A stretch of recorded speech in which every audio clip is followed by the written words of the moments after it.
This is vertigo. Is it vertigo? I always see these things on the internet and it's like, oh, that looks so easy, but then it's gonna be me and I bet it's not gonna be easy for me. Oh, vertigo. Ah, vertigo.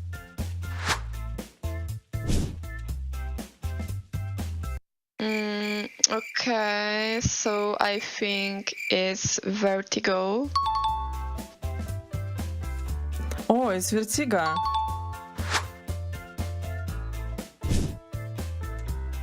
It's like from the map in the map right now. I think overpass. What? I was supposed to figure it out. What if I get... Okay, overpass.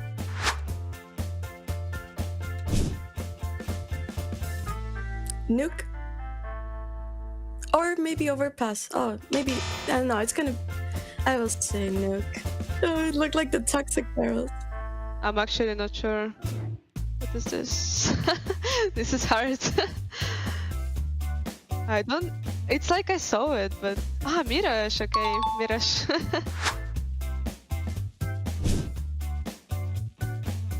Okay, it's really hard one, but I would go for overpass. What is that? I don't know. It's nuke. Nuke, yeah. Definitely. Nuke. Maybe Ancient. Can I have the second image? Oh, Inferno. This is Inferno. I see the track, so I will go with nuke. Wait, is this... I saw it somewhere. Probably, for sure. Oh, it's nuke, okay. Nuke. Whoa, I think it's Inferno. Inferno? Anubis. This is... I don't know where I saw it. That's two? Or Anubis, I guess. Anubis, yeah. Well, actually, I don't play Anubis. I only have like 6 maps played on it.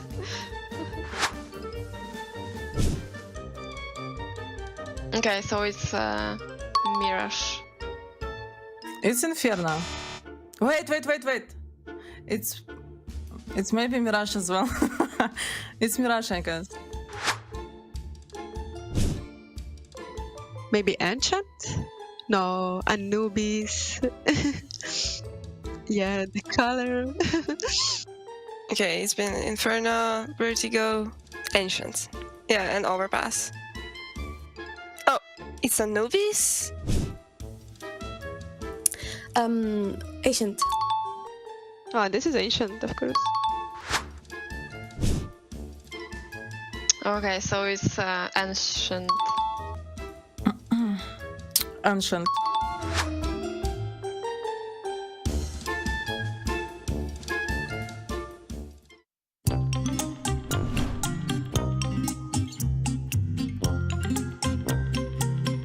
Would you rather play one-handed or play with two hands but only allowed to use your thumbs?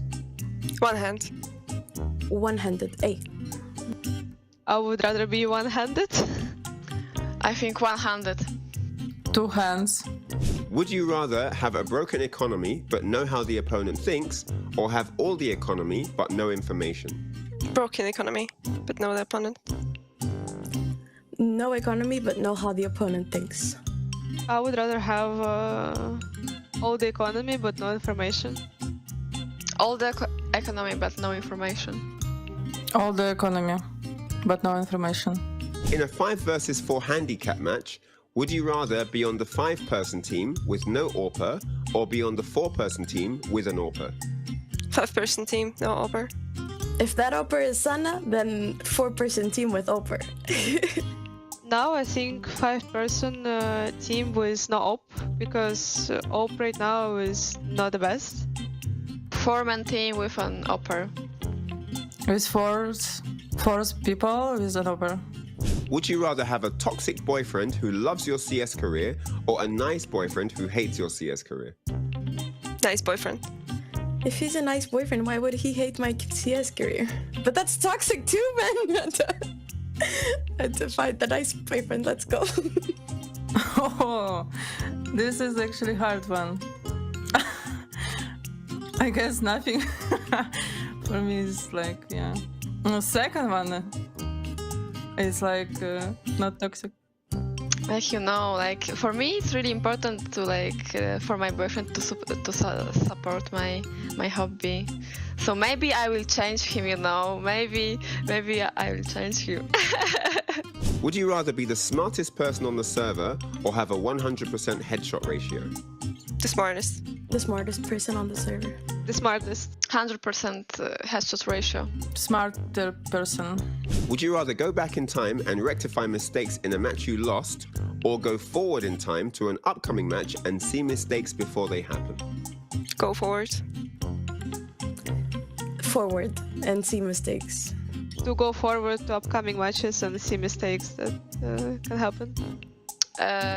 Go to the next match and focus on my mistakes. Before this happened, second one. Would you rather have the most expensive CSGO skin or take a Deagle masterclass with Nico from G2? Deagle masterclass, obviously. Take a Deagle masterclass. No, fuck that. I take the skin. No, I can get another class from anyone else. Nah, not worth it. No. The most expensive skins. Yeah, Deagle Masterclass from Nico. Most expensive skin. Would you rather be invisible with only a knife or have all your weapons with X-ray vision? Invisible with a knife. All my weapons with no, wait, no. Invisible with a knife. I mean, do they hear my steps? Of course, I would choose to not be invisible. I would choose to have skins, to have weapons, and see through the walls. With X-ray vision, yeah, to have all the weapons. Invisible with a knife, not bad. Would you rather win an exhibition for a lot of money or win a lady CSGO major with no prize pool? Lady CSGO major. I mean, CSGO major without money, is that really a major? I don't want to sound money centric, but I really want to win a major. But it's 2 million. Win a major with no prize pool. I think win a major. It's like the biggest dream for now to win a major, no matter what, really. Like, I just want to win major somehow, yeah. Win a major with no prize pool. Would you rather have the ability to teleport around a map or the ability to time travel through maps? Ability to teleport. Teleport around the one map. I think I would have ability to time travel through maps. I think I would pick to teleport on the map. Teleport.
Hello and welcome to Gamers Without Borders. It is day 3 of our women's Counter-Strike tournament here, and just 2 teams remain in this competition. One best of 5 will complete this tournament, and that $2.5 million prize pool will be distributed to the charities of our winners' choices. So let's get this pre-show underway, brought to you by Savvy Games Group. My name is Banks and I'm your host, and I'm joined in this amazing virtual studio by none other than Nari Mizuki and Miss Harvey. Sam, I'm going to come to you first, please, because I would like to ask you a very quick question. I would like to ask you, you've been in and amongst the action since day 1 of this competition over the past couple of days. So, how does it feel to have women's CSGO right here, right in the heart of a global event? This is fantastic. I think that this is like a twofold phenomenal event, right? Because part of it is that it's massive. There's so many eyes on these women and they have this incredible opportunity to show their stuff on a big, big stage, but also the opportunity to make a difference in the world with, of course, the prize pool going to the charity of the team's choices. It's one of the greatest things I think that we could have done for women in esports right now. Yeah, I absolutely love it. And it seems like we have telekinetic abilities in here because I can't see you, but I can hear you. We all can. So don't worry. Miss Harvey, I'm going to come to you now because one best of 5 for all the marbles. I mean, are we going to see fireworks here today?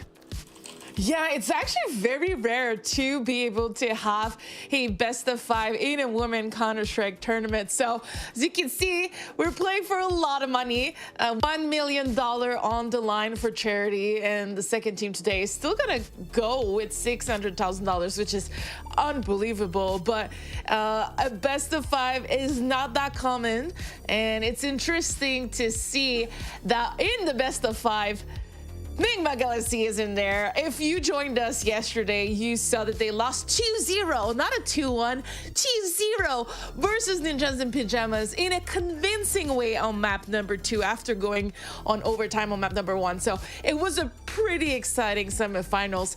And today we're going to get to see them again play versus one of their nemesis, NAVI Javelin. Oh, well, I'm glad I can see you now. Hey guys, you're in the studio now. I love it. So if we look into yesterday as well, isn't it hilarious that NAVI have played 2 maps and then got to the grand final of a $2.5 million tournament? It's absolutely outrageous. Right, we've got a quick recap on our screens. We had 2 semi-finals yesterday, like you've already seen in that bracket. The first was between 9 Pandas and NAVI, and then we also had Nigma Galaxy up against NIP. But first up, NAVI, they just had control from the moment they stepped into map 1, right, Steph? Yeah, they did. And to be honest, right now they are the team to beat. They kind of were the Nigma Galaxy of this event. So far, nothing really has made them shake in their boots. And they just showed how confident and how good they are becoming as one of the top team in the world. Right now, arguably, we don't even know who's the #1 team in Europe because Nigma has been struggling a little bit more than NAVI in the last couple of matchups. So very, very exciting stuff coming out of NAVI. The change that they did recently with Letty joining, as Lucy and a bunch of people mentioned on the cast yesterday, we didn't know how well it would pan out, but thankfully, so far, Letty has been adapting really well. And moving across to Nigma Galaxy versus NIP, a rocky start to the series with, a little bit of connection issues. Both teams then found their groove, but Sam, NIP just found this rhythm that Nigma just couldn't shake. Yeah, I mean, it's exactly like Steph said, right? To come into a grand final and not have Nigma is out of this world. And then you think about what happened on map 2, the 16-3 defeat on Overpass. It blew all of our minds. It was an amazing moment, I think, for Ninjas in Pyjamas to really showcase what their players are made of. We know that they've beaten Nigma in the past. They're the only team so far to have done so in the women's scene. And now they've done it twice. So anybody who looked at that first game and thought, well, maybe it was a fluke, they've certainly proven that it was anything but. This, however, is a great opportunity for Nigma to go back to the drawing board. Impact finals are just around the corner, and it'll be the perfect time to make those necessary adjustments. we got the graphic of the top 5 players of the tournament so far. And would you believe it, Sam? Viku tops us out here with only 2 maps under her belt. I mean, I want actually to get Steph and Sam's both of your point of views on this. Like, take us through. And we've got Fatal over there on the right as well, playing absolutely incredibly. Yeah, I think that 2 maps is a little bit rough to have a top 5 players just because, you know, they were really challenged. They had a great best of 3 and that's pretty much it. So I think it speaks a little bit more to Naomi, Astra, and Fatal. Actually, Fatal not being in the grand final, being able to be number 5 is huge. Even after the loss versus Navi, which was 16-6 and 16-12, she's able to be in that top 5. So she didn't go negative even versus the Navi loss. So props to her and props to her team to be able to empower her to do really well. I couldn't agree with you more. We did talk a lot about the power of the twins. Sorry, Sam, I cut across you. What were you going to say? Sure. I was just going to say, I think it's phenomenal that we have, you know, 4 of these players that are in the grand final, and we're going to get to see more of their impressive performances here. Ooh, yeah. Yes, we can't wait. Well, today's match is exactly what it says on the tin. 1 best of 5 and a good old-fashioned showdown. Our teams have had the evening to relax or panic. Either way, they made it through the night and they're raring to go. So remember, the loser will still be granted $600,000 to donate to their charity of their choice, and the winner, a cool $1 million. So Sam, I'll come to you. NAVI versus NIP. Let's talk track record. What about them against each other, you know, throughout the season or up to this point? How do they fare against each other typically? Honestly, it's quite an interesting one because you'll see if you look like 3 maps down, there's a 16-1 where Ninjas in Pyjamas managed to win a map against Navi. That is ridiculous, right? That is on that level of like Overpass versus Nigma. But all of the other maps, very, very strong performances, very much dominant in favor of Navi. And in terms of obviously overall winnings, it has gone in Navi's favor, 2-0, and then of course the 1-0 and the best of 1. So it does leave a little bit of a question mark in my mind for Ninjas in Pyjamas today, but after their performance yesterday, I'm feeling a little revitalized for them. Well, clearly both of our teams are doing something right to get to this point in the competition anyway. Steph, it was definitely a talking point yesterday, the twins from NIP. If they're on form today, Navi could be in a bit of trouble. Yeah, and you know what? One of the twins followed me on Twitter last night, so I think I made it, guys. So I followed right back, by the way. Thank you so much, Naomi. Yeah, the twins were on fire. This tournament has been a quite phenomenal performance from a NIP. To be honest, we have seen, even when Astra was just a little more quiet, I'm not going to say struggling, but everybody else on this team pick it up and show up. If you take a look at these ratings, everyone is doing great. Like, we haven't talked about Polly and Jensen or Jenkins. Sorry, there's a lot of Jen on that team. We haven't talked about them at all, but they're also on top. They're also positive. They're also doing great. So that's just to show how crazy this lineup is. And for me, the most important thing about NIP is that it's a new team. And are they still in the honeymoon phase? I was mentioning that day 1, or are we already seeing like what they can do if they stick together for the next 6 months, 1 year, 2 years? Like, it's an incredible pickup that NIP just did with these 3 brand new players, and Astra is leading that team so well. I'm not going to do that same thing again and say that Astra's playing slowly, because I know she'll just bite back and she'll drop some outrageous plays. So I'm just going to keep my mouth shut today, I promise you. Now, they definitely had a tougher path through this competition, though, having to, you know, take on Bigger Keeper and then taking on, you know, the #1 seed in this entire tournament, and then 2-0ing both of them. I mean, it's an incredible show out for sure, and I feel like if they're on form like this, then we're going to have some serious matchup today. Now let's look into NAVI for today. Sam, better track record this season, let's say, undefeated in Impact Season 3, and then 2nd place in Impact Katowice as well, right? Yeah, I mean, they've been on a pretty hot streak, all things considered, with their toughest opponents being Nigma Galaxy. So now, coming into a grand final and not having that hurdle to have to jump over, sure, they still have to deal with Ninjas in Pyjamas, but they've done it before. So they're not, well, I would imagine, they're not feeling terribly freaked out about it. And when you look at their stats, for the most part, they're not that far behind the Ninjas in Pyjamas ladies. Some of these players are absolutely incredible incredible in their own rights. Viku, over the course of like officials, has got a 1.3 KD. So obviously this is for like, these stats are for the last couple of days, but in, well, the one best of 3 they played. But overall, she's at a 1.3, which is exceptional for a long-term performance. So you know that these players have that individual prowess. They have the synergy that we kind of spoke about. G2 were lacking a little bit. They've got that down. They've got that in the bag. And of course, they have the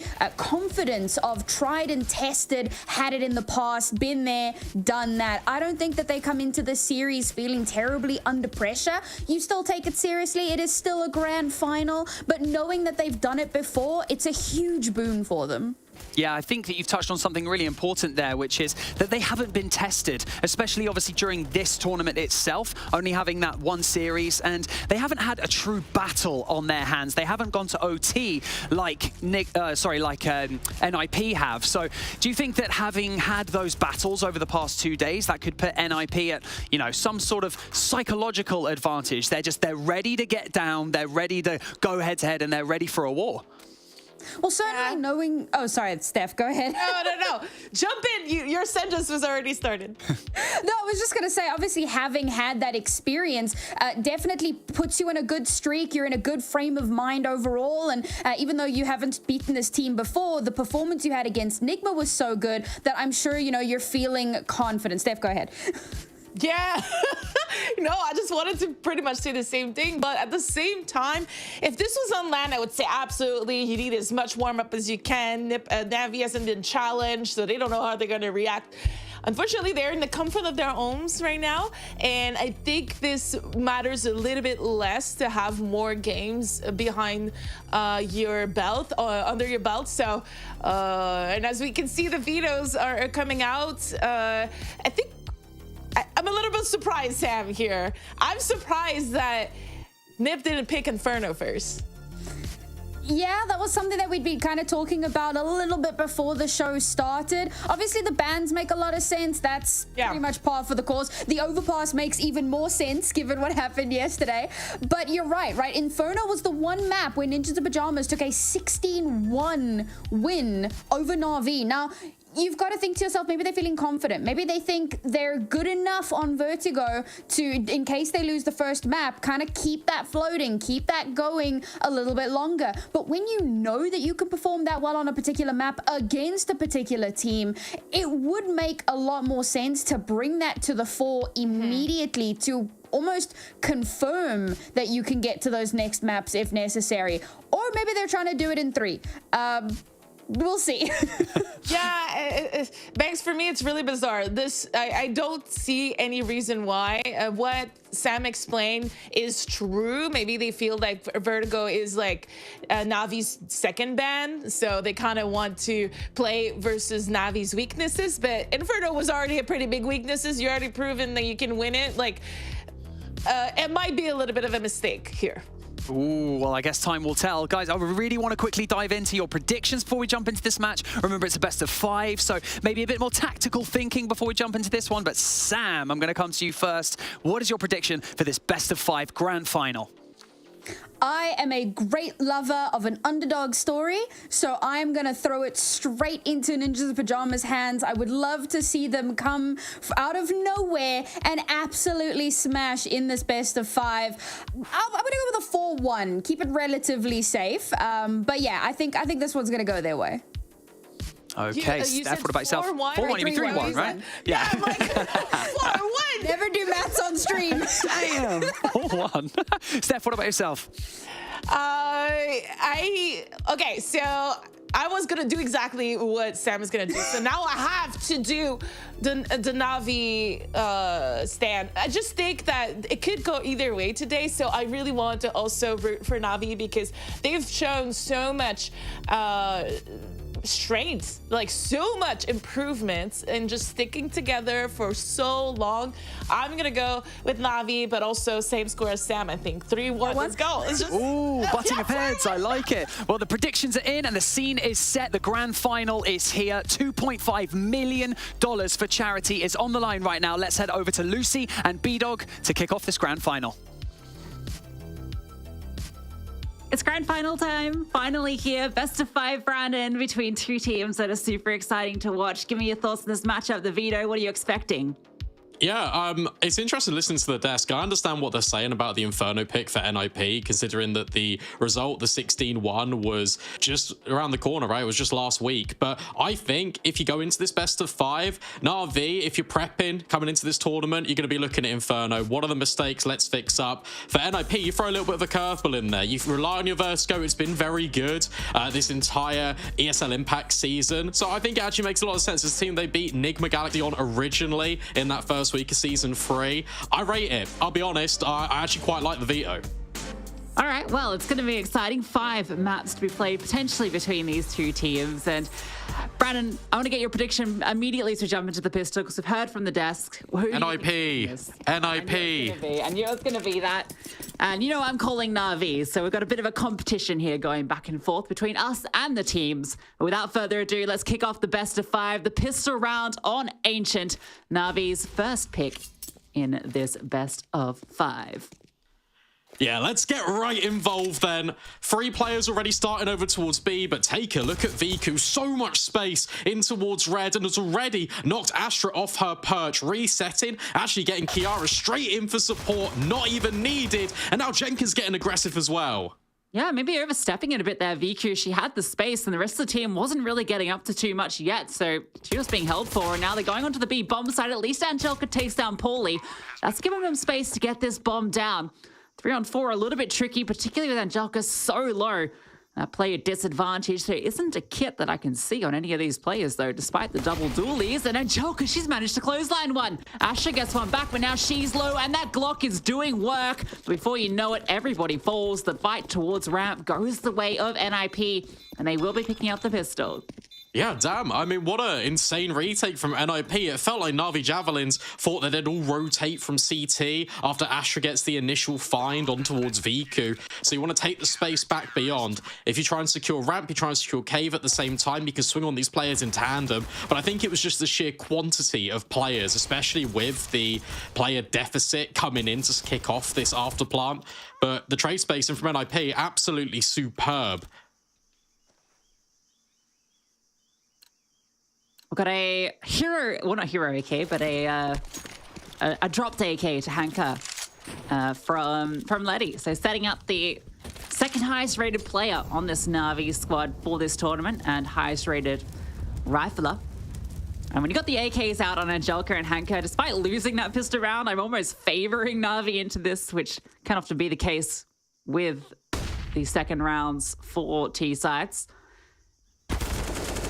And Angelica, well, she tries to get involved early, but Astra wins out that duel with the M4A4, the right weapon for the job to be facing Angelica there. Oh, Naomi, don't overstep in towards mid. Hanka's holding the line. You got to be so careful about Shelf. Navi Javelin start to just tighten the noose a little bit on Naomi's position. 4 players looking to try and find her. And that's going to invite Jenkin into the party. Naomi with the swing. Does only find the first. Jenkin now just tucks in, wants to make sure that she stays alive. Rotations have to come in. I like this from NIP. Taking the space out towards cave and get a quick flank on. Yes, the right move. Kiara might catch a couple of players with their backs turns, and indeed she does. Lines them up with the FAMAS, takes them both down. Viku's now stuck into the back of Donut. And it's not a nice place to be right now. Jenkin wins out that duel with the MP9. And, well, despite the strong investment from Navi into that round, NIP don't really have too many issues. What we're seeing already very early on into the game is NIP operating in packs. There's a couple of duos on either side of the map. You start to get a clear example here in towards Donut with Naomi taking the initial fight off Jenkins' flashbang, then Kiara and Naomi pushing through cave, and it's just ensuring that Navi Javelins can never have a fair gunfight, and it's good to see these fundamentals early on. Well, Jenkins is about to have a lot of angry terrorists running her down, but the flames come out at the right time. It does get extinguished. She gets brought down low by the pistols, has to fall on back. Naomi can now come in to support, and ooh, a few too many targets there. Lena actually gets the kill, but Astra has arrived, and Astra is the safest pair of hands you can find. Bomb plant at least comes through for Navi, so that was the main objective of that round, and taking down 2 players doesn't hurt either. Yeah, it feels pretty good. I think that's a round success, as you mentioned. NAVI can now bring out everything to the table. The AWP's available for Viku. We can start to see her flex her muscles on the server very early on. Feel like with this bonus buy coming in with the Famases and the Galils, Astra's not going to invest in AWP. Although I say that, she's just dropped the M4 over, so maybe it comes out right on time. No, just the rifles. I actually really thought she would have then, but I guess not. I mean, I guess with the style of play that NAVI, sorry, not NAVI, NIP are facing early on and their reactions, the rifle allows a little bit more flexibility. Or they just want to fight middle. Paulie with the FAMAS and Naomi, they move in tandem. Letty and Angelka can't get a look in. Yeah, that was an absolute bowling over in towards mid. Can also be hard for the CTs to take that fight early because of the spacing the T's get, but with the right utility and the right amount of numbers, you can make it work. 3v5 now. Lena has gotten into a pretty advanced position in cave, which is pretty useful at this stage of the game, but NIP very aware of this. So mid now, the objective for Hanker and Viku. If they can find a pick here, suddenly that'll put a hole in the defense and they can move around a bit. Oh, that was the opportunity. Naomi on the jiggle, able to dodge that one from Viku. Smoke comes through. It's 3 players on the A side itself. Hanker's actually got a bit of a gap here where she can get up to an advanced angle. And, oh, Lena spotted one. Taps don't quite come through, though. And she takes a bit of flak damage of her own. Hanker should get a kill here for free. Paulie walks straight into her crosshair.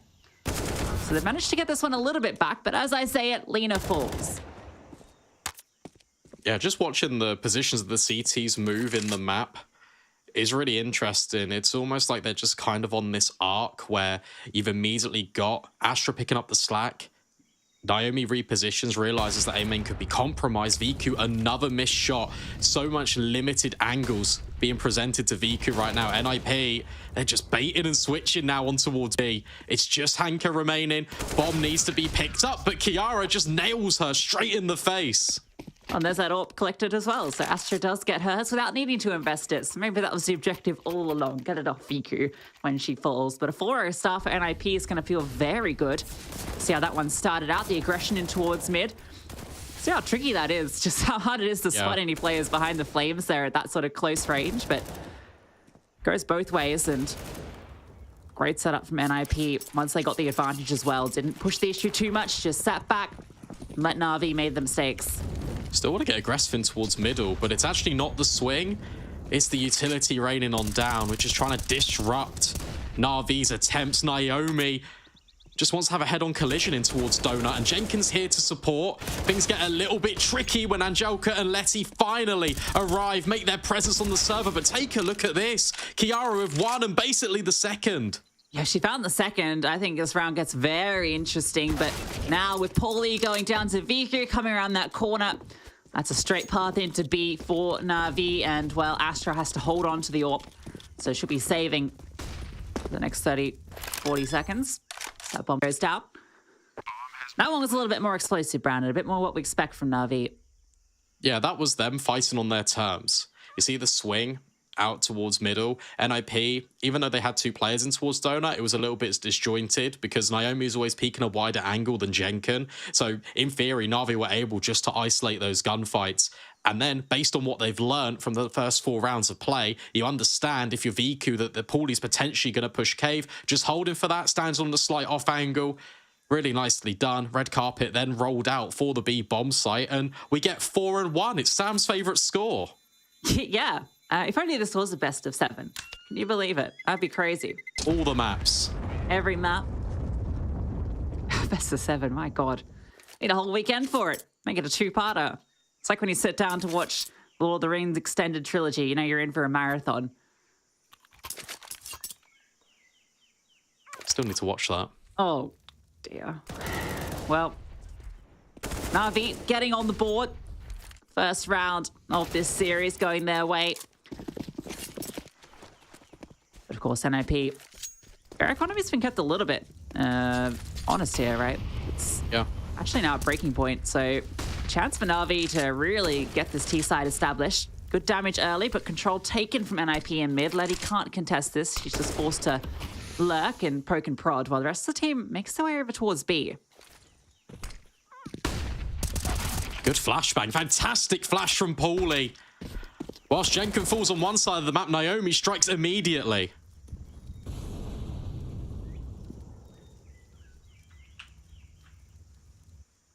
Look at NIP's positioning. So passive, almost all towards Red House. They are going to start to move about now. And Naomi's looking for the information. Spots Letty's utility, so now she has a bit of an idea about what's going on here. Letty's ready to use one of these remaining smokes to block off middle, and that's pretty big because there's two players here that suddenly can't get involved for a little bit. Navi go towards A, that is the lightly defended side. It's just Astra holding him CT with the AWP. She starts to get a little bit closer, but I think they're going to be playing retake on this side of the map, which sets Navi up for a pretty nice round. That smoke comes on over. No, Astra gets ahead of it for the first kill. A massive bit of initiative taken. Now she can still sit a little bit closer. That smoke is quite shallow, but oh, she's going to get taken down through the smoke. That is brutal. That advantage immediately lost. Yeah, got to keep your eye out on middle, though. NOP, once again, they try and tighten the net, and it has worked out 1-for-1. We're in this 2 versus 2. Lena, she's the unknown entity. Right now, it's in the palm of her hands. Naomi starts to walk out towards Temple, has a little bit of a jiggle, doesn't spot anyone. Viku spotted immediately. And actually just delivers good on the promise. That allows Lena to be even more undetected. Not that she's even needed. Viku with the double up. In fact, it's a hat trick in the round. Really smart stuff from Navi. Yeah, that shot from Viku, the second last kill she got was very sharp. You can see why she's the highest rated player of this event, even if it was only one map. And that was what looked like was going to be a really good setup for NIP in terms of positioning for this retake, but with Astra wanting to go in for that second bite, that's where it kind of falls apart. Yeah. It goes down without getting anything and becomes a lot more difficult, and here's that reset, just USBs. Yeah, this has been really well worked from Navi. The mid rounds are slowed down a lot more, so it gives you time to reset and almost anticipate the aggression that NIP have been throwing at you. So just by resting your laurels just a little bit, has just facilitated a lot of this, but hang on a second. I don't know. Oh, that's the bomb spotted. That's Viku still hitting a shot anyway. Jenkin and Kiara with 2 USP kills. That's the bomb dropped. That's the AWP collected by Kiara as well. Okay, Angelica's here in the back line. She denies any further. Oh, no, she doesn't. How does Astra hit that? At least Letty's there to save the day. But that was 5 USPs. I don't know how they didn't get heard when they ran past the square thing outside of Elbow. Yeah, they were stomping right past the square thing. Yeah, Their exactly. feet were wet as well. The boots were squeaking right behind Viku. Yeah, there was slugs and leeches sloshing around in their shoes, but it didn't seem to matter. Navi just caught unawares. And well, that one is very costly, and I feel be happy with that. I think we need to give a name to the square thing. I don't know, I think it's kind of iconic. That's true. I like this from Viku. Get him really aggressive early out towards A. You anticipate Astra to be here with the AWP towards Temple. This is perfect. If Angelica gets boosted right now, never mind. They're just going to go with utility instead. Astra, first responder. Viku holding. No, she is. Delegated on the angle. Jenka, no strikes from Donut. Not once, but twice. She's gone nuts. And suddenly, Viku can't find Astra. It's all falling apart for Navi. Well, at least Hanka finds Jenkins. That's something.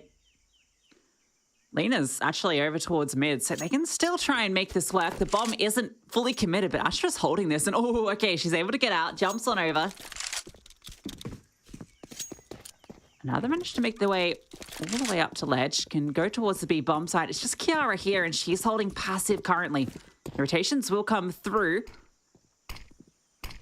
As smoke lands, Kiara, just go for a bit of smoke. Spam here, doesn't connect, but now the team come on over, and hey, at least the bomb gets planted. The 2v4 in the retake, they have to pull off something special, and Paulie denies. That smoke had a big gap on the left-hand side, which Lena finds out the hard way. We've seen Hanka pull off some clutches, but a 1v4 feels impossible, and indeed it is. Yeah, that's NIP being a lot more reserved, waiting for contact to fall favor to them. The fact that Astra is playing so far back on the angle in towards CT means that when she starts to try and retake the bomb site, she's got her teammates here in support. And Jenkin, you expect her to get one, but the fact that she gets a multi-kill is everything. Na'Vi then have to scramble, try and clear it back beyond the bomb site, and it makes them just even rotate. But all the time, players are falling left, right, center. And NIP is a very good response. How the turntables. Look who's on the pistols now. Although these ones are a little bit more potent than just USPs. A couple of bits of armor in there, protecting the hides of a few players, as well as the Tech 9s, Deagle. Potentially some damage, speed in towards mid. A lot of damage done with that HE, but the P250, it strikes hard and fast. Jenkins now feeling the pressure, drops the smoke, and this gives her a nice little vantage point to use. Lena's got that AK though, and that she could be deadly with it. Letty's found another, and Joker just runs on through. What is with the pistols in this map? It just feels like they can do everything. And Paulie's now just forced to watch on. Letty's walked forward trying to recover the AWP, but Paulie thinks that, well, maybe it'd be better if I can grab that one. Letty tries to run on through. Paulie's quick with it. And they're going to hunt. Why wouldn't you? That round reminded me so much of the 9 Pandas game yesterday, which they were doing to Na'Vi. Fast Tech 9 through Donut. Na'Vi probably looked at that and thought, hey, that's actually pretty good. We should try that. And it works out perfectly. Lena even collects the AWP at the very end, so VQ doesn't need to invest. They'd save that AWP. They have a full buy here. Now they don't. That's a huge thing to lose at tail end there. I'm certain they would have invested around it fully. Yeah, should have. I mean, this is just fast, just pacey. Lena getting that P250 kill, and then Jenkins obviously playing on the site. And you feel safe with the smokes around you, right? That nice angle over the boxes, but smokes are not walls. It's like NIP. That one in science. Yeah. NIP are getting aggressive now, not only in towards cave, but also A main. Oh, that Molly hasn't touched Kiara. I don't know. But it feels pretty good. Yeah. Oh, okay, Kiara. And Naomi also finds Letty out towards the square thing. So suddenly it's a 4-on-2. Obscure oblong, potentially.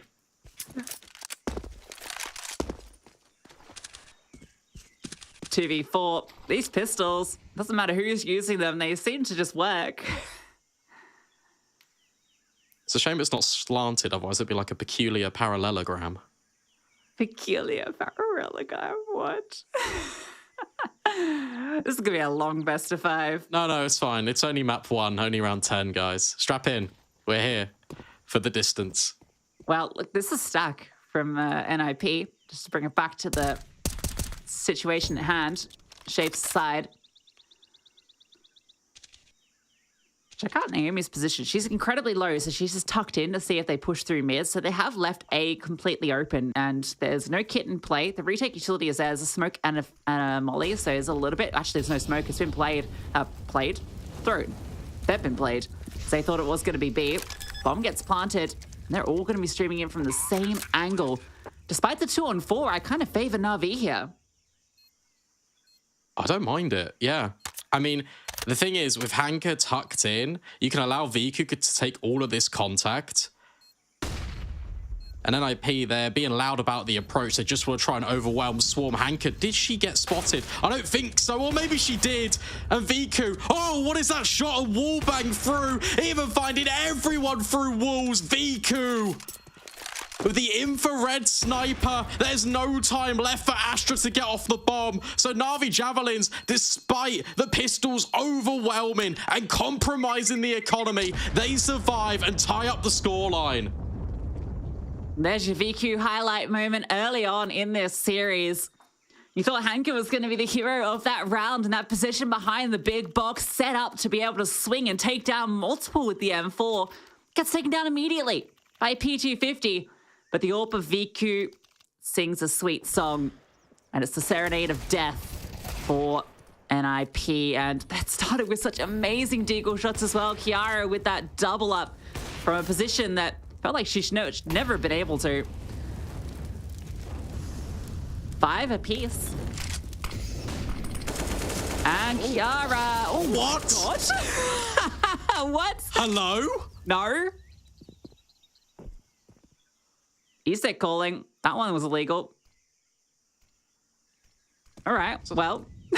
Issue is, if someone checks a PC, that is quite normal for Kiara. So maybe that is normally. Damn, okay. Good trade at the very least. My goodness me.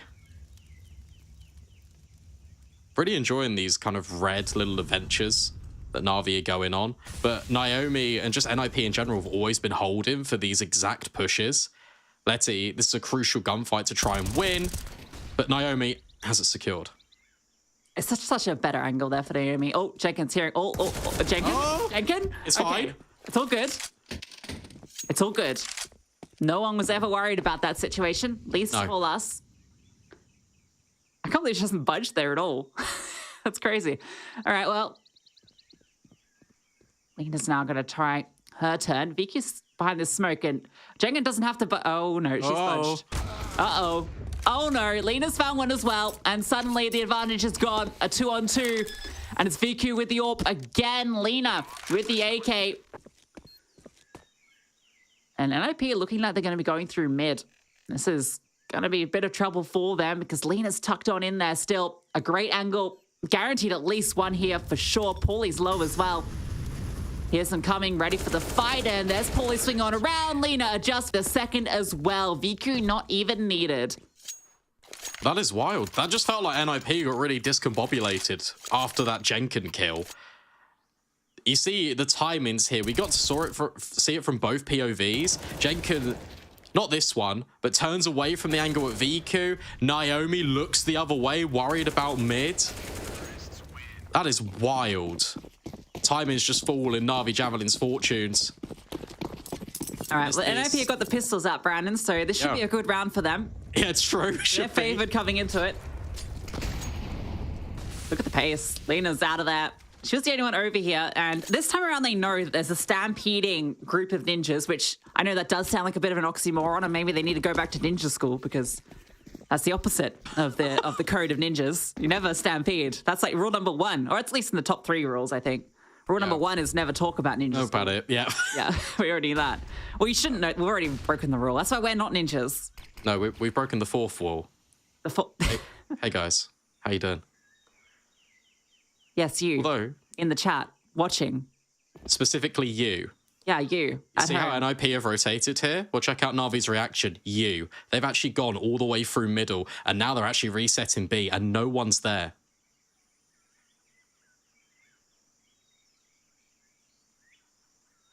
But the ninjas now, Brandon. Yeah. Being silent. You know what ninjas do when they're silent? They're deadly. Oh. Okay, VQ. Easy shots to VQ. She can pick them apart one by one. That's a no-scope. Okay. All dealt with. Just Astra left, and she's got a P250. VQ ready for the jiggle. She's just playing with him at the moment. Anger's the one to get the job done, and it's 7 on the board for Navi. Yeah, let's just take a step back. Let's talk about the recovery that Navi Javelins have made in this first half. The fact that NIP, they came out the gate swinging, they're really quick off the starting blocks. Navi Javelins, they've actually learned and they've adapted on the fly. It's been really interesting watching these mid-rounds develop on the T side. They've been a lot more methodical, a lot more patient. They've been allowing for NIP to make these mistakes, and then they're capitalizing upon it. Recognized that NIP... we're leaving the A-bomb site quite open. And if there's not a gap in towards Donut, there'll be a gap in towards Red. And Navi ending on the first touch of the alphabet, more rounds than not, has been a real success story. What letter is that?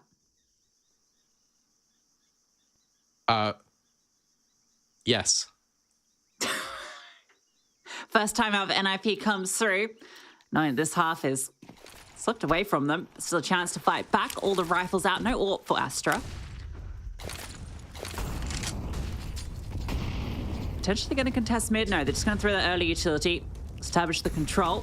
And again, Kiara gets deep in towards Jaguar, dancing with the flames, but it's not a nice dance. Lena's also taken a lot of flak damage. Look at Astra. She's tucked in towards the cubby on the opposite side of mid. So they've got a nice crossfire here. And it's not often a space that you would use utility to flush out because it's not always that powerful. And if Letty doesn't know she's there, Astra can get a lot done. And there it is. The kill comes through off that flashbang. The opener for NIP. Good flash. That gives information. Astra was over towards middle, so potentially there's a gap created towards A. That is currently what Hanker is trying to figure out. She's very interested in trying to secure these positions, leading with utility. That kind of gives up the ghost a little bit, and Jenkin tries to, again, funnel her into one of these angles. The boost, that could be quite dangerous, and Hanker's going up and over. Oh, that HE almost takes down Lena. That was the perfect target to be loving that towards. Yeah, Jenkins about to have a lot on her plate. Angelica's found Kiara poking out as well, but that's not going to slow down NAVI. If anything, that incentivizes them to move. Hoping the rotations come on through. Jenkins spotted now behind the side boxes. That's a well-timed smoke, though. Naomi can now try and help out her teammate. And it's so hard for NAVI to get past this. Viku taking a lot of damage. Paulie drops her. That bomb's now out in the open, and Joker on 1 HP. Lena removed. This round is done and dusted. She's just legging it out of there. But she has to be fast. Tucks it into the corner, and that cheeky little play might actually allow her to get a kill here. No, Naomi is ready for it. Takes her down. 6 on the board for NIP. What a fantastic smoke. The reaction's on point. NIP recognize that they've got their utility at the disposal. Navi are coming in. Rather than just smoke off a choke point in its entirety, let's just dribble the smoke forward. And it creates just kind of a tunnel that Navi have to try and fight through. All in the meanwhile, whilst all this disruption is going on, that then allows Paulie to come on over, and you've got 3 defenders on the site. Naomi, that is the most critical moment of the game so far. Fast and towards B. That's a well-timed flashbang as Hanker runs through the flames. Gets the opener. The smoke also deployed in towards Cave. So Kiara, who they know has been pushing very aggressively, can't get involved. Letty's the one with the AWP. Not sure how she ended up with her hands on that over VQ. Might have been a spawn-based decision, but she's able to find one on that rotation. And for NIP, the question is, how much do you want to give this a look in, knowing that there's one more round to play? With such an advanced position in Cave, you're incentivized to give it a bit of a go, but time ticking, no players found. VQ eventually goes down. Jenkin knows there's no time now. Time to just extract yourself from the situation. If Letty will let you get out, and she won't let Naomi get out. So a couple of players fall, and Navi on their 8th. Yeah, that was a bit hesitant from Naomi. She just wanted to try and see if she could get a kill on the way out, maybe deny the AWP or an AK. Limit options, but your economy is so much more valuable right now, especially because we're in the last round of the first half. 8-6, as close can be. We can just about squeeze a buyout if you're NIP. No AWP. I don't think there's going to be an AWP, but I'm loving the pace change out of Navi. It's really simple. It's Route 1 Counter-Strike, a couple of flashbangs over the top. Hanker even running through the molly.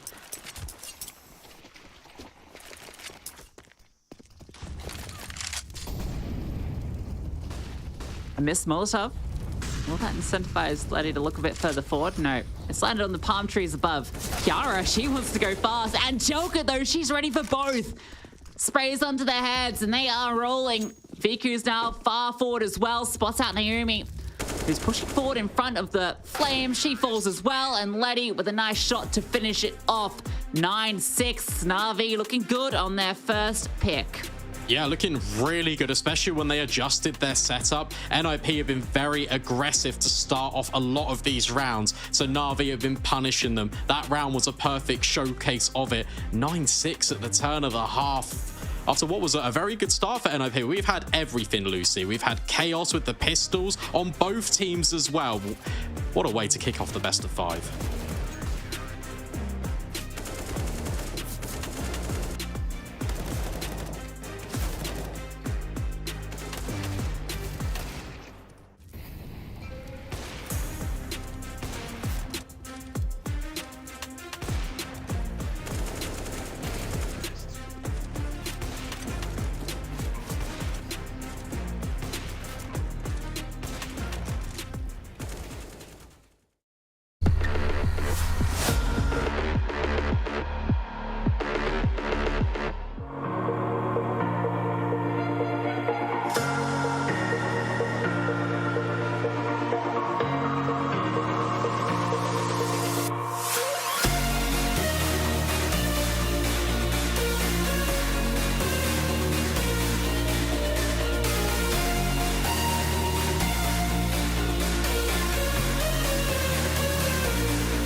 Thank you for participating in the world's largest charitable esports and gaming festival, Gamers Without Borders, and using your e-gaming talent for good. Why donate to refugees? Imagine you have to flee and leave everything behind in a matter of seconds, not knowing what awaits you and your family. In games, you get a second chance to resume your life. For refugee and displaced families in real life, some people do not have the option to restart. Over 103 million forcibly displaced people have their life on hold, eager to move forward. Behind these statistics are people like you and me, ordinary people facing extraordinary circumstances. Last February, we all witnessed a horrific earthquake which impacted a region of 15 million people in Turkey and 8.8 million people in Syria. Imagine these figures are a result of one emergency only. Today, I ask you to choose refugees and donate your win to support our efforts on the ground. Your donation means a safe shelter, a warm meal, a proper education for kids, and much more. Together, this is possible. Please donate to UNHCR today, and thank you so much.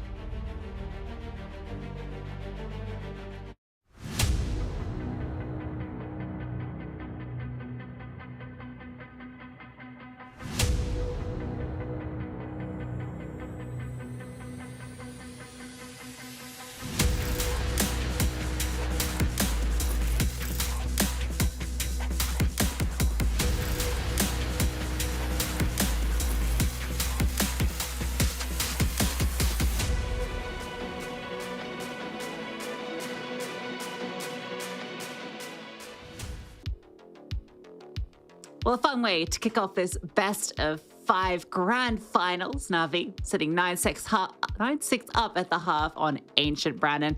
Expecting this to continue as it started, or will NIP fight back? It'll be interesting to see, because I feel like NAVI Javelins have got some really good protocols on their CT side, and when they're in control, when they're setting the terms of the gunfights, that's where we saw them come out on top in the first half. A lot easier to do that on the defense. Let's see if NIP can disrupt. Well, they've got a lot of players going towards B, and it's only one player here on the CT side at the moment. A flashbang over allows Angelica to clear, but it's all a little bit of a trick. They're funneling over towards mid, and if they go into Donut, there's a bit of a bait and switch setup here, but just fading some presence. And that's going to keep NAVI in this setup, so they can now come back here, and all right, VQ gets curious. Has support of her teammate. They're going to be in a fast flank despite the light defense on the side. But Angelica might be about to get a deadly taste. Swings around the corner. Kiara takes her down.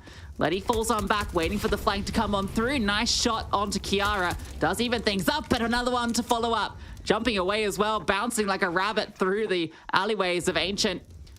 Now they have the player advantage. The rotation is so fast on through and so sharp from Hanker and VQ. Double with the dualies. And the pistol round goes the way of NAVI. Yeah, interesting pistol from NIP. You're right, just showing a little bit of presence in towards Donut to kind of keep them anchored in. But VQ, well, she guesses that something's a little bit fishy about it. Immediate rotations as well. You've got the flank coming in not only from Cave, but B ramp. NIP just feel very claustrophobic. And that allows NAVI Javelins to not only hit double digits, but win the pistol yet again.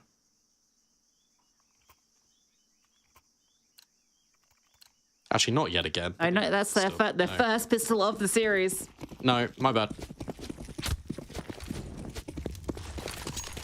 Well, regardless, investment does come in for NIP off the bomb plant. 3 MAC-10s, so not as nice as NAVI's Forza that they brought out in their second round, although it didn't work out for them anyway.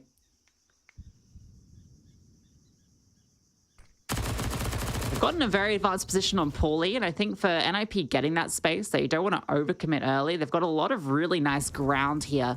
They can just wait and see what Navi's play is, where they show any aggression that can potentially be punished. It's quite smart as well that NIP actually just back off elbow, anticipating maybe a second wave of utility. And they have done a really good job at kind of drawing that out of Na'Vi. You can see there's only one incendiary, a flashbang that Letty's lining up right now. So it's going to be very contact heavy for Na'Vi Javelins. And NIP, they've still got 2 smokes to this execute. PQ spamming on through, not spotting anything, but it's a double up in the donut. Letty takes first contact, but it's a bait for Hanko, who's managed to find 2 and almost a third with that FAMAS. PQ's now in a very uncomfortable position. Just wants to get out of there. Angelica's found 1, so it's all now onto Kiara. Bomb gonna be planted. Mac 10 in hands. Not the weapon you want. That HE just dodged. Does a little bit of damage. She spotted out VQ. She can get up into the grill of the Navi sniper with the Mac 10. She can make something work, but oh my god, she's dancing. She's dancing pretty well, but VQ eventually is able to win out that fight. Navi will convert. Yeah, smart micro decision making from Navi. Angelica, rather than coming through Donut, wants to back up VQ on low HP, ensures that there's decent trade spacing. And for NIP, it's a round that kind of falls apart based off Hanka's positioning, elevated in towards Donut, baited in really nicely. And from there, at least they got the bomb down, but this should just be Tech 9s. I don't see any real needs to kind of dump your whole economic advantage in the bin. Yeah. Makes sense. But we've seen what pistols can do in the hands of these players. Happy to get fast and aggressive with it. Spam does minimal damage, and a bit of ground being taken here. Jenkins not slowing down, but Lena's bullets are going to make her pause. A nice HE, doesn't quite get on the mark. And OP have just bullied their way into a bunch of map control purely through force of speed. Okay, well, bullets returned. This double pop through the cave smoke could be quite good, but the flashbang doesn't actually help out. Lena's in a little bit of trouble, but she just baits them in perfectly for Angelica. There's so many responders on the scene for Navi and NOP, whilst they tried to take good space and tried to make good on the ground that they'd already given. Angelica is just here putting up an absolute brick wall of a defense.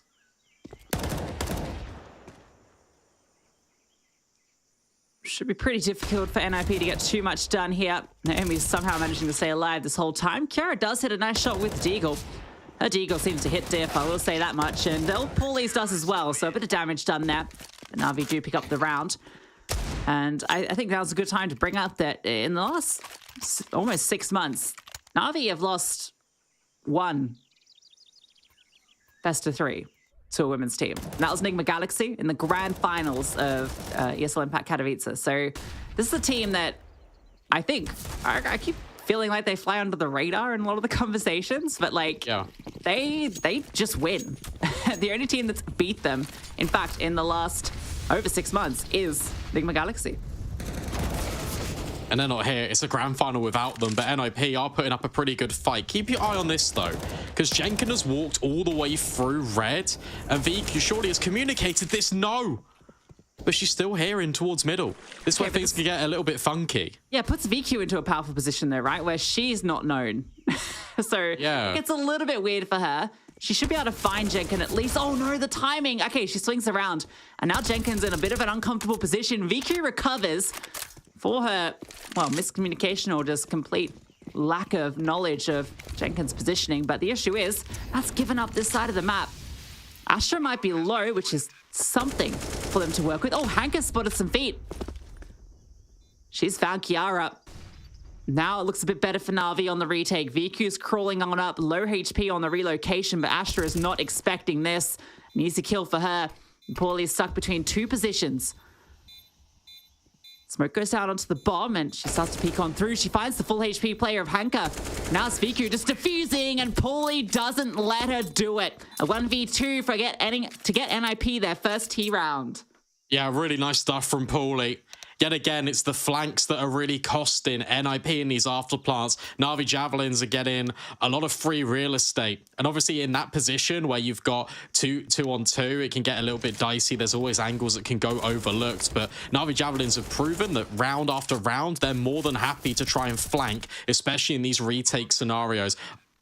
I like the timing of the pause as well. And I think that was just a missed smoke that allows Hanka to get that kill onto Kiara. I don't know how she sees anything. That's crazy. It is wild. But yeah, enjoying the timing of this pause here. Yeah, we love a pause. Oh, that's a bigger one. Yeah, that's the tippity-tappeting. That's just maybe the pause isn't tactical. Might be a technical. The worst kind of pause. Looks like one of the players just needs to restart their internet. Should hopefully be back shortly. And NAVI, I think we might potentially be facing the first proper eco. I don't know, actually. They've got no loss bonus, so yeah. VQ's got a fair bit. What do you reckon happens here, Brandon? Yeah, they're probably going to invest in. You can get a FAMAS, a hero rifle on VQ. The buy, it's not the best, but it's certainly not the worst, and we've seen how effective these low buys have been throughout the series so far. That kind of gives you a little bit more belief that you can get potentially the round secured right here, right now. And if it's double loss bonus anyway, which it is, then you might as well invest. There's no harm in doing it. Well, now we can talk a bit about the histories of these two teams specifically in the last 6 months to kind of build that context. As I was starting to talk about with NAVI Javelins. Yeah. Matches they've lost, the series they've lost was the ESL Impact Katowice Grand Final where they went up against Enigma Galaxy. And honestly, that one, I think if it wasn't a grand final in front of a home crowd, they probably would have won.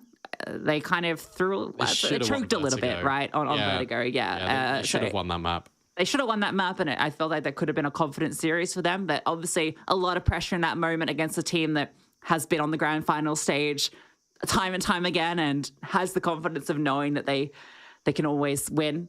So, that's one little blemish on the long list for NAVI. The only other series that they've lost in almost 12 months, actually, was to, again, Enigma Galaxy at the Girl Gamers Theatre Festival Finals. That was a best of 5 as well.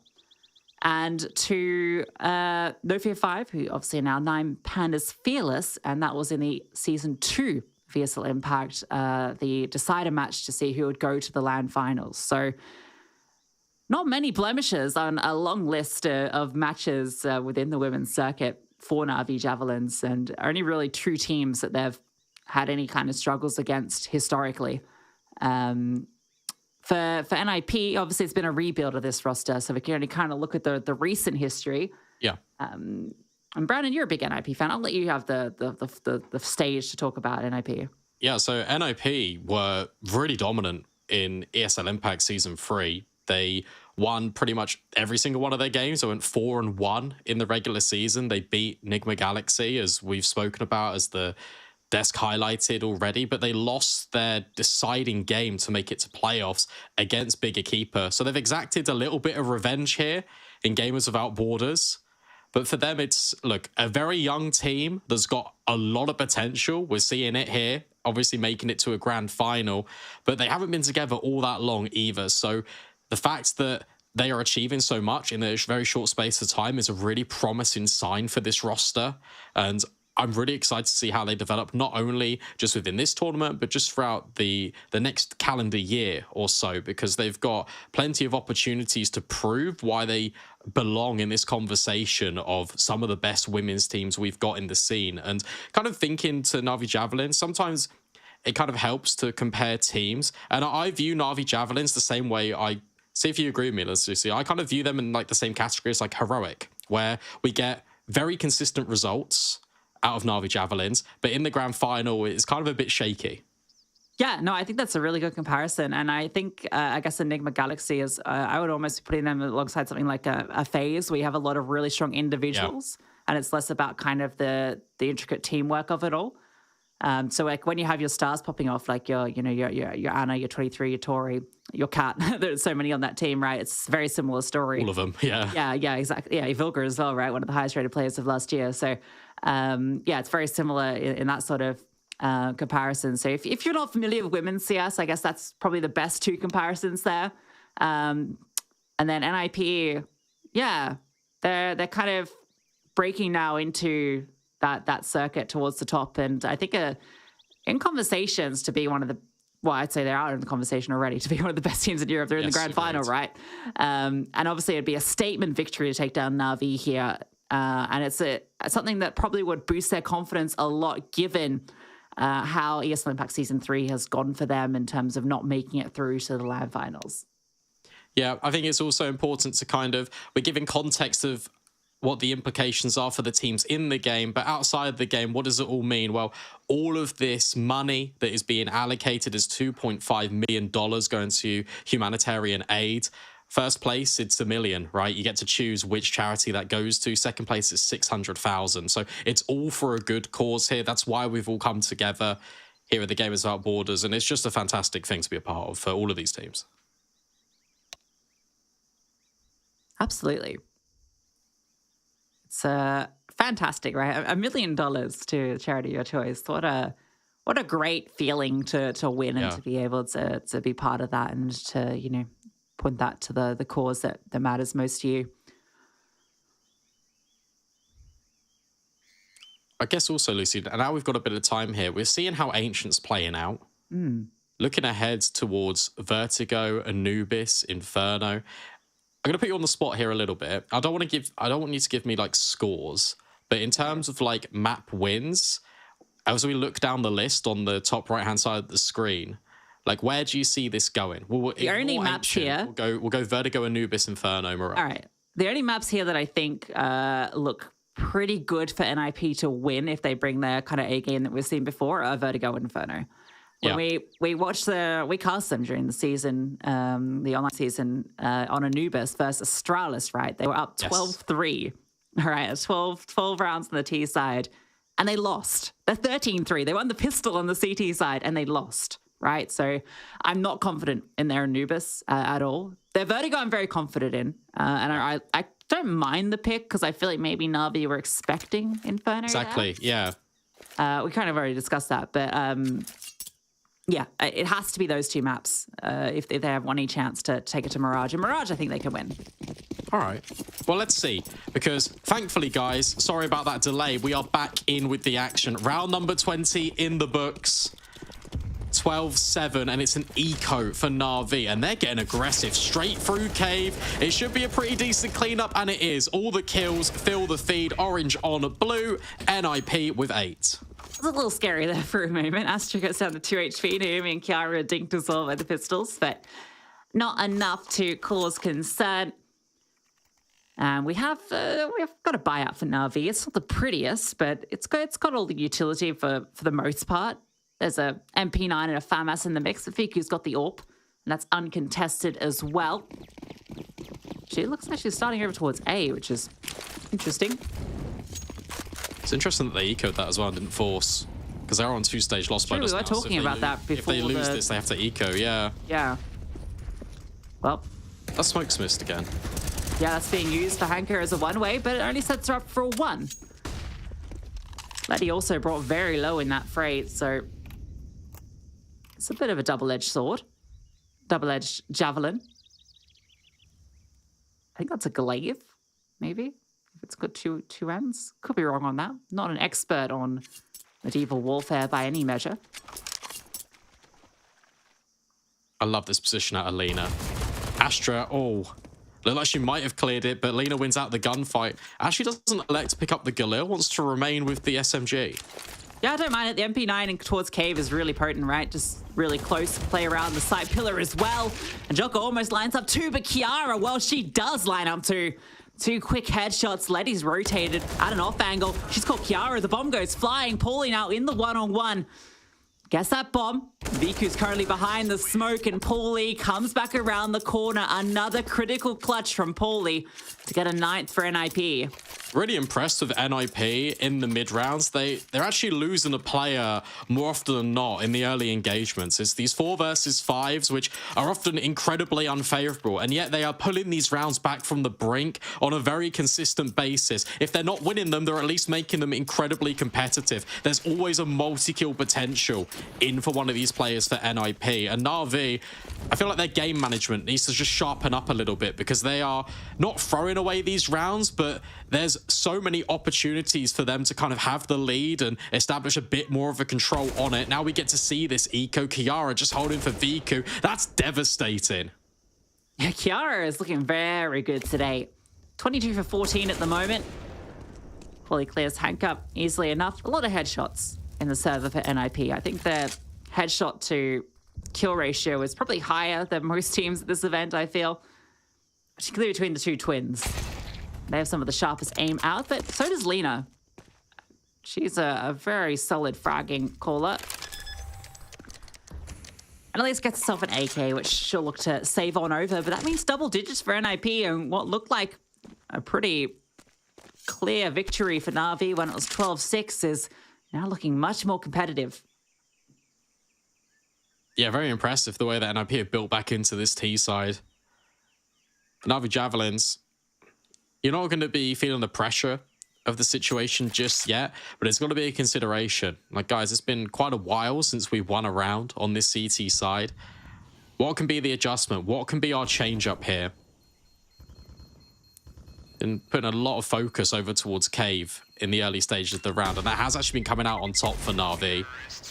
It's just in the middle into end rounds. That's where it's been quite difficult. Nice shot from Angelika on the way out. Can she recover the AK? Not quite. Worth noting that the only time that NIP have played Ancient this year was against NAVI Javelins. That was in a Cash Cup just last weekend, where they did lose. As we've discussed in the pre-game, it was a 16-10 victory on Ancient for NAVI.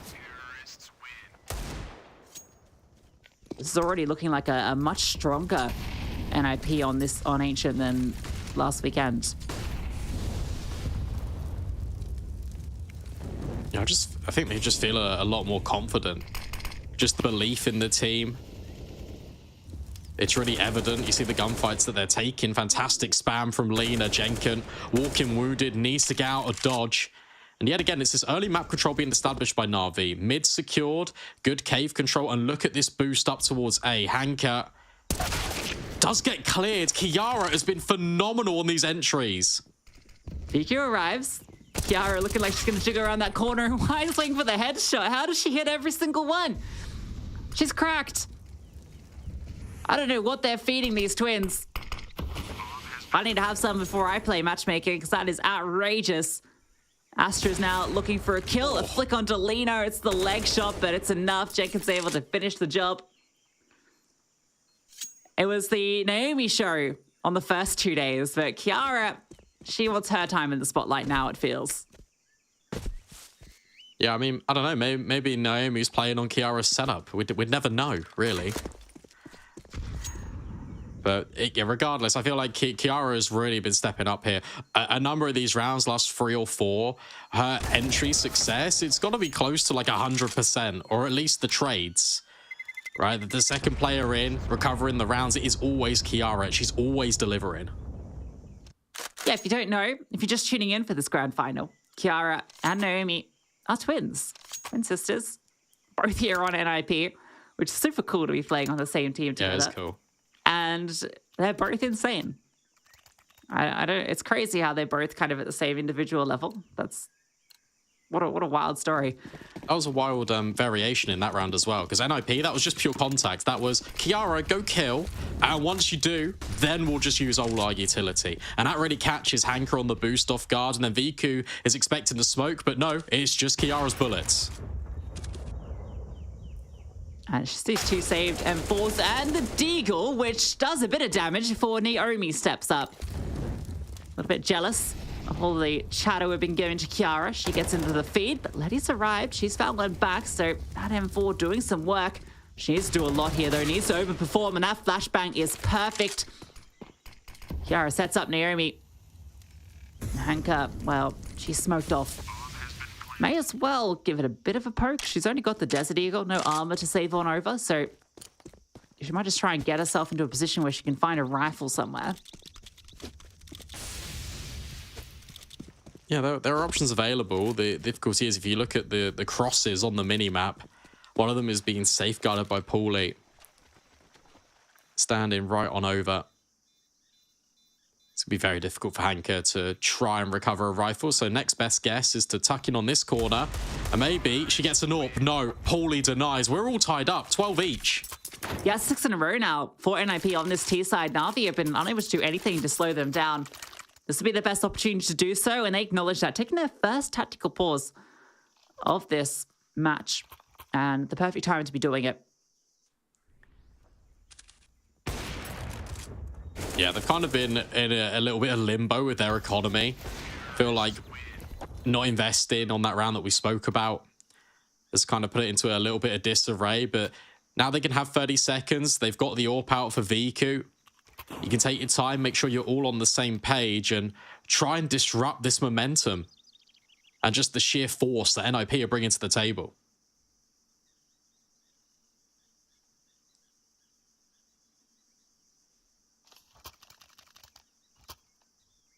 AWP comes on through. Viku didn't really get a chance to get involved. Last time around she had it, and again she's taken the A spawn. This time around she probably will get a chance to get involved because they are putting presence over here early. The bomb, in fact, even going to be making its way over there.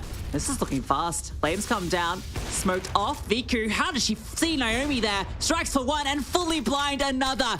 It's the Viku show now in the server. Hanka arrives as well.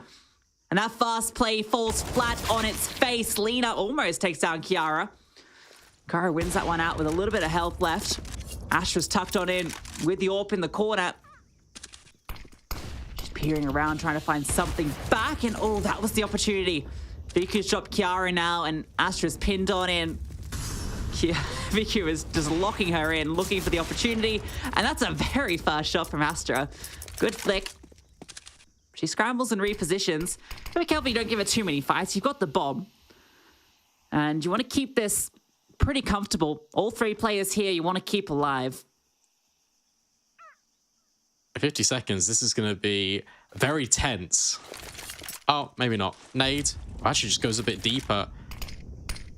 Smoke replenished. How much damage can Astra do? She's got more than enough money to reinvest the AWP, so that's why she's not saving. Just wants to inflict pain upon NAVI Javelins. She's dodging, doing a tremendous job at just bobbing and weaving past all this utility. Yeah, she finds one more kill here, and that's a bit of a recovery. Oh, that was the opportunity. Fast flick doesn't connect, but the no-scope does. Oh, she's starting to make it look like it's doable. She's gotten up close looking for another, but it's Viku who doesn't need a scope either. 4 kills in the round, and Navi finally slowed down NIP. Yeah, it's the jousting of the AWPs. They go 1 for 1, but Viku comes out on top. What an incredibly impactful round for her to come alive. First shot, don't even see her. Second shot, full blind. It's the timing. And then she just stays alive and makes sure that Astra can't get up to any more mischief. 13-12. Finally, Navi break their silence. They need to keep these rounds consistent. More pace, and it's more kills for Kiara.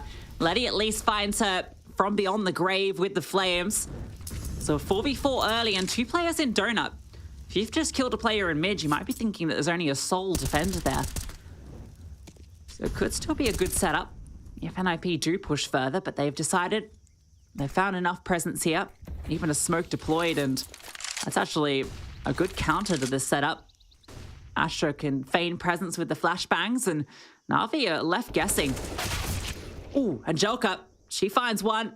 Lena drops the bomb, but Jenka was tucked in the whole time? How does Lena get that? She was full running and able to adjust on the Jenka, and Astra is caught out by Hanka. So Navi, a necessary round for them picked up. And now 2 from taking their map.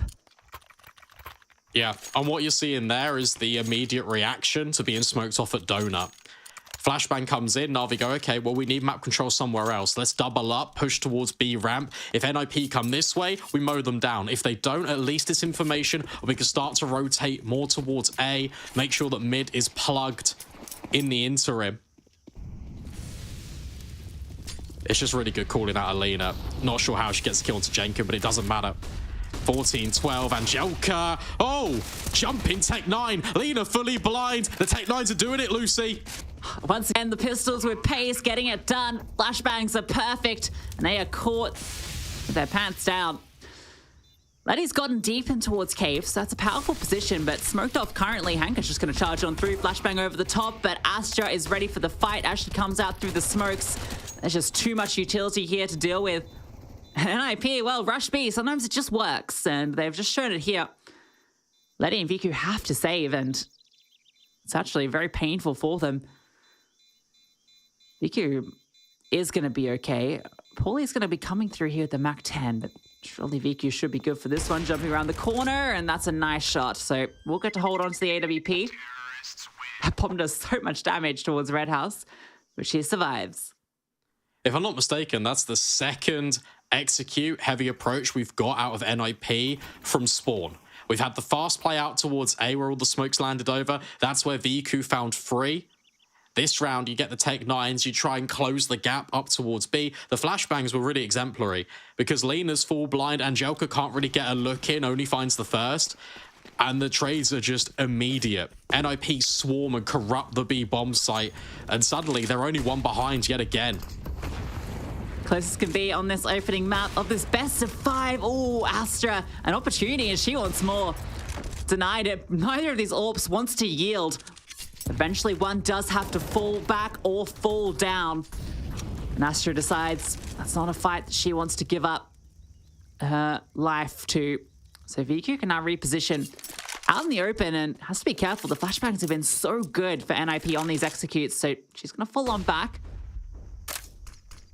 NIP are just prodding. Astra is actually repositioned onto that boost again.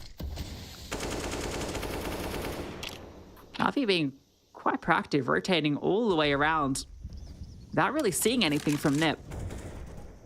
Oh, well, Eddie doesn't even see that. How does Kiara keep finding these openers? That's got to be, what, 7, 8 opening kills right now?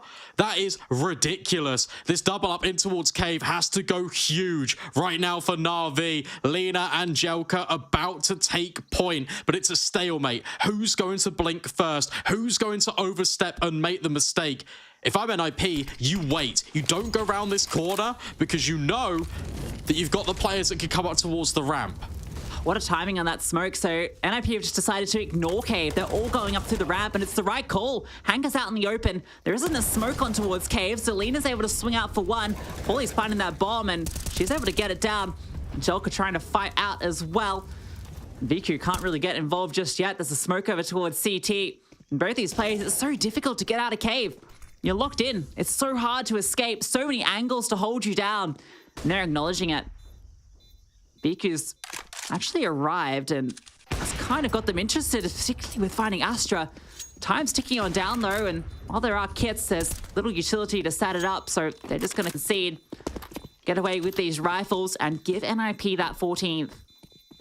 Yeah, smart decision from both fronts, actually. Na'Vi Javelins retreating, saving their money, which is essential because as the bomb explodes, that would have been a very difficult purchase if all the weapons fell to the floor. And for NIP, they've got more than enough to reinvest Astra's AWP. So there's no benefit going down there and losing more AKs, losing more stock. You might as well just rotate through CT, so you can catch any players in transition. What on earth is that? That's why you use the A1S, kids. No traces. Yeah, it's a really nice response from NIP, right? You can see they wanted to go for the split. You're immediately locked out by that smoke from Na'Vi, and that's gone through, I think, the 34-second mark. So you can't really wait for it while the rest of the team's ready to hit. They just reroute. Everyone goes up towards ramp. You know that there's already one player committed to Cave, so at most, you've got one on the site, right? So really well executed from NIP. Responsive to the situation at hand.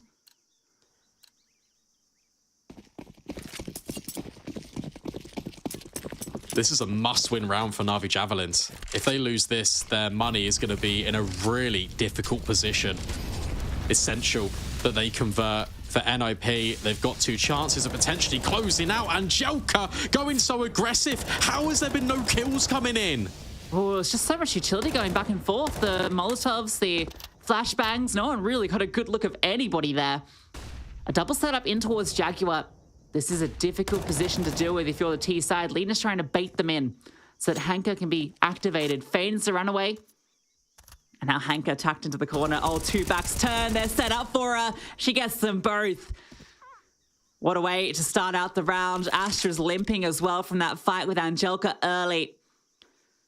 The aggression from Na'Vi is beautiful. Astra's just going to be walking solo to try and find something back here. And, well, she does spot out Hanker on the rotation. That's going to give her team a bit of space over towards A to work with. They drop the lurk smoke as they come on through. Astra making a lot of noise, but Letty hasn't budged. The issue is the rest of her team has. The sole defender now she's not able to deny at least one here. Okay, she does. In fact, does one better. Gets both. And for Astra, saving is difficult in this position. I don't even think she gets the chance to fire off against VQ. No, posts on the angle. Really quality adjustment there for NAVI Javelins. They've got 2 players in towards Cave with a 3rd player on the bomb site, and they get aggressive. This time they don't actually sit back and allow NOP the space. They fight forward facing. You've even got Angelka being that 4th element on the bomb site. It's a very comprehensive take, and even though it gets a little bit funky down towards ramp with Angelka, you still got the bait and switch play, and Letty does fantastic with a lot of responsibility on her shoulders. She tucks in, she waits for the mistakes, and now NIP, they need to win this round to force OT. Yeah, no AWP for Astra. Angelka gets aggressive, and that's given up the opening kill. Wasn't any sort of flashbang to help set her up there. It was just that smoke that would plume late, so had to just straight up win that duel, and Naomi was ready for something to come through. So NAVI already working with a player disadvantage. They have got a little bit of control in towards lane, but it's not confirmed control. And now they want to try and take the aggression in towards A. Paulie has just been sitting here. Oh, starts to repositioned. Oh my God, she almost gets both. That's unreasonable. Now look at Astra. Look at the space she's taking, walking through smokes. Lena is going to spot her out, so that's a life given up. But Hanka not able to find the connection. Lena's going to get ahead of this smoke. Considering just walking on through, but no, she holds through. They have to go for this retake. It's the last round of regulation. Letty is so low. Kits on both, but no utility. An incendiary that could be thrown to deny as well in the hands of Jenkin. Lena's walking on forward. Makes her presence known, and Kiara swings. Letty with the AWP and such little HP. An impossible clutch. Overtime now looming. NIP fighting to take us there. Letty has no idea where they could be, and there's so many players to find. They're dancing with her. Jenkin takes her down, and we go straight into overtime. Yeah, no breaks. Just gas. 15-15. So impressed with the mental resilience from both of these teams. It's a tug of war on Ancient. And this sets us up so nicely. This is the first map of a potential best of 5. Like, it could go the whole distance, and right now it is on this first map. It's what you want to see, right? 2 teams that have been among the best in their region, among the best in the world, battling it out in this best of 5. And already we've got a show on our hands in just map 1. Aggression from NAVI towards mid early. Not something they've really done too much of. We saw NIP doing it a lot, and they do so much damage. Joker actually finds that kill through Kiara and then goes back for another. In fact, that's 3 for Angelka. So the aggression works out this time towards mid. Oh, that timing. Oh, that timing. How difficult could that potentially be? No, it's okay. VQ does find Astra. There was a moment. But that looks really spicy. Instead, Naomi thrown into the 1 versus 3. Clutch potential on this player is absurd. There is always room. You don't want to counter her out, but VQ is remaining posted on the angle. Naomi walks into the jaws of death, and NAVI Javelins draw first blood in OT. Yeah, they needed a few of those CT rounds with the initiative on in regulation. It felt like they weren't really doing too much in that regard. I was saying, I feel like that's the first time they've really fought in towards middle. And they found a lot of success doing it. We saw it work out for NIP time and time again. See how it continues. Not this time around. Bit of a default out from NAVI. Players all across the map. That's a really nice HE lobbed in from Hanka. Goes very deep. Ooh, Astra spots out Angelka, who overstays her welcome on that jiggle. A little bit too wide. Astra doesn't miss those. She wants some more. That smoke's got a massive gap in it. She's managed to get in front of it, and she's peering on through, but Lena, well, she was ready for it. Peering over the top, right on back. You look into the void. Eventually, the void will look back at you, and sometimes it returns a bullet to the face. 4v4 now, and NIP getting ready for a hit onto A, while Fake Out Utility goes towards B. They might even wait for Naomi to come on over. No, instead. Oh, okay. It's Kiara. Who else but Kiara? Now Viku gets decimated. It's the same fate. 31 kills, probably 31 of them headshots. 3 versus 2, and Naomi's even joined the front. Born with an AK in her hand, it feels like. A boost up for Naomi. What can't Kiara do? Letty now trying to peer on through. Naomi doesn't let her escape the temple. And Lena has been heard by Paulie, but hey, Lena is able to find that kill. Time ticking on down now. Lena knows that it's not in her favor, needs to find these fights, doesn't know where they are, and Kiara swings to finish it off. 32 kills to her name and 16 on the board for NIP. It's so interesting looking at the NIP game plan, because whilst it is layered with a lot of disguise about where they want to end, primarily it all leads with, can we get Kiara in a position where she can multi-frag? And I feel like that's quite similar to NAVI Javelins T side. A lot of the times on Ancient, it's, can we get Angelka in a position for her to pop off? Those are the two players I think that are kind of butting heads right now on the server, trying to bring their teams right into success.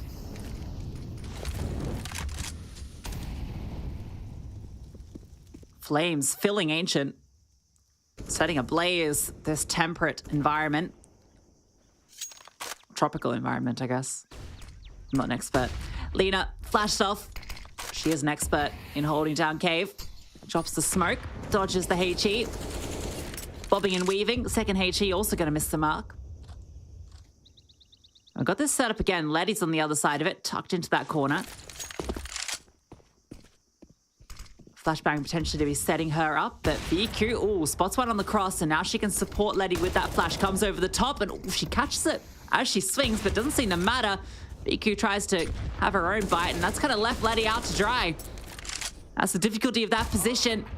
Secondary ult, though, chimes on through, and look at Hanka getting aggressive, pushes out A main and finds another. Naomi and Jenkin now, they are split up and have a lot on their plate. Yeah, that's just Na'Vi throwing a lot of pressure at NIP all over the map. And Jenkin, this fight onto Hanka is crucial, but she's looking the wrong way. Timing eludes her. And now Naomi couldn't get it done in the 1 versus 3. 1 versus 4 feels a little bit more difficult. Spots out Hanka towards Big Box. Tries to close the gap. Hanka just waiting for the rotate, biding the time, and that's where VQ can strike. Really well disciplined approach from Hanka. Sees Na'Vi get the 17th. Yeah, 2 on the CT side. Pretty good considering that T side looked so strong earlier. Remember, this was a 9-6 half during regulation. Na'Vi definitely looked a lot more comfortable, and they were the ones setting the pace.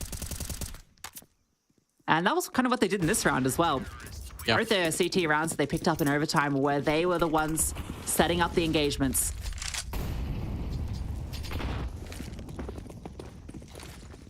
I feel like the utility as well has improved a lot for Na'Vi.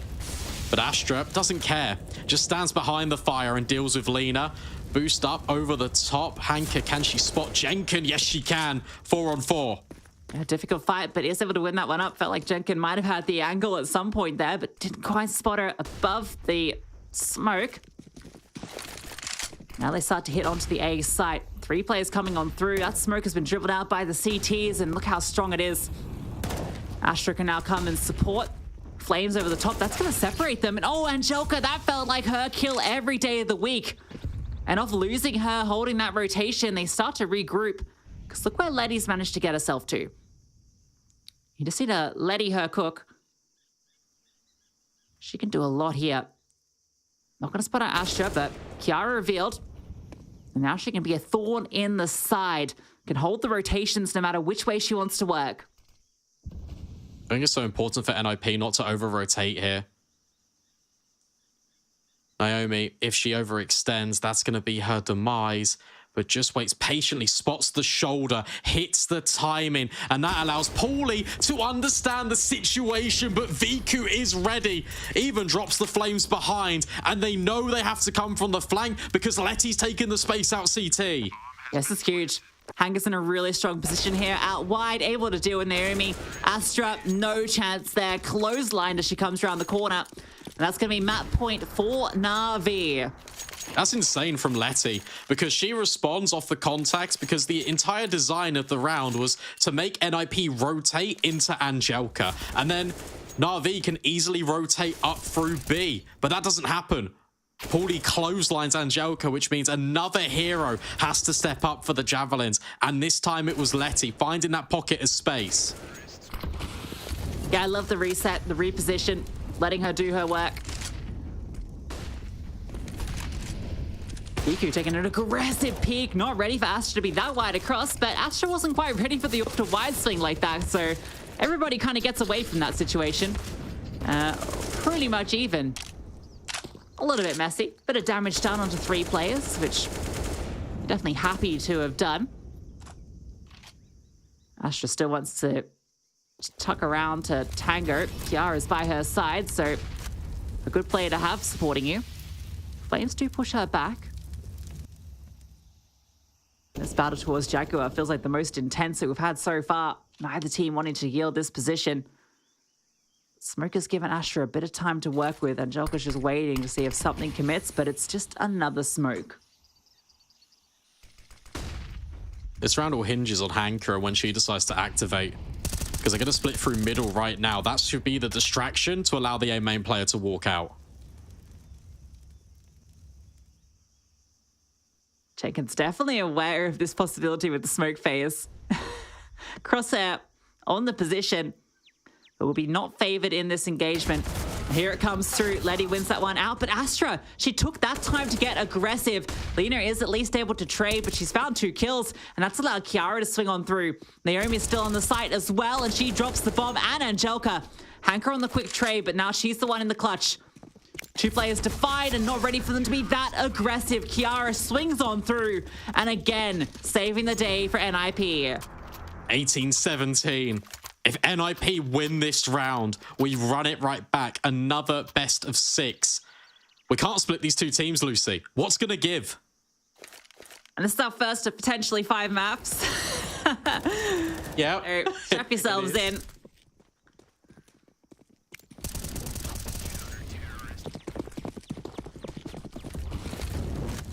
Last round, potentially. Fast. Really fast. Letty leading the charge, but Naomi gets the opener, traded immediately. Angelka's not slowing. Jenkins drops that smoke, but Angelka spots her before it plumes. And now they can charge on through. Astra comes on over, just wants to try and deny, but she's getting rattled through the smoke. Angelka's ready for Kiara this time. She's going to phase that smoke, but Angelka is just sitting on the other side. This might just be it, and ooh, timing's not good. Kiara's found a kill, but Angelka comes on through, and finally, Na'Vi are able to take it. 19-17, it took overtime to do it, but they take the first map of the best of 5 grand finals. Yeah, really well played by Na'Vi, and the call from Lena right at the very end when it's crunch time. Let's go aggressive. Let's take the fight to NIP through mid, and it works out perfectly. There's only 1 trade to the 3 kills of Na'Vi. They overwhelm the bomb site, and NIP, they just don't have enough left in the tank to force double OT.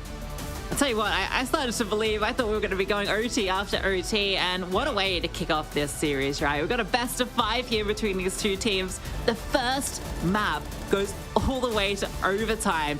Feels like both these teams are so hungry for this, and it's fantastic to see, considering Na'Vi wiped the floor with NIP last time on this map, but this time around, NIP, it looks like they've learnt their lessons, which I think sets us up for a very exciting few maps ahead.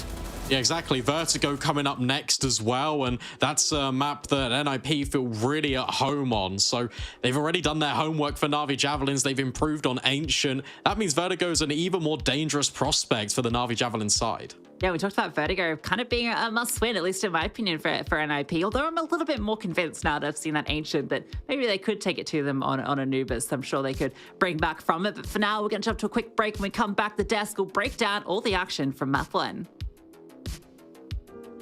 Every day, it feels like there is a new crisis.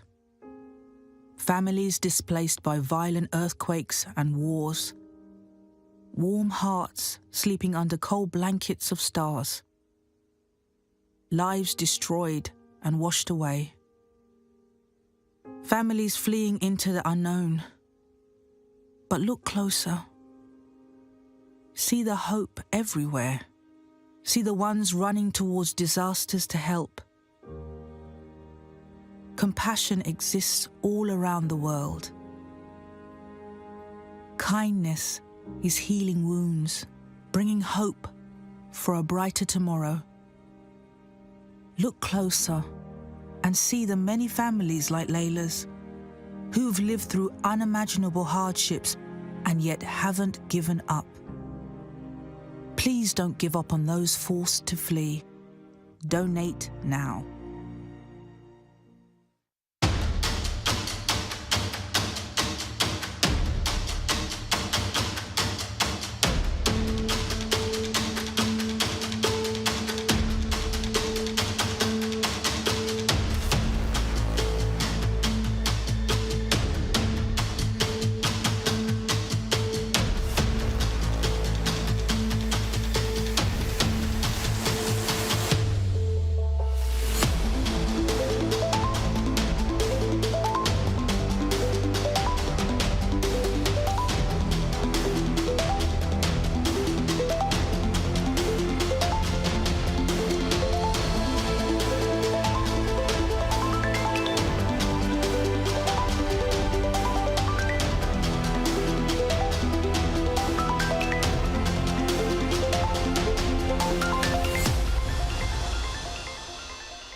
Progress is a race that has no end. After every finish line, another challenge awaits. How can we continue to push innovation in a sport at the forefront of technology? This is how.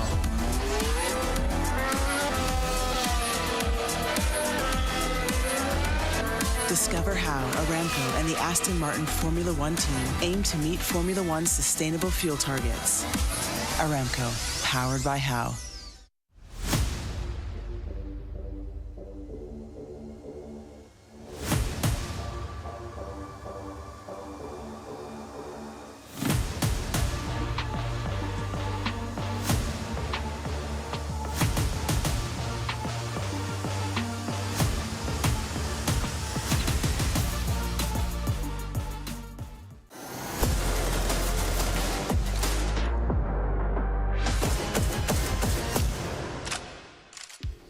Welcome back to Gamers Without Borders, where our lead has been claimed by NAVI Javelins, after map number 1. Steph, we have the buffer, though, of this grand final being a best of 5. So no need to panic at this point, but it's so close. Are NIP even lacking anything at this point, or was it was anyone's game in that one? Honestly, I don't know if I'm gonna jump into this. I think that NIP relied extremely on individual performances in this game, meaning, like, yes, they definitely improved from the last time that they played each other, but we cannot rule out that maybe it's not something they can do on 5 maps. Kiara and Astra, these two players, they were 8-4 and 7-1 in opening duels. Okay, so that does mean that for Matt's 15 rounds out of whatever overtime rounds we had, NIP started with an advantage of a 5 versus 4 player situation. That's insane. So can they replicate that on all maps today? I think that's not fair to assume that. So that being said, considering all of that, NAVI winning is huge. Well, Sam, a recurring theme in our discussions over this entire weekend of matches that we've seen so far has been adaptation, because NIP took the pace to NAVI early on. They went up by 4, and then NAVI have adapted and then brought it right back, and just, you know, adapting on the fly just seems to be the thing that's happening right now. Is that right? Yeah, I mean, pacing is 100% the right word to use. Ninjas in Pyjamas, they love a faster pace. NAVI kind of stumble a little bit against that for 4 rounds, and as you say, adapting on the fly, instantly they change up their pacing. They don't try to take the aggressive fight. So Ninjas in Pyjamas start losing rounds, so they're forced to start playing slower. And because they've done that, it's not their usual playstyle, NAVI instantly take advantage. And so these adaptations are constantly going. And a lot of the rounds that Ninjas in Pyjamas were winning, I was noticing there's like a lot of really good utility in trying to isolate some of those duels, because they realize they can't play their usual game, so they have to slow NAVI down. And so from round to round, you're constantly watching these changes, and it's so cool to see. Yes, we did have a few timeouts come through on top of the on-the-fly adaptations, but it's really impressive that teams can make these changes so quickly. Well, speaking of individual performance, Steph, you've got your 2 on your screen right now. It seems pretty obvious to us, but to our viewers at home, why choose these 2? Well, I mean, they were just so dominant. They really, I don't want to say carried, because look at the ADR. They both are under 90. So that shows how even all the ADR was for both teams. We have a 60 to 90 ADR if you compared everyone. But Kiara and Viku were doing multi-frags. They were doing impact frags. They were opening rounds or closing rounds, depending if you're Kiara or Viku. And just overall, if they're still alive in the rounds, both teams are in trouble. Yeah, their individual performances were changing the pace of play within rounds, which is so vitally important, like Sam, you've already mentioned. It seemed like the Twins took a little bit of time to find their groove, but once they did, it was like they were unstoppable for multiple rounds at a time, Sam. Genuinely, I feel like, so we saw Kiara on Overpass yesterday, and she was one of my standout players with Astra, and I feel like she played Overpass and went, hang on, I'm kind of nuts. And she's just rolled with it again today. She's been phenomenal, right? Like Steph said, so many of those opening duels, 65% headshots. She has been exceptional. And Naomi, unfortunately, you know, stuck in so many of those clutch moments, which we know that she can excel at, but so many of them were like 1v3, 1v4, situations that are very, very difficult to come out on top of. And yet, despite that, she still performed incredibly well across the board. The twin power is definitely still strong here. Twin power. Well, the next map is going to be Vertigo, picked by NIP. So, Steph, what are your expectations going into this map? Are we expecting the favor to lean a little bit more towards Ninjas in Pyjamas? Well, if they can replicate what they did on Enshin, which was Navi's map pick, I expect a NIP win, because it was just so beautiful to see them perform. But the thing is that, you know, we haven't seen this specific matchup. Let me just confirm what I'm saying here. Yeah, we haven't seen this matchup on Vertigo, so we don't know if Navi is ready. Navi does not play a lot of Vertigo, and when they do, they're not that successful on it. So it's kind of a 50-50 coin flip here. Are they going to show up today? Can VQ be that opening duel person, be that I'm gonna get 2 or 3 kills with my op all across the map. If she can, then we're gonna have a really, really amazing match. Ooh, competitive, uncharted territory. I like what I'm hearing for a grand final best of 5. Now, this is probably the most important map right now, I feel, that we're going into, Sam, because going down by a 2-map deficit in a best of 5, obviously forcing you to have to win 3 maps in a row. It's an almost impossible scenario. Obviously, it's not impossible, but that's the last thing NIP wants, right? Yeah, what makes it even more difficult is the fact that NAVI essentially get 2 map picks in the first 3 maps, so you're playing 2 of your opponent's map picks, which definitely puts you in dangerous territory. And we spoke about this a little bit with the Inferno only coming through on that 4th map. So there's a lot of question marks. But I mean, even coming into Ancient, we weren't sure. They lost 16-10 on it previously, so we didn't know what to expect, and yet we can see great strides have been made. And as Steph said, right, this Vertigo is not a map that Navi really play. They've played it once in the last 3 months. It's not something that they put a lot of time into. On the other hand, Ninja's Pyjamas have played it 5 times and they have a 60% win rate on it. So they're definitely coming in confident, but as you say, the stakes are higher, the pressure is on, and hopefully they don't let that, get to them. I mean, Steph, I have to say, because I almost forgot while we were in this little segment, that tactical pauses are being used very well during this match, I have to say, right? It's a little bit better, but considering it was in overtime, there was only 4 pauses used. So, guys, you can still do a lot better than that. But I did agree with B-Dog when he mentioned NIP at some point won a round and then paused right after. So these are the kind of pauses that are being well used. Maybe there was a little bit of something excitement, so we want to slow down the pace, or maybe we are thinking, okay, this was way too hard. We need to refocus because this won't work again next round. What should we do next?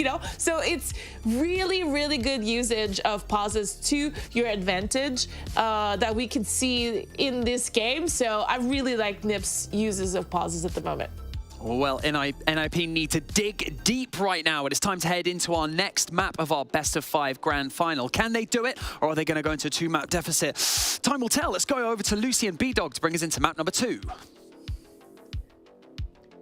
Vertigo, a super interesting map. As Sam mentioned, it's not a map that Navi have really been playing this year, but last year it was their most played map. It was a map that they picked into quite a lot because everyone was permabanning Nuke against them, right? Because they are the Nuke team. So it's really interesting, actually, that Vertigo has gone out of favor from them, but I still wouldn't count them out here. I don't know, maybe it was the loss that they suffered in Katowice to Enigma Galaxy. Yeah, that probably hurt. That was the map. Honestly, they should have won. They played a spectacular game against Enigma Galaxy, and they really should have won that to kind of carry on that best of 3. NIP, look, they're very good at Vertigo. What they get caught out on, though, and something that we've already looked to and spoken about earlier in the tournament, are these late round lurks, not only in towards middle, but B on the T side. That's where teams can really undo the good work that NIP put into their defense. And Again, I was going to raise it as a concern. They did really well against Bigger Keeper, but NAVI Javelins, they're the next step up. Yeah, I will say this is a map that Angelica really thrives on. I feel like it's one of her strongest maps. And considering she showed up really well on Ancient, as you'd expect, I'm looking at her to really be the big shining light for Navi here, whereas I'm actually kind of looking towards Astra. Despite Vertigo not necessarily being a big AWPing map, she's definitely a player that has a lot of presence on the server when it comes to Vertigo. I think Naomi is a really good player to throw into the mix as well. She has been really consistent on Vertigo for NIP. We've already had one of the twins performing spectacularly on map number 1 of Ancient. Maybe now it's time for Naomi to share the spotlight with Kiara and bring NIP the map win. Well, let's see it then. NIP will be obviously starting on that T side map 2 of this best of 5. Another overtime, potentially. We'll see. It's been very back and forth between these 2 teams so far. See if that continues here on Vertigo. A 2-on-2 setup from Navi. Playing it safe while they get the information, and a little bit of information comes through for Lena. It's going to cause another rotation over towards A, but NIP are just testing the waters at the moment. Last time they played Pistols on Vertigo Gamers Without Borders T side, they had this exact same setup where they actually got the kills towards A but ended B. This time around, no early pressure and a lot of space has been given to NIP. So they're going to just use their utility. They're going to go into the gunfights and they're going to win them. There's Naomi, instantaneous onto Viku. Yeah, Viku had his position to do a lot there, but Letty shot the bomb with that shot through the smoke. That is huge. Lena has an open line of sight, but can't quite connect. Letty wants to try and deny the bomb, but Naomi is allowing that one to go down. So it does get planted, and note there's just a single flashbang that goes over the top. Naomi's found another. The flashbang does fully blind her.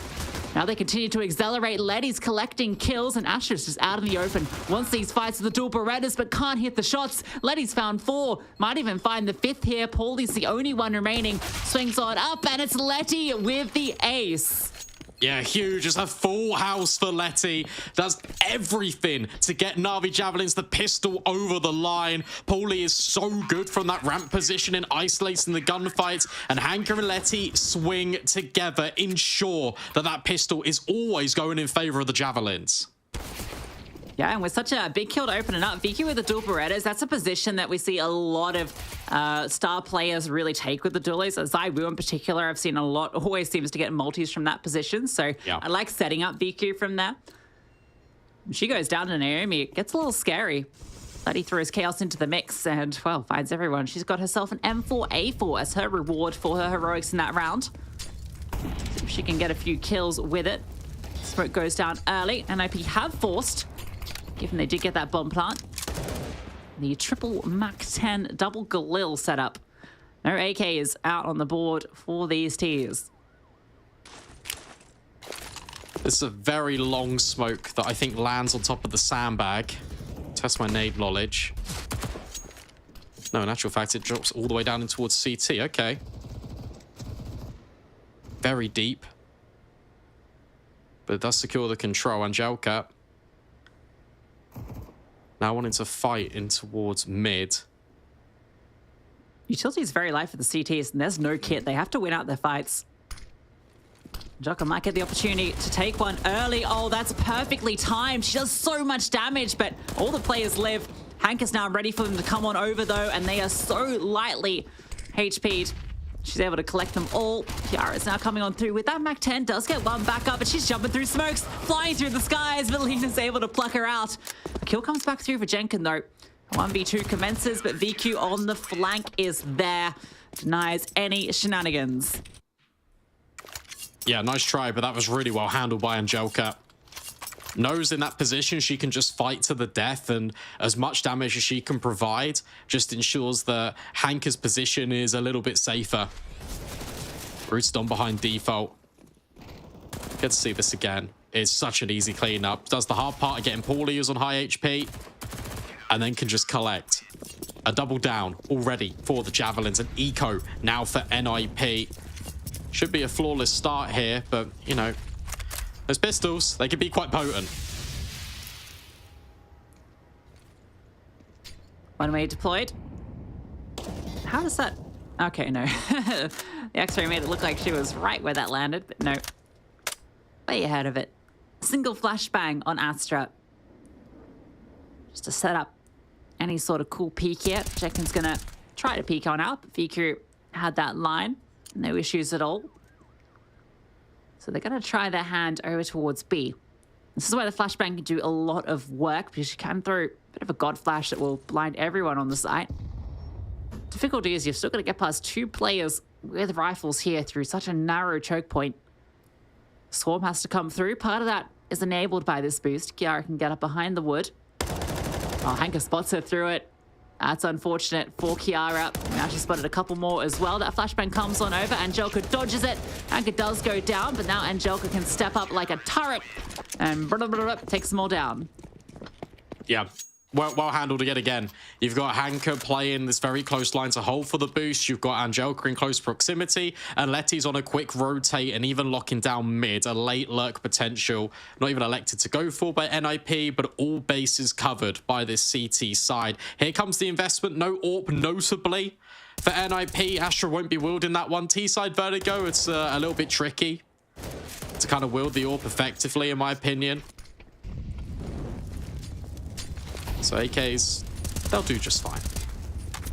VQ thinks better of her flames, goes for the flash instead. I think based on the utility thrown out from the T side, she decides to go for the flash because they threw their own Molotov. Oh, VQ spotted one. Naomi caught as she crosses over.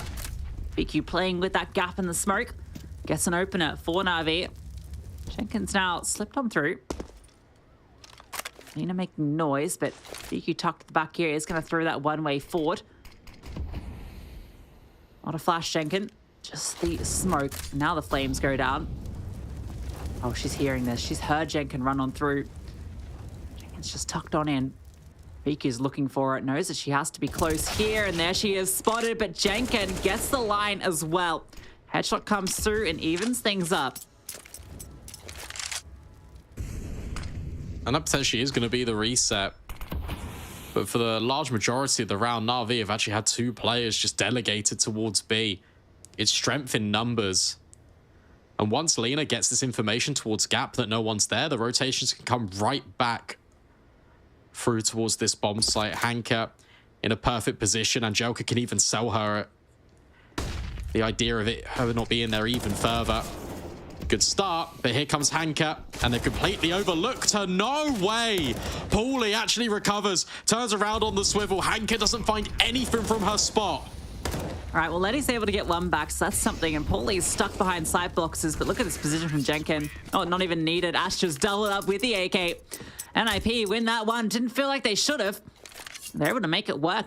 Just the setup on B, 2 players, and neither of them able to get anything done. There needed to be something to support Hanka there. One flashbang over, and she's got 4 players blind that she could potentially take down, but there's just nothing to support her. Swings out wide, and she goes down immediately. Yeah, it's kind of wild, that battle on A ramp as well, because Javelins wants to get aggressive to try and find the control. We're seeing the recycling of the smoke used up towards the first sandbag that's really popularized in the meta. Hang on a sec. Flashbangs. Oh, they're perfect. That's cool. Joke will actually find Paulie to open up this round. He gets himself an AK as well. And there's a fair bit into this. I mean, there's an M4 still in VQ. Pyjamas on Letty. I love that. You set up your play with the 5-7 to try and punish the lurking towards mid. And mid is something I wanted to bring up because NIP haven't started utilizing it yet. So it is still early stages in their T side. Now they might be a little bit worried after the aggression comes through. So it's nice from NAVI to show these little tricks. Hanka with the Desert Eagle has a lot to deal with here, though. She's jiggling, spots Kiara. That's her cue to start to move on back. A smoke at least she can deploy, and she's going to need to throw it down fast or just peek on through. Okay, she's going to drop it through now. And actually setting aside it. I love it. Playing around. VQ's found one. Hanka's still here. She's still sitting in the smoke, and she's walked around from behind, drops the bomb. Now she needs to find more. She's done just that. Naomi incredibly low, walking through a smoke of her own, and look at that shot from Naomi. A huge clutch to deny NAVI's force. Yeah, but how close does that get? That round should never be in a conversation point for NAVI. You've got the opener, you've got the stabilization from NIP, but then you've got Hanka being such a menace through all of the smokes. The second headshot was so pristine. But let's talk about this from Naomi. It's not just the 2 kills here, it's actually the 4 in total. Wild scenes, and that resets the economy for NAVI, going for a little bit of a stack in towards mid.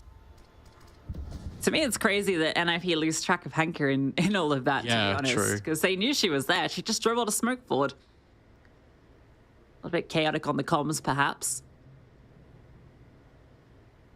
A smoke looks so funny when there's just 3 players sitting behind it. It's so good. Yeah, I mean, it's good. It just looks funny, though, doesn't it? Yeah, it does. Someone's just dropped a... Well, I don't know. Don't worry. Smoke. Well, yeah. I was gonna make a vape joke. I don't know. Didn't land. I couldn't connect it. Just didn't commit. NIP yet to commit to a bomb site. Keep your eye on Kiara. She's actually walked her way all the way towards the B bomb site. Gets spotted out by Letty. So where's the stack move for the Javelins? It will cause all the rotates to come over. Kiara's like, guys, please go away. I've got a couple. But I've seen the rest on the def cam. That's exactly what happens. NIP I like it. They do that a lot on ecos. They just send one player for a little bit of recon, and then they all rendezvous together on the other bomb site. Yeah, it's a perfect way to play against Nico. At the moment, Kiara, the only casualty. So an AK for Hanka that she might get to hold on to, and probably will, given the positioning. But that's going to be 3 apiece now. NIP, after losing the opening 3, have looked pretty solid.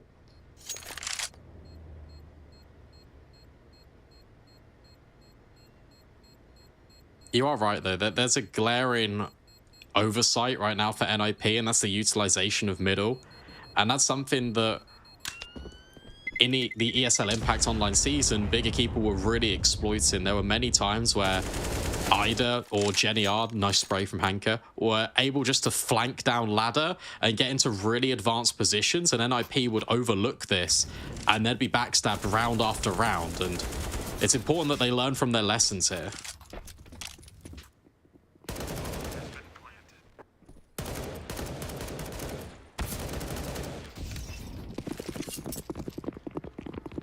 Well, we get the AWP out for Viku now. Her first time getting her hands on that on the CT side. She's immediately going over towards Gap. Astra's got hers. Didn't really get to use it last round. Oh, Lena, look at this. Getting up fast. Jenkins ready for it. Running through the smoke there. And, oh, bit of pre-fire there. Does damage to Viku. She's still sticking around. There's a bit of a gap over that smoke, and she's going to just deploy her own, in fact. Certified AWPer, indeed.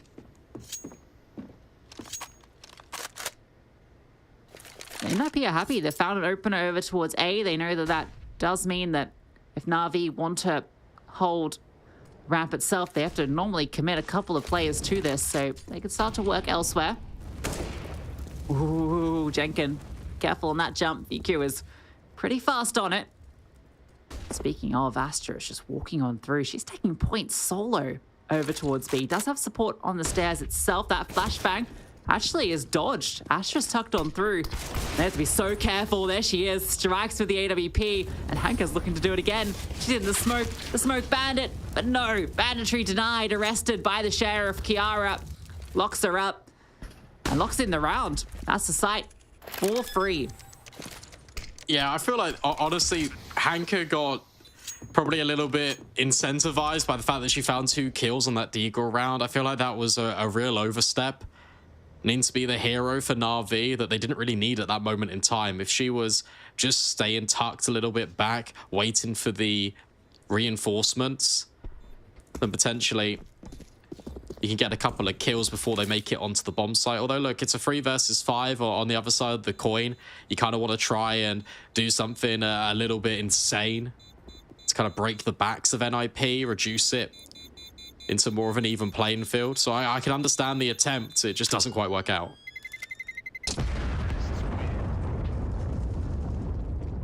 It's kind of crazy that Astra's just able to walk in with the AWP onto B. Yeah.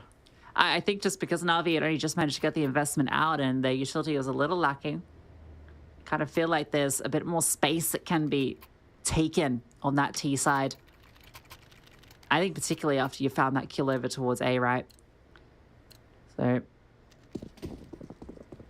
RV do get another chance with those saved weaponry. And now Astra's posting up in mid, on top of the generators. A confident position and unexpected. Everyone's just trying to take fights right now. There's a gap in this smoke that Viku could potentially capitalize from, and she does. Jenkin immediately falls through. Hanka wins her fight out on B. Kiara walks through the smoke, completely blindsided. A 1-2 sucker punch from NAVI kicks things into gear in round 8. And look at the setup for NAVI. They've got control on both sides. Now they think, well, mid, that's potentially where the hit comes. Letty playing anti-flash. VQ on the corner. Astra is so fast, though. Peeks on a round, over the top, knocks her down. Now Letty has to be careful. Utility rains on through, and there's a lot of defenders here if they want to split onto B. The smoke over towards elevator does indicate that is the direction they're going. A flashbang through mid, but the fight is coming through here. Letty gets one, drops the bomb, and Angelka's just tucked on through. Paulie walks right on into the FAMAS, and it's easy enough for NAVI to finish off that round. Yeah, very disciplined approach on the defense from NAVI there. NIP, we're trying to get a little bit more aggressive in towards mid, but the thing is, you've just lost your extremity players. And you're completely right in what you were saying. Just the understanding that NAVI know that this is the avenue that NIP have to take, so you can just sit in all these positions. There's so many angles to clear that one of them will go overlooked, and then Gel capitalizes upon exactly that. NIP with plenty of tricks to continue working with. All the tools out. And Jenkins getting up close. That Sparrow does a lot of damage, but on the reload, she looks to try and capitalize. But Lena, well, she was there in the open. But Naomi, she's caught that timing, runs on through off Astra's flash, avenges her teammate, and then some. Viku's here with the AWP and wants to get ahead in towards Gap. But look at Astra, patient as always and ready for that aggression. Vicky felt like she had to do something with that player disadvantage. In the end, it cost her life. Hank has fallen as well, and Angelka doesn't even get a chance in the round. Yeah, pace changing up towards A ramp for NIP. They want to take the engagements on their terms in this round. Flashbang was perfect from Astra to allow Naomi to get the players retreating back onto the bomb site. Because that all starts with Jenkins going a little bit aggressive. But then finally we get to see the utility really come into action here.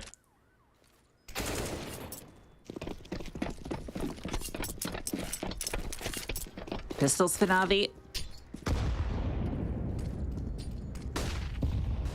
Joker's getting a little bit forward here. A flashbang gonna force her back. Astra's found Lena just spamming through the smoke, and Joker does get one headshot in mid. Astra's ready for Letty to push. PQ wants to have her shot at it. Astra was aware of it, but they've actually passed each other. Not gonna matter. Okay, Viku does eventually spot, and so does Astra. Both thorough as each other. So now Viku's position well known, and any chance of disruption is denied. Bomb has been planted. Operation Collect an AK.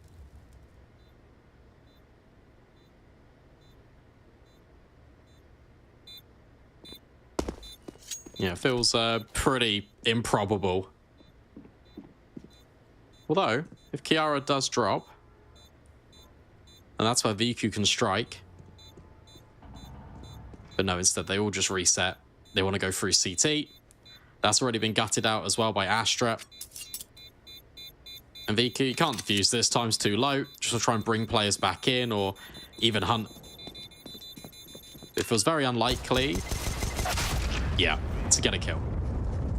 No armor. As soon as the first shots don't connect to the head, there's no chance there, but Hank has immediately dropped the AWP on over. Vika gets her hands on that one. And Navi get another chance with the guns, but for NIP, it feels like they're now looking a lot more comfortable on this T side.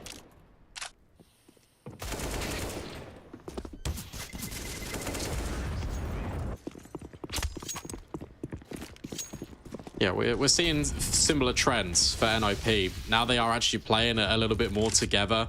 There isn't so much individual gunfights really taking place, or there's always a player in close proximity to trade. Viku drops the incendiary to deny that attempt after Naomi falls. A lot of info because you've just seen the bomb, so you know there's got to be a couple of players committed here. And Chelka definitely gets the confirmation on that, but look at Astra. Oh, she's found a gap. In gap. Walks on forward. Lena, okay, she's aware of it. Oh my god, doesn't spot her on the fallback. Astra might even be able to find two here. They line on up, but only good for the first. Letty even helping out with that kill into Lena. And Hanka, a difficult position to deal with if there's no flashbang. Kiara is going to try and clear it. Hanka gets the better of her this time. No crouch crawling around the corners. Oh, Jenkin, that gets a little spooky. She's just coming on forward. Knows Hanka's here on the side. Jenkin, a huge kill. Viku gets one back, but Paulie's now in a winnable clutch. A 1v2. Has the Molotov to keep them at bay if she wants to commit to this bomb plant. Now she's going to punch in the digits. Viku and Letty. They do have a kit. They have a smoke, and Paulie, she is stuck on the site at the moment. Flashbang over to creep on forward.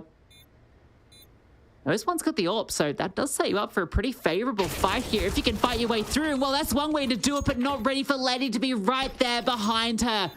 Thinks that she's going to swing from the left side, and that moment of hesitation allows that trade. Yeah, smart stuff though. What a really nice attempt to execute through B if you're NIP, because you haven't really got many options. You have to just fight forward because you are losing the opening kills. Astra, this was nearly spectacular. But instead, it's just the dastardly duo of Vertigo so far for Na'Vi, VQ, Letty, really stepping up, making sure that there's no stone unturned and there's no possibility for NIP to win another.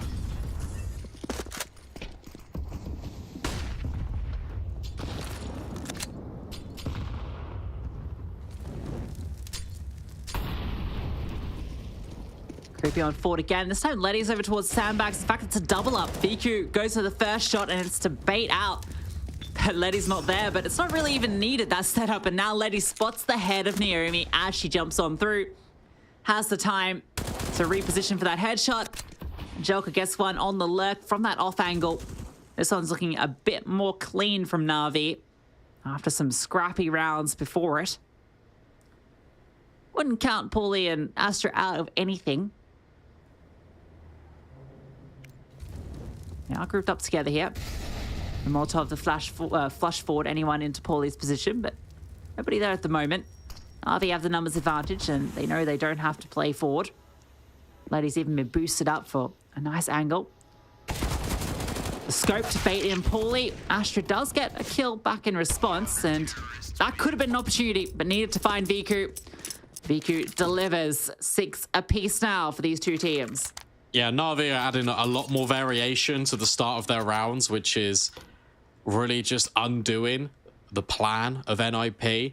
And what we've seen, in my opinion, a lot in this first half is Na'Vi Javelins disrupt what NIP want to initially achieve, and then there isn't really any future-proofing. There isn't a backup plan for NIP. They just try and gather and still hit the same bomb site, and it's making it really difficult for them to just find an avenue back into some of these rounds. Which is really interesting because you compare and contrast that to H, and it was NIP that were having really good mid rounds and really good late rounds, especially in off-plant situations. It just feels like we've got a shoe on the other foot. And Na'Vi Javelins are really just applying the screws to NIP. I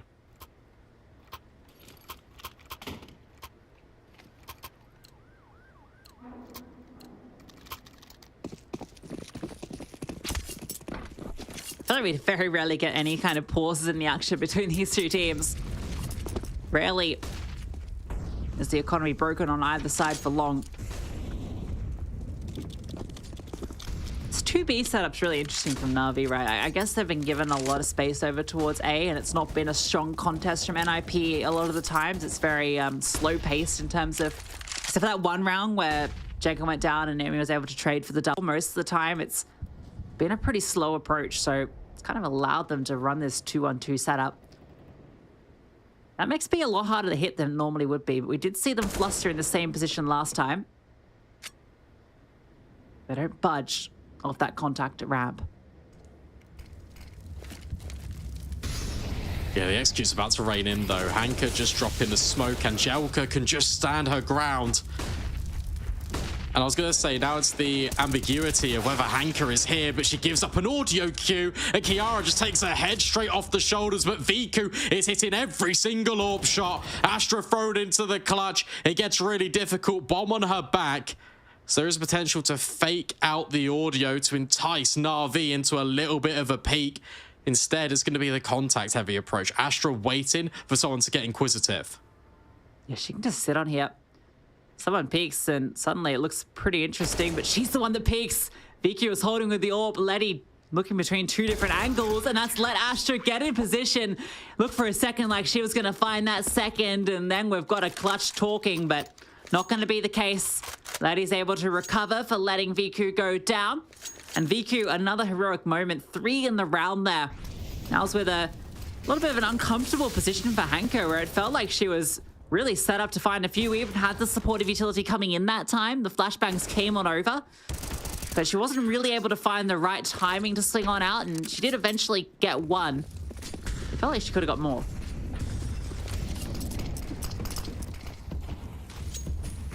We do have the pistols, potentially accelerating and securing. Lina hits the deck early. Letty, though, we'll find a couple. I feel like as well, the NAVI Javelins adjustment you're talking about, Lucy, with the initial game plan with 2 players over towards B, it's, I think, a fundamental change to their structure based on what happened in Katowice, because the B bomb site was really being exploited a lot by Enigma Galaxy, but also they could have done their homework because NIP have not put too much pressure towards middle at all. And so that just really facilitates the double up. And whilst Naomi does get a couple of kills, it does end a little bit expensive. Na'Vi, it's the last round of play now in this first half, so they're not going to worry too much about the quantity of players falling. Potentially another 9-6 half for Na'Vi, but we'll see what NIP can deliver. Letty with a great hold here. She almost found the third through the smoke there. Did a lot of damage. And Hanka, a change up over towards B. Eventually traded, but does enough work there for her team. So what NIP are going to show us this round, whether they're going to do something different. There's a lot of players here towards ramp early, which does insinuate that they're going to do something a bit more contact heavy here. One player lurking in mid towards ladder. Difficult to fight your way through here at the moment. Smokes, they're waiting for those to fade, and then they'll start to take their attack through. Molotov up into the corner. Smoke lands. Lina wants to get out of there. Naomi spots her on the retreat, but she is able to escape. NIP get a lot of ground, though, and that's caused a rotation now from Na'Vi, and it's caused movement across the map. They're coming through fast on the flank. VQ's round 1, and the smokers actually blocked Astra off. She wants to get involved and fight these players in towards Gap, but they're not giving her anything. And look at ramp. The CTs are flanking already. They're pinned in. Nowhere to escape. But Paulie was in the back lines the whole time. It's flanks on flanks. Hanka spotted, and now Angelica feels like she needs to get involved, and she is able to do just that. Ash is able to find one. This is chaotic, but the bomb is dropped. Jenkin on the ramp. Oh, that HE. Lina just about survives, and Angelica finds a huge kill. Paulie now has done so many clutches for this team, has to come up big, gets that first frag, and Lina is so low. Paulie knows roughly where she was, but needs to find her, jumps on up, clutches on out, and gets the 7th for NIP. Yeah, what a crazy round. You've got the immediate response from Na'Vi pushing through the back lines. They're leaving mid unoccupied, and you thought they'd give some attention to it because the trajectory and the glass being broken with the mollies landed. It's so common for a player in towards ladder to drop the incendiaries. But instead of grouping with the team, Paulie tries to flank. It's close as close can be as the half swap over.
Thank you for participating in the world's largest charitable esports and gaming festival, Gamers Without Borders, and using your e-gaming talent for good. Why donate to refugees? Imagine you have to flee and leave everything behind in a matter of seconds, not knowing what awaits you and your family. In games, you get a second chance to resume your life. For refugee and displaced families in real life, some people do not have the option to restart. Over 103 million forcibly displaced people have their life on hold, eager to move forward. Behind these statistics are people like you and me, ordinary people facing extraordinary circumstances. Last February, we all witnessed a horrific earthquake which impacted a region of 15 million people in Turkey and 8.8 million people in Syria. Imagine these figures are a result of one emergency only. Today, I ask you to choose refugees and donate your win to support our efforts on the ground. Your donation means a safe shelter, a warm meal, a proper education for kids, and much more. Together, this is possible. Please donate to UNHCR today, and thank you so much.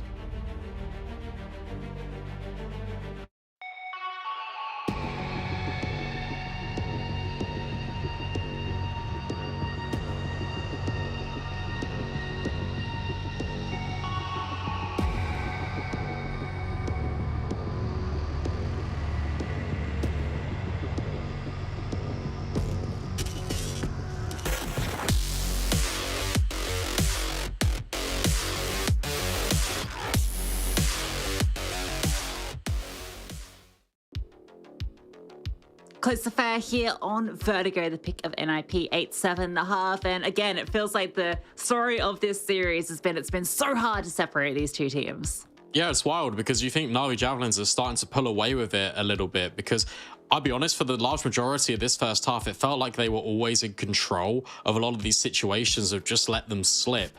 NIP, there's been some good moments in the half, and obviously that's allowed them to get 7 on the board. But I feel like the scoreline isn't really a true reflection on the state of affairs in the server. We go. Couple of decoys out for NAVI. Often used to disrupt over towards sandbags, but it's aggression in towards mid.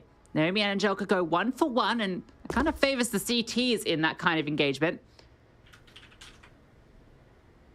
Now Jenkins peering on over, looking for something down towards the ramp. And Lena's actually gotten underneath her. She's gonna be ready for this, and yeah, Lena swings on up, gets another kill for NAVI. The player advantage and no one actually on this side. They're getting ahead of the rotations. Lena with another. Smoke comes on down and now she's firing off warning shots to keep Paulie at bay. She's not dissuaded. Cops a decoy to the face, but doesn't stop her getting up here. Has a smoke and a kit, so enough to work with and potentially make this retake happen. Yeah, it's going to be difficult though. Maybe if you just get straight on the bomb, but Paulie falling here would be everything. Letty's dealt with Kiara and then can backstab Paulie as well. NAVI Javelins, it's looking very dominant early on to kick off this T side. And I feel like NIP really needed that pistol. Yeah, really convincing from NAVI. I like the aggression in towards mid. Well, the aggression was from NIP, but NAVI were the ones that got the opener there. And for the first time, we don't see the second round investment. In fact, this is the first time we've seen the T's win the pistol. I think it is. Anchor overwhelmed by the USPs. That's an AK delivered. Doubtful they can get too much more done here, although Angelica... Okay, no, she has Lena to support. Surely they should be able to keep these USPs at bay. That's a nice shot from Lena. What a flick. And yeah, they are able to deal with all of them. So not even AK save. That's actually an upgrade now from that Galil. So it's actually not too bad for NAVI. Yeah, feels really comfortable. Just kind of going along with the narrative that I put forward when we came back. It always feels like NAVI just has an semblance of control, and it's NIP just trying to throw a little bit of disruption in to try and mitigate that. Now with the guns, their buy is actually better than NAVI's. NAVI have actually dropped the SMGs and have just upgraded straight to AKs. Yeah, I don't mind it. Lena, she's gotten ahead of this smoke, although another one is going to land in her face, but that gives her information. Well, it's information that you can't do too much with because what you know is what comes and bites you. Naomi spraying through to get the opener. And we saw her just be an absolute menace over in towards Gap last time we watched NIP play. Feels like that's set to continue. Jenkin wants to get involved, but Letty, who's been equally fantastic in this map, she's going to get that kill back. So it's a 4-on-4. Yeah, that's a little bit awkward for NIP. They're both trying to swing at the same time, play off each other's contact, and it doesn't really work out. Too many players overwhelm Jenkin. And Angelka backpack spotted, so Astra relays that information. In fact, they're just going to push secure. Okay, well, Angelka's the only player here. That's fine. Let's get the rest of the rotates over, and now we can backstab. You know exactly where Angelka is. Can't do anything there. Bit unfortunate for her. Now they have 2 players over towards B to hold this one down. Mid is still a question. You can see Kiara's worried about it, and that's actually going to make this a little bit more favorable, but the rotation comes on over. No utility, and that allows Paulie just to swing out. Does what Hanka was looking to do during that first half so many times. And Kiara is there to chime in with the final kill. So once the guns come out, NIP are guns blazing. Yeah, nice mid-round reactions, facilitates all of that for NIP. And that's off the back of me kind of criticizing this swing because Jenkin is so overexposed. But Astra and Naomi repair the damages, and it's just a cleanup on B. So good showing to Life on the CT side. You have got the AWP out for Viku though, and that is always a very dangerous prospect. Yeah, she's an AWP that's not afraid to use it on the T side. Oh, if she just held that initial angle, she definitely would have found that one on Naomi, but she went looking. Doesn't find too much from it. You can see already the difference between these 2 sides in terms of the contest towards ramp. I feel like Navi happy to commit a lot more attention to this space. And, well, that might be a good reason because Paulie's found Hanker on the lurk over towards B. It does kind of force their hand at the moment to stay committed here and try and find something back. Joker's just lurking with a deagle in mid, which isn't ideal, so you do need to get something from this commitment. Yeah, NIP, when's the fallback plan though? Because right now you're in pretty decent positions, but they feel very one and done. Naomi proves that point exactly, and Jenkin the same fate. Astra though swinging. There's so much chaos. It's a flurry back and forth. Kills light up the feed, but Angelka now has to try and clutch out in the 1 versus 2. 2 players rotate over towards elevator for NIP. Yes, go for a little bit further back. She's just going to creep on forward. Paulie's sitting at a bit of an off angle, and oh, Angelka had to hit that flick. Looked very doable with the positions that NIP were in. Those trades were insane from both sides. That was just like kill after kill from both directions. Impossible to keep track of what was going on. But really well handled from NIP to keep the advantage there, despite some very nice kills coming through from Navi, particularly Angelka winning out this one with the Desert Eagle. That felt unbelievable. And then picking up the AWP immediately after to remove Astra. Some individual heroics, but not enough. And Navi now reduced to Glocks, which means we should be looking at an equal scoreline once again. Yeah, NIP just feel a lot more comfortable here on the defense. You can tell just by the angles that they're taking. The communication just feels a lot more beneficial and effective than what we were seeing on that T side. Players grouping, trading. It really has just put Navi in a little bit of a tailspin here. Setup is super deadly. Even with close range with the pistols. Kiara, her robot arm, allowing her to swing out for the second. They lose 1. Paulie gets 4. And it's 10 on the board for NIP. Again, Navi get a chance with all the guns out. Won't be an AWP this time, so it will just be the rifles. Oh, slick jumps from Paulie. Damn. She got moves. She does, she does. It's interesting to see the ADR is quite level again. Conversation piece coming in to this best of 5 was, can NIP just kind of keep up the same amount of firepower and capabilities? the longer we go into this series. And obviously, it is only the second map, but it's good to see that everyone is kind of playing to the same level as each other and not just relying on one individual to really step up. NAVI getting very deep down ramp, and that's going to give them so much information. At the moment, they've still got 3 players committed over here. Oh, boy. Didn't quite spot Hanker there. Did Hanker spot her is the question. Okay, that incendiary is actually going to be a huge fade for Hanker. She's flashed forward. A flashbang getting ready to set up poorly, but there's a lot of T's on the other side. This flash has to be perfect. Throw it. Paulie's waiting for it. In fact, not going to come through. They're going to commit. Paulie goes down. Letty finds that kill. Costs her a lot. Kiara is able to get one back, looking for more, but Lena denies that opportunity. Utility coming through to slow down the assault from NAVI, but they're happy with the space they've gotten. Already taken so many players down, and there's a lurk in mid. Angelica is still there. Can be an issue if this fight comes through. Waiting for the contact from her teammates before she commits further. Astra wants to take the initiative. She's managed to find a gap to remove Hanker. Brought down low, and okay, VQ finding Jenkin is huge. Astra repositions, and Lena's at the moment holding for it, but with Angelica coming through on the flank, there's no hope for Astra here. Angelica spots her, VQ deals with her, and NAVI orchestrate that one to perfection. I can't believe Angelica won that fight onto Naomi in middle. I was watching it on the mini-map, and it was back-turned. Naomi had the jump on Angelica, as she just spins around and immediately executes. Well played.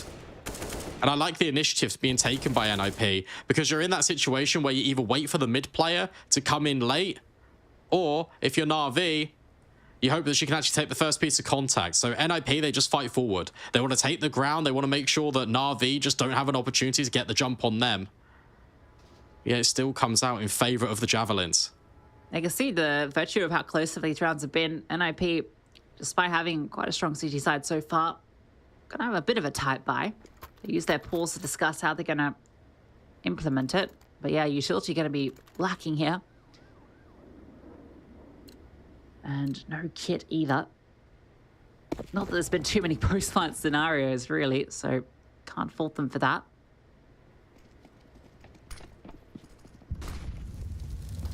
And already, NAVI out the gate. A lot of presence over towards ramp. For a second, they might commit through, but they are just going to hold back. Spam on through. The classic Vertigo special of sitting behind the smoke, spamming, hoping someone finds a kill.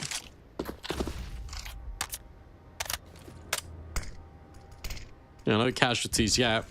A lick of damage towards VQ, but it's 2 HP.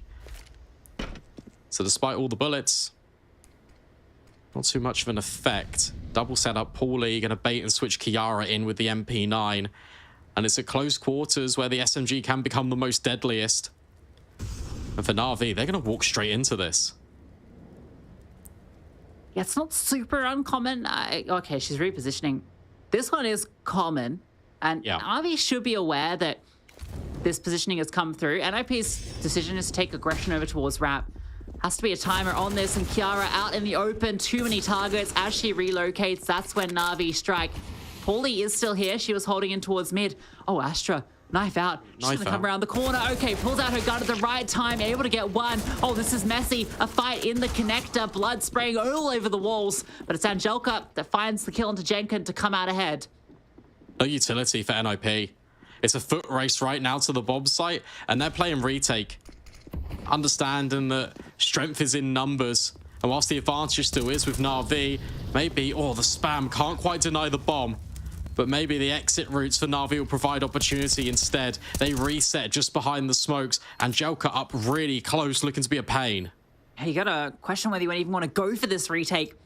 No kit, no util, and well, finding Angelica's definitely going to make you want to go for it. Tuck the bot, Hanker is tucked on in, dodges them. Oh, she's played it to perfection. 2 backs turn, and well, it's 1.5 kills. Gets a little bit scary there, tries to take both down and does cost her. Lena dinked on through the box there. How does Naomi find her head? But she doesn't have the time. Lena just about survives and just about gets the round for NAVI. Yeah, it gets scary though. 2 versus 3 retake nearly comes up in favor of NIP. Lena even lives on just a couple of hit points. That's the difference between the NIP success But instead, it's NAVI, Javelins building a little bit more of a buffer. And you've spoken about the economy. It's time to reiterate it, because that M4 that's been saved, it's the only rifle brought forward. It's going to be the only premium weapon here for NIP. Yeah, at this stage of the game, that gets really scary. Yeah, they can't afford to invest around it. You have to just deal with it. You've got 2 double stage loss bonus. I think that's 2 in a row. So they will have enough into the next round. And the solution, send a lot of USPs down ramp. Pack of cats swarming. And Lena, that is one way to do it. What? I've never seen a spray like that collect 2 kills. She's just peppering the smoke left to right like a Hoover and cleans them up. Sure, why not? What? It's a bullet hose through the smoke. Ridiculous. That's going to be 13. And NIP, we've seen them build back into games before, but this feels just a little bit out of reach in my opinion. I've been very impressed with what NAVI have been bringing to the table for the majority of the map, whilst NIP have shown a lot of promise. I don't know, the rounds have been very convincing from NAVI, the rounds in which they've won. Yeah, I think that's the key difference here. NAVI have learnt their lessons from that matchup all the way back. Katowice, their T side was where they had their strength. It was the CT side they struggled on, and the fact that they found so many here at the half, I think is going to have them feeling confident now on this T side. Lessons learned and applied. The NIP still have chances here. They'll have the guns out now. So much to do with them.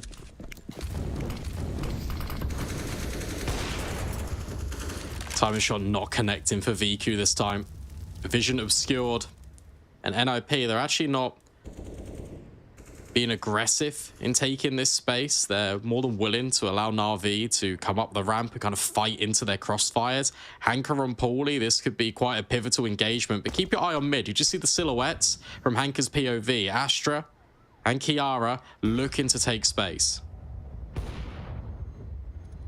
And this is a huge play from the CT side. You can now have a player locked in for a fast rotate or cashing them off. They go back towards mid. Powerful position for Kiara to be in. That frees up an extra player now to come over to support A. That one-way smoke goes awry. That's a bit unfortunate for NIP.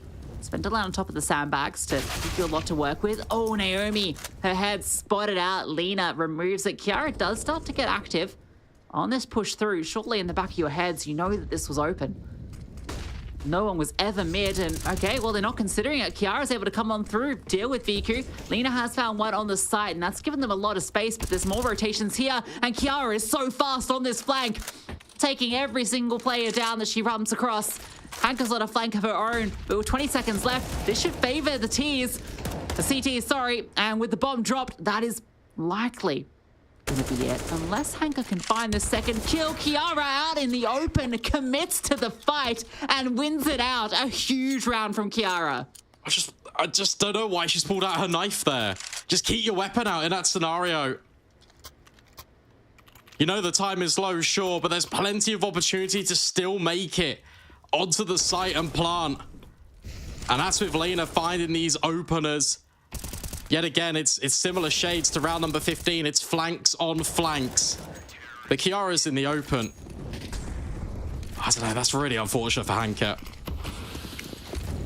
It's a wild move from Kiara, brazen. I mean, that's how you win a 1v1. Catch them off guard, go for the unexpected. She was anything but expected in that round. Astra cuts a straight. She gets down close. MP9 in hand, and that flashbang sets her up, but oh, the kill is immediate from VQ, and VQ strikes again. Denka, known entity, even something to the AK to find that fight. VQ is phenomenal. Kiara, equally so, but this time around a 1v3 seems a little out of her grasp, going over towards A, but B is where NAVI are hitting.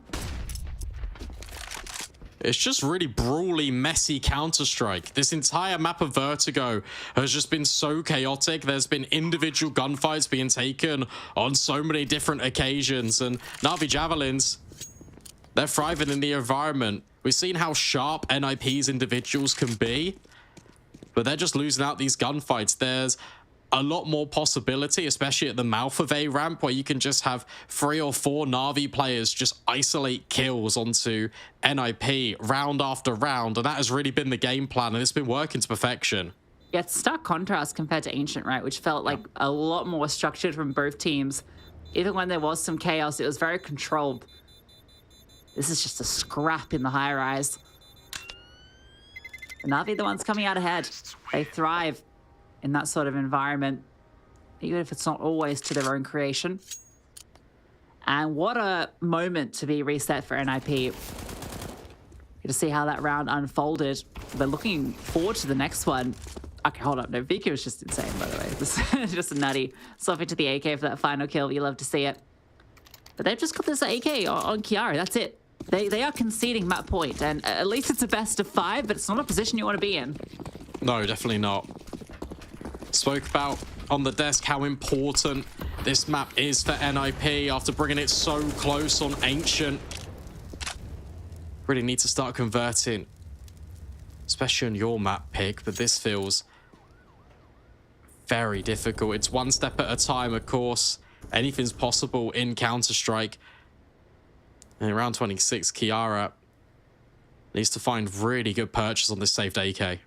Yeah, like this, you push forward onto B, Paulie gets a forward position, and she's the warning system if Kiara does need to come back on over, and now Kiara can focus her attention elsewhere.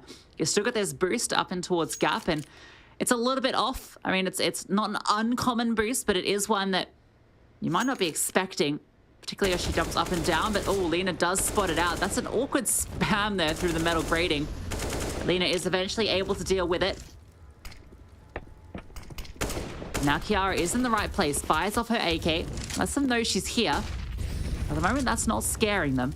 Kiara now reboosted up, just being set up at every opportunity to try and find something, and well, VQ has something to say about it. Gets up on high herself and strikes down Kiara. Hank is holding the rotate.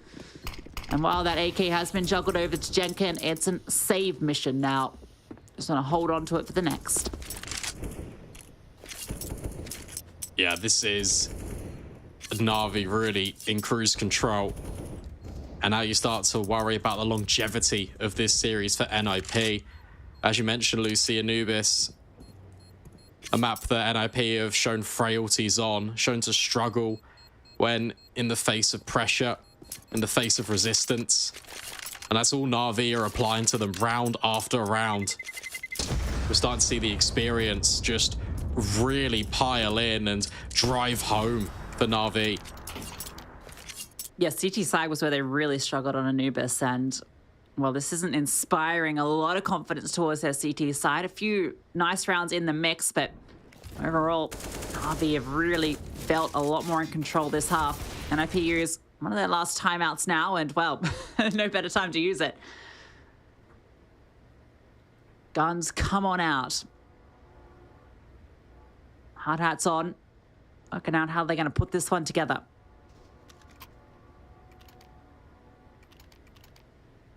No warp as well.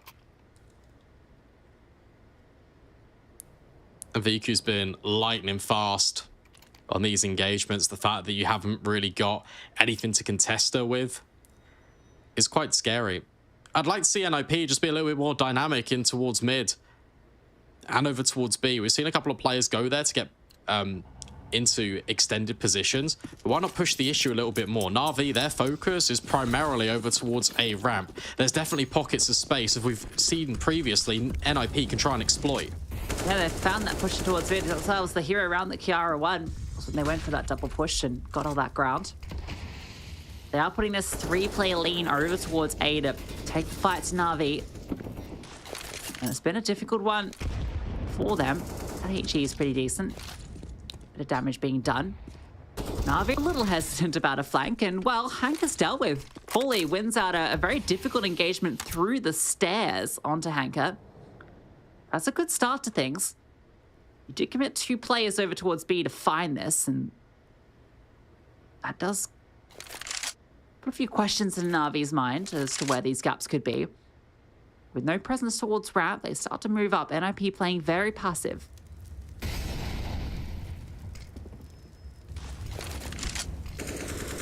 In come the smokes. Here comes the execute. Navi.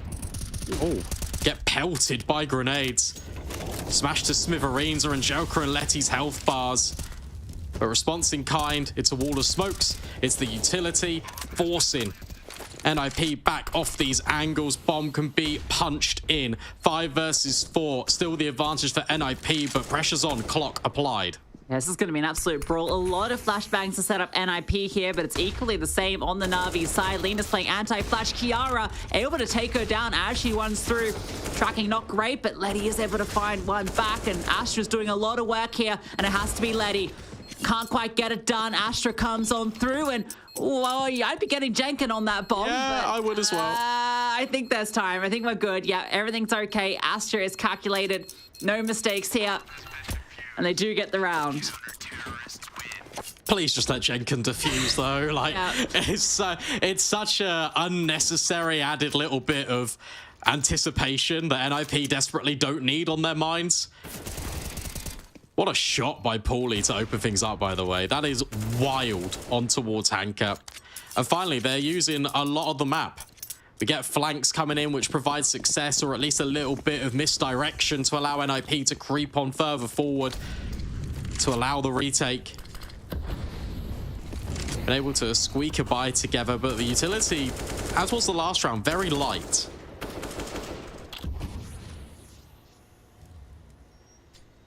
This time Angelica is in mid, so don't have to worry about that threat.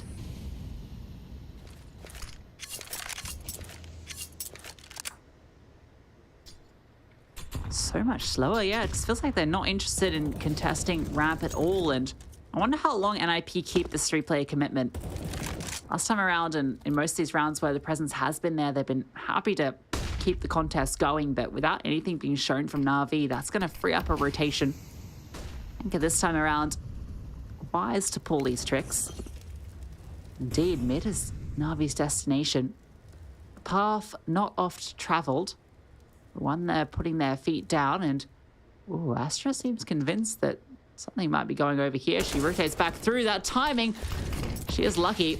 And Incendiary's quite solid as well. Perfect, in fact, but they are going to explode over the top of it. Forced into Hanker, but Hanker loses the duel. They are able to find the escape route, and Astra finds the gap to drop 2. Viku with a crazy no-scope. That's all she's able to find.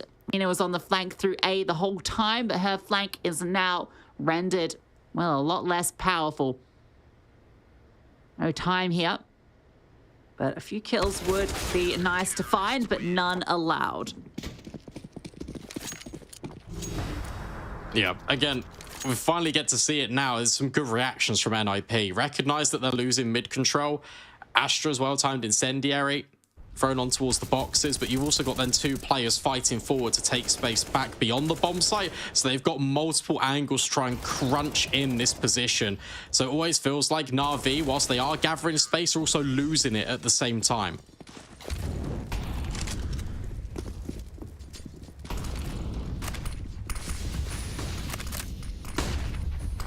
Pistols with pace. Common combination. Further alliteration. Boost up through. That bomb is a bit planted, and Angelica's found one through the smoke. Paulie loses her head. There's armor behind these guns. They can still do work here, and Angelica, well, she's the woman to do it. Another kill going through. Naomi and Kiara bring it back. And still the chance here for Navi is low, but you can never count them out.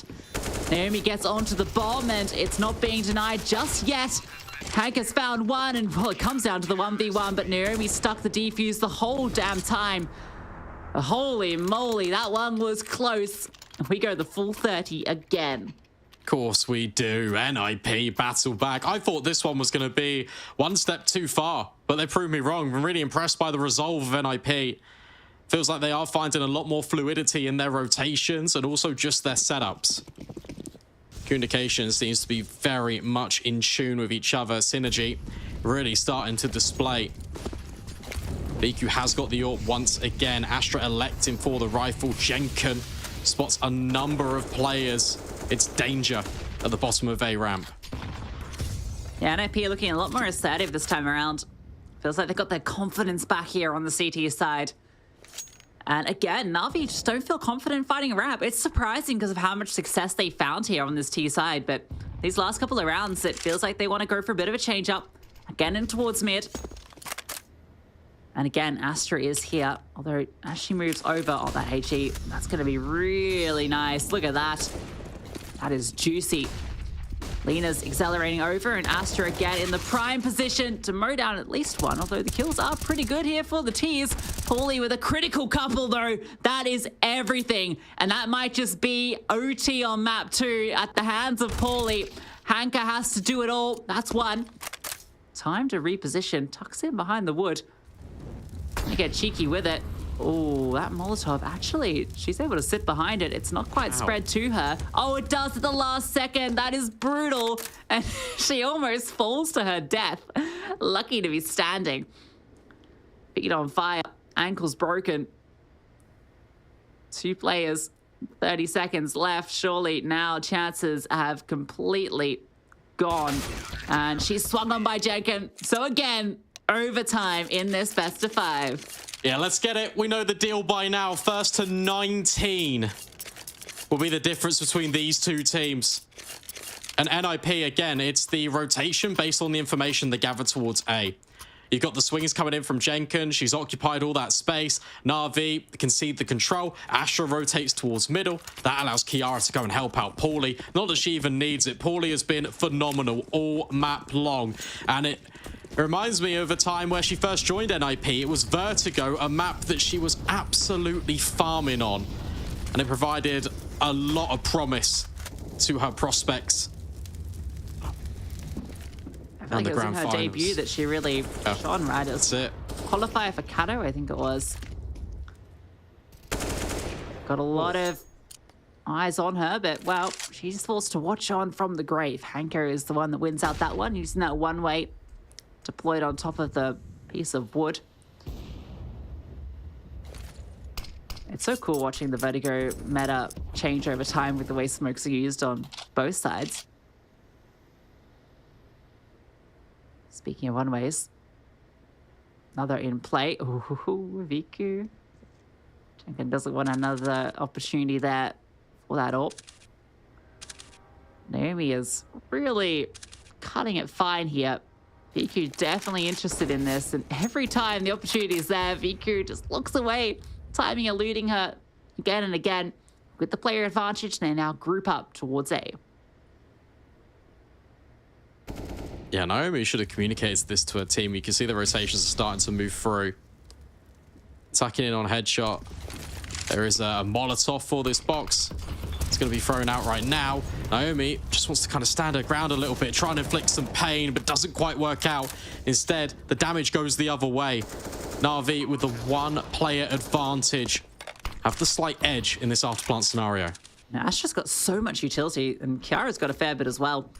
Viku's in a difficult spot here. The flash over, but she could get flushed out at any moment there. The flames, but oh, that could have been the timing. Lena's at least able to get one onto Naomi, and they are just charging the ramp. Lena out in the open, but Letty with 2. And that's just done enough. Astra almost had the opportunity, but it's Letty again. The Verti goddess for Navi. Yeah, really well played by Letty. She's been stepping up a lot. The new kid on the block for Navi Javelins. It was an ace in the pistol. It's a 3K to kick off proceedings in OT. I feel like this has been a very silent 28 kills.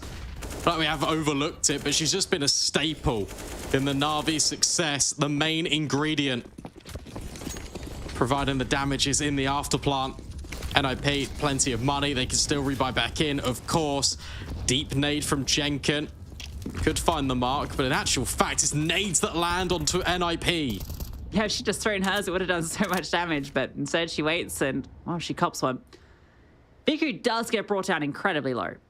And Paulie's now trying something else. Be anchoring on Vertigo, something that I do. So I'm quite familiar with the positions, but there's so many different variations to how you can hold it. And it's such a tricky chess game you play with the lurker on that side.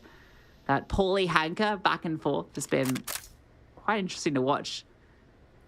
Kiara's actually called over to support, but Hanker's position is pretty much impossible to clear because Paulie's going to walk out trying to clear under, and that's where Hanker's able to swing through. Kiara's activation, though, is the extra little piece up the sleeve. So at least the trade is there. Oh, this is huge. Astra and Angelka in middle. Because Astra trying to activate. Oh, and Angelka doesn't actually commit to the gunfight. She just falls all the way back. Bomb making its way up the stairs towards B in the meantime. Angelka, now it's the illusion. Did she hang around or did she reset with the rest of her team? Astra needs to go huge. Flashbang over, but VQ dropped, and so too is Letty. Astra's doing everything to keep NIP within this. And Joker gets the one back. Kiara on the very fast rotation, and with this player advantage, they'll be feeling pretty nice here. Flashbang over the top. Got utility to deny the plant, but Lena's found Naomi in the smoke, and Lena's found another one as well. Kiara gets the trade. And it's a 1v1 now. Angelka solo in the smoke, but she swings on out from the corner. And it's a huge round for NAVI to win. It felt like they had no right to do it with Astra getting that insane double kill. But Angelka swings through the smoke, silent and deadly. That's because of Lena, though. As that smoke comes down forward towards the generators, I think she spots the gun barrel, and then it's just a pre-fire up and towards the top of construction. No, head spotted on that replay. And it's Angelka that holds her nerve. Best Kiara in the 1 versus 1. And now there's pace up towards B. Hanker wants to get a little bit aggressive with the rest of her team. Yeah, leave VQ posted up over here with the AWP. B has proven to be a slight weakness for NIP. Hanker's been getting the better of Paulie in a lot of these situations. Even if the trades have been there. Boost this time. The off angle from Paulie, fantastic, just holding their slither gap. It's enough for her to come out ahead. This time that flashbang is beautiful. Paulie doing everything in this round, and that might have been enough. 3v5 now for NAVI. Naomi really doesn't want to overextend here. Has been caught out by Lena a multitude of times in towards gap.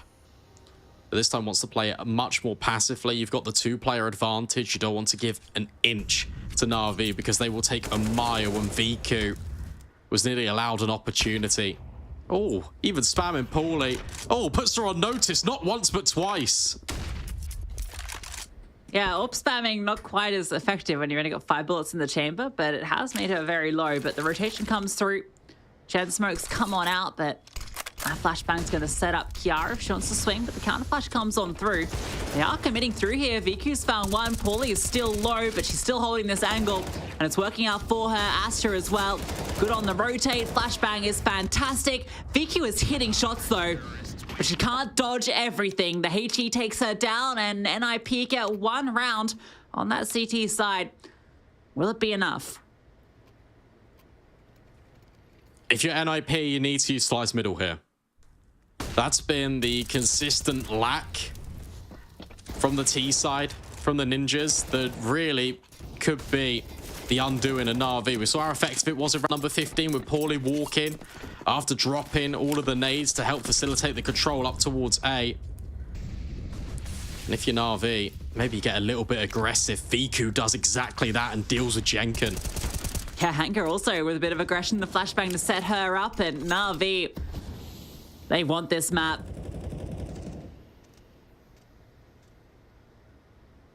Attacking every edge on this CT side. Now they can just sit on back. Every angle covered. Hanker has Angelka not too far away, and well, she is going to need her because NIP are grouping up. All 3 players here. They have the utility for the execute. Hanker's position often mollied off.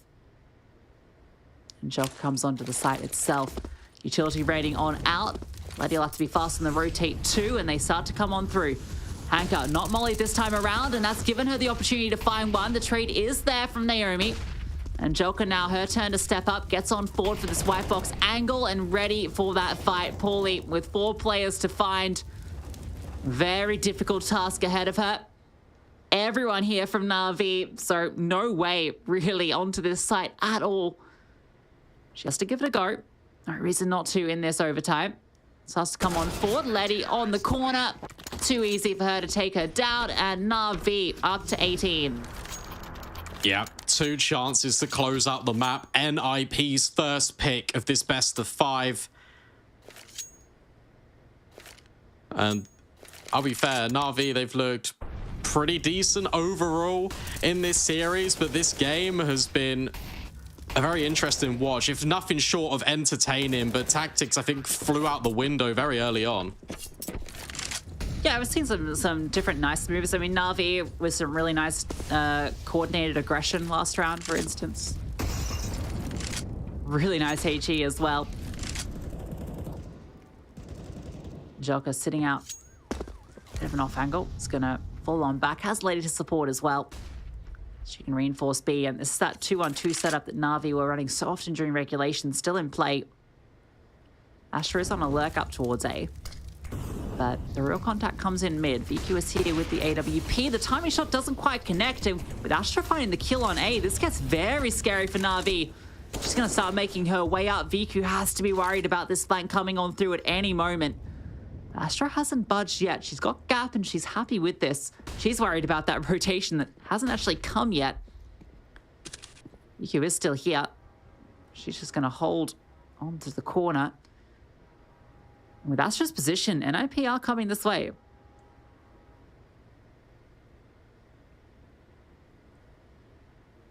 Look at the utility for Na'Vi to try and retake this. Nice shot from Viku. Hits the timing. The spray is also really good. So many of these players walking wounded now for NIP. Oh, Naomi.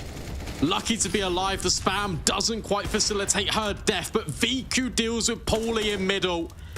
And that potentially could be one of the final nails in the coffin for NIP. Oh, definitely with Hanker on this flank as well. NIP hurt their chances in this round, dwindling as Hanker slowly starts to activate. A lucky utility makes it difficult for Na'Vi to fight their way in, and the clock is against them. They do have kits on everybody because it is OT. They have to get on the defuse, and with BQ and Hanker finding kills, Astra might find one, but there's enough for the defuse to come on through, and it takes overtime once again, but Na'Vi are the victors. That was incredibly close. Astra thinks she might have done enough, but no, instead it's the Javelins. They do prevail. Yet again, we go to OT. Maybe that's a running theme for this best of 5, but it's Na'Vi yet again with the true grit and determination to get that over the line. NIP backs well and truly up against the wall. Need to win every single map remaining in this series. It has to be the reverse sweep now, and they just lost their first map pick, which was Vertigo, which means Anubis is up next, a map that Na'Vi looked pretty good on. NIP looked a little bit shaky, but we have seen them looking a lot better on some of these maps than in previous engagements. That Ancient in particular, very convincing from them. Both these maps really, obviously, could have gone either way, right? Just with the fact they went to OT. This one definitely felt more convincing for Na'Vi. They kind of fumbled it towards the end and allowed NIP back into it, but I think it's still going to be a very exciting brawl when we do go to Anubis. Yeah, for sure. I feel like Na'Vi Javelins definitely let the game slip at crucial moments, which facilitated that comeback attempt for NIP. And there were so many good moments from Na'Vi, and there were flashes in the pan for NIP. And I feel like that's the consistent difference. But it's not about what we think, it's about what the desk thinks. So we're going to find out what they have to say just after this. Gamers, UNICEF and I need you by our side for a real-life mission. A mission to protect the rights of every child. After news cameras have left, UNICEF is here. Every day, everywhere, but particularly where it's needed most. Did you know that more than 170 million children need UNICEF's humanitarian aid this year? At Gamers Without Borders, many of you have already chosen UNICEF, and I thank you for that. Choosing UNICEF is the easiest and smartest decision you can make, because you're investing in a child, and investing in a child guarantees lifelong returns, not only for that child, but also for their community and for our world.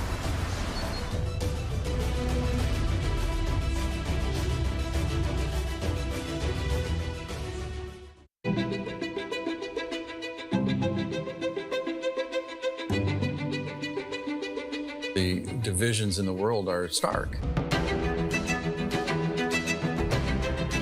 Recent years have shown some of the largest natural disasters ever in history.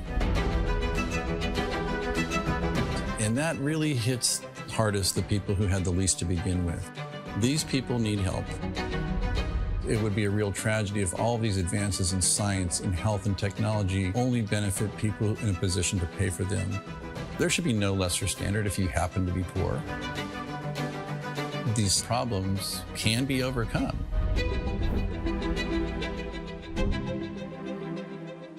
Direct Relief is a humanitarian, nonprofit health organization. The focus has been on the least fortunate, most vulnerable people. On a good day, things are tough for a lot of people in this world and in this country. And what we can do is mobilize private resources for their benefit and make it available free of charge. We're the first nonprofit in the history of the United States to obtain accreditation just like a commercial distributor. And it's been expanded geographically to every country in the world and every state and territory of the United States. What's now Direct Relief officially was started in 1948 as a private effort of a war immigrant businessman named William Zimden. The basic guiding principles of a war immigrant businessman really influence what Direct Relief has done ever since. And they begin with just serving the people who need help. We have this great privilege of engaging with people who come in from very different backgrounds, but with the same purpose of trying to just do something good. It doesn't matter if you're typing or talking on the phone or working on the warehouse floor.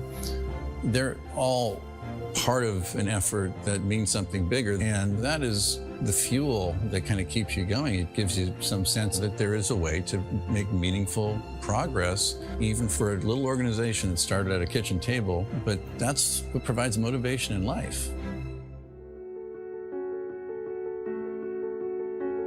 The notion that many people, just by virtue of where they're born, the color of their skin, the country they live in, they're going to get sicker, they're going to stay sicker longer, and they're going to die sooner.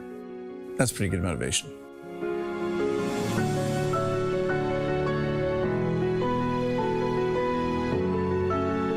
These issues are too big for any one organization to address. We really work hard to honor these guiding principles, invite people to participate, and we are sure thankful for the thousands of people across the country and world who have become part of Direct Relief by virtue of their participation.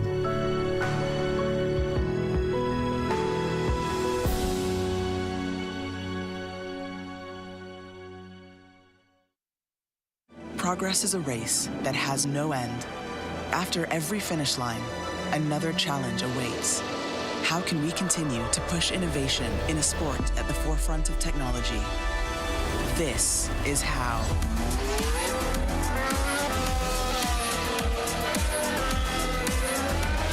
Discover how Aramco and the Aston Martin Formula One team aim to meet Formula One's sustainable fuel targets. Aramco, powered by How.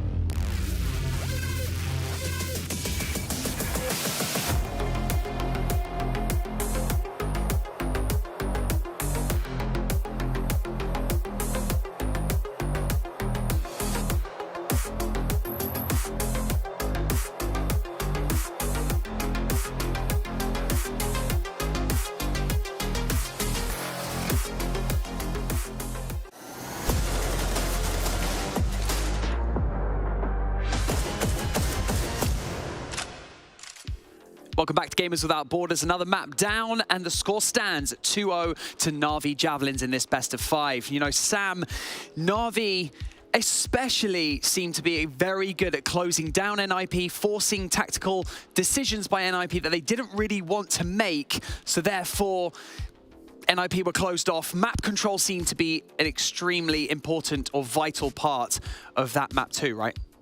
Yeah, I mean, that's something that Brandon was talking about quite a bit in the broadcast, so I thought I'd just kind of pick up on that, maybe go into it a little bit more in depth. And it feels like on Vertigo, it's one of those maps where mid is almost flying under the radar. But you could see towards the end of the game when Ninjas in Pyjamas finally started using mid, sending Kiara on those lurks, they were getting so much value out of it. But unfortunately, it really was too little too late. You have to be in control of those lurks. You have to be in control of those rotations. Otherwise, you're just going to get caught out round after round. I mean, Steph, we've had the most even matchup that we've had so far in Gamers Without Borders overall, but a scrappy map too, right? Yeah, for me, this is really messy. I'm actually a little bit disappointed. I mean, it was to be expected because both teams are not that comfortable on Vertigo, but it was to a level that actually surprised me. They relied a lot of their aim, a lot of their picks, a lot of their pushes. There was, like we mentioned already, don't want to be a broken record, but a lot of map control was lacking. There's not a lot of utility usage to flush out spots and really take control and make teams doubt. Everything was pretty quite obvious and clean. And just to give you another example of that, there's only 5 retakes out of 35 rounds. What? So it just shows how many lack of depth, I'm gonna say, Sam, in this map. If you compare it especially to Ancient, where people were able to do regroups, retakes, and just utility usage was done throughout the rounds. Here, after like maybe 15 seconds, CTs had none. We've got Paulie, and Hanka on your head-to-head from map number 2. Sam, I mean, you mentioned to me during that map that Paulie, you wanted to bring up some of her stats. What a great round from her, though. Yeah, I mean, so the reason I wanted to bring her up, and then something that Lucy said in the cast kind of clicked with me about Paulie versus Hanka. Both of these two players were playing the B anchor, and they played such pivotal roles. But you'll see Hanka is involved in so many more duels because there were a lot more pushes over towards B when Navi were on CT. Paulie, on the other hand, when she was anchoring, she was doing a pretty good job when backed up by Kiara, and sometimes she would lose those and sometimes she would win those. It is pretty much the nature of how these games do go, but a lot of those pushes were going towards the A site instead, and I think that that's something that Navi kind of clicked onto, that the B site was more or less locked down, so there was so much more movement away from her and she wasn't able to get the maximum value that she could have had. But across the board, these two B site anchors really made a big impact. Well, we questioned whether the key fraggers would carry on their dominant performances from yesterday into the grand final today, and it appears a lot of them have, but I'd like to add into the mix Angelka, map 1 and 2 from today. She's made some seriously good key plays, Steph. Yeah, key plays, key kills. She was definitely one of the winning conditions on Vertigo. But overall, if you take a look again at Navi's point distribution, it is so tight. Even if Lina is a little behind, if you look at ADR, it's nuts. While on NIP, there's only Jenkin that is a little behind. And honestly, if they want a shot at winning these best of 3, all 5 of them are gonna need to show up. But overall, I really felt that both teams relied a lot on individual aim and skills, and I would like to see them step that up onto the next map, which is let me just Anubis, and that might be a little difficult because it's still a very new map as well, so we might see a little bit of the same coming in map number 3, which right now seems to advantage Navi a lot.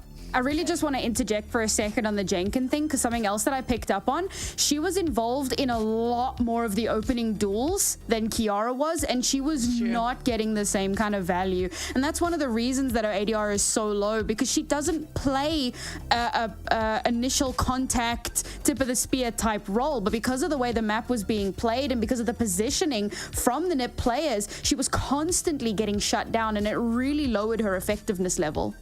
Well, Sam, you see levels beyond kind of what I see when we analyze these maps. Okay, someone laughed. Obviously, I'll point it out. It's obvious. You know, if you could give any advice to NIP, you know, what would you recommend that they do to try and get anything back? You know, how can they claw this back? You know, it's going to be difficult as we're going on to Anubis, Navi's pick for the next map, right?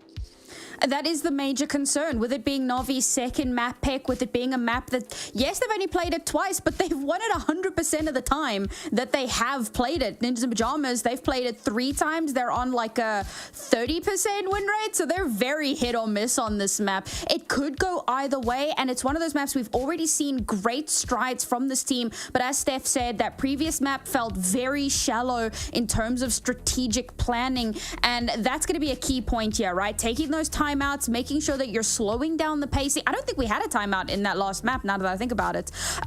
So taking that time, making sure that you're assessing how you're approaching these rounds and keeping on top of that. Yeah, Steph, I feel like this is going to be a true test of experience, because it tends to be the more experienced teams, the more experienced players that don't buckle under the pressure of, you know, having the weight on their shoulders of having to come back from a 2-map deficit into a grand final best of 5. Yeah, and to be honest, in the last map at the beginning, Viku wasn't really showing up. She was doing her job, but at the end, when it came down to these last rounds, to making sure that we secured OT, that's where she really started to have a major impact, and she was able to keep Navi into this game. So overall, I think that it's going to be very difficult for NIP. But one thing I want to say is I really hope they use map control to the advantage. I think they're a little bit better than Navi in the map control. They're just not, they were not confident on Vertigo and forgot about it. As we were mentioning, mid was like not used from both teams, which is really bizarre. So in Anubis, I wish and I hope that they're going to try to put that pressure a little bit more onto Navi. And I think that's where they had their edge on Ancient. Well, we've taken map 1 and map 2 both to overtime. Sam, do you see overtime happening on Anubis, or do you feel like this might be a bit of a wash? I mean, to be fair, I thought this was going to be a 3-1 in favor. Well, to be fair, I thought it was a 4-1 in favor of Ninjas in Pyjamas. So I'm still holding out hope. Maybe we'll take it to overtime. You know, Ninjas in Pyjamas get to start on the CT side. That's a massive boon most of the time. We might even see a double AWP come out. So there's a lot of potential here to try and bring things back in their favor. I'm going to hold out that hope. And I've been enjoying the overtime. So, you know, ladies, keep that up. Steph, you've been enjoying the overtime as well, right? Yeah, finally we have our best games of this tournament left for the grand final. And to be fair, if NIP wins Anubis, we know they're dominant on Inferno versus Navi, so we could see 5 maps. We could, but right now it's looking very well like a 3-0. Chances are looking slim, but we're about to break through the midpoint of this grand final, so this is your last chance to really pile on the pressure. It definitely is NIP's last chance to really pile it on, but can they do it? Time will tell. Let's go over to Lucy and B-Dog to take us into our 3rd map of this best of 5. Yeah, and I hate to rain on Sans Parade, but I really hope the NFE don't pick the CT side, because I was not impressed by what they showed us last time against Astralis. But hey, at least they've had plenty of time to learn from their mistakes then. Yeah, I feel like Anubis is, well, the most T-sided map we've got, and that's because the CTs really struggle trying to find opening kills. And you've got these long-range advantages for your T-side. You can get it in with so many difficult little positions, and what I want to see is Astra really come into element here. She can be the player that can take advantage of these long-range gunfights the most. I want to see lots of dark control being established for NIP. I really think they can apply the squeeze if they start on the T-side, but they don't. Lucy, I think this is a big oversight. Oh, I'm scared for them. I'm really scared. Okay, look. Yeah, let's see what they can do. It was, what, 2 rounds against Astralis? They got the pistol as one of them? Yeah, maybe. Might have been 3. It was the pistol. Yeah, but yeah, one of them was the pistol. So let's see if they can start with the pistol here. Let's just kick it off there. And Naomi was the huge difference maker for NIP in that matchup. She was explosive. Yep. Their T side was phenomenal. So I don't want to like set this up as if there's no hope here. NIP have an incredibly good T side on this map. My concern is on their defense. So we'll see. At least they get to start there, and they can kind of build up a good side, which will set them up for success. And this might be the initial fight that gets us there. You can spot at the back of another player, and that's information gathered plus space. Yeah, are they going to push the issue here? They are. They're going to fight so far forward, try and take the space. I don't think Na'Vi are ready for this. No, definitely not. Jewel Berettas ring out, but it's Astra's USP that reigns true. That's the opener, and that allows NIP to stay on B. Yeah, Lina has to try and recover this bomb. This is so difficult for her. And the pistol looking good at the moment for the CTs. That bomb was collected, but Kiara, well, she's fighting heads on the site. Paulie as well getting involved, and that is a very nice pistol from NIP, and I love the way they play that, right? You lose mid control, you know that flank's potentially coming through from the split towards A. Just push out. See if you can take some fights to the rest of that split. No one's there. Keep pushing. Drop the bomb. Suddenly, it's all to your advantage. Yeah, I saw that on the B side of Vertigo as well, where they were losing mids. They took control of B stairs. So it's good to see these fundamentals in place early because, my goodness me, they need them. A little bit of an eco coming out for the Javelins. It's just going to be Glocks. It looks like they were heading towards, I don't know, it could have been mid or B, as we see the highlights coming on over, and it will be middle. Smoke thrown in their face. Jenkin with the MP9 trying to collect $600 per kill. But right now, nothing is being collected at all. And Naomi gets one peeking out, and now they can start to find all these kills. Too much issue here against the Glocks. Yeah, Kiara, enough bullets in the chamber there to get that one done. And they don't lose anybody against the Glocks, so very nice start. Only real fault is a lot of it went to the rifles, but hey, they'll be happy with the round. Yeah. It'd be interesting to see the way that Na'Vi play this.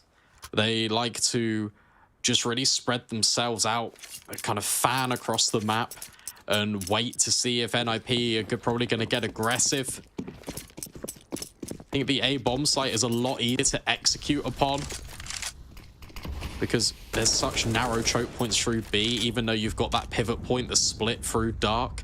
Nade thrown out. We're going to see that a lot towards the stairs. Doesn't do too much damage to Angelika. Yeah, slow default from Na'Vi early on.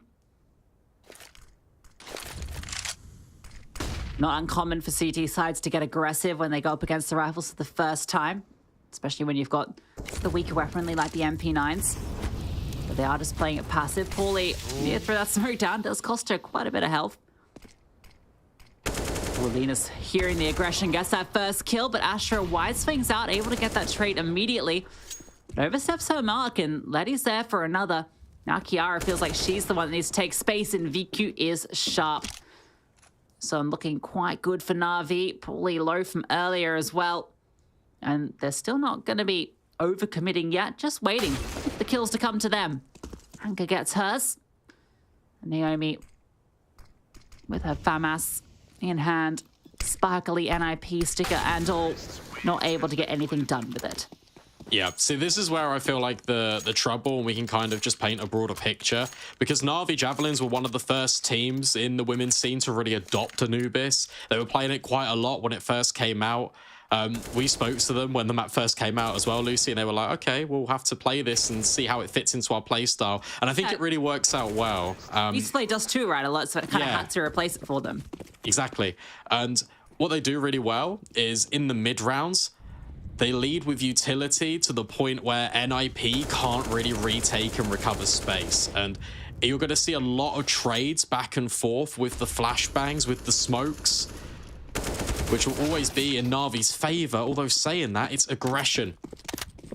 The one recipe that I kind of painted the light on and said, oh, it can get a little bit dangerous to the CT side. One flashbang is effective. They send 2 players there. But that means for Na'Vi, they know A is a little bit weaker. Yeah, CT aggression, difficult to pull off, but when it works, it looks pretty damn good. Jenkins now in so much trouble. Lina has her locked in. Actually cost her a lot of health to get it done, so her lurk is a lot less potent, but now the team's hitting on through. Paulie behind the cake is taken down before she can take a bite of anybody. Astra trying to step up with a couple of headshots, but it's only the one that she's allowed. But look how low everybody here is on the T side. Viku's the only one with the full HP.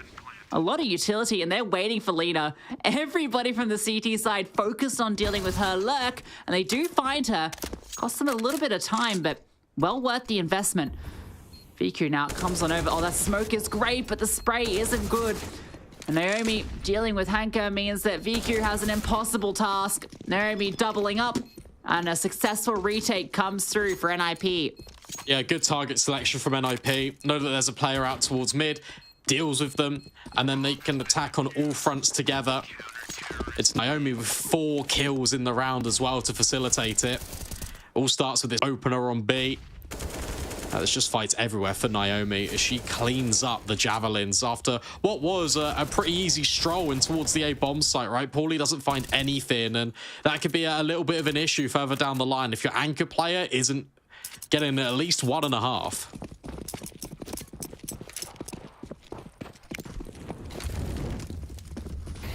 We're still able to get a pretty decent investment here. AWP for VQ. Anubis T side, one of the best for AWPing. So many different places that you can go and poke and prod. She's opted for the B bomb site.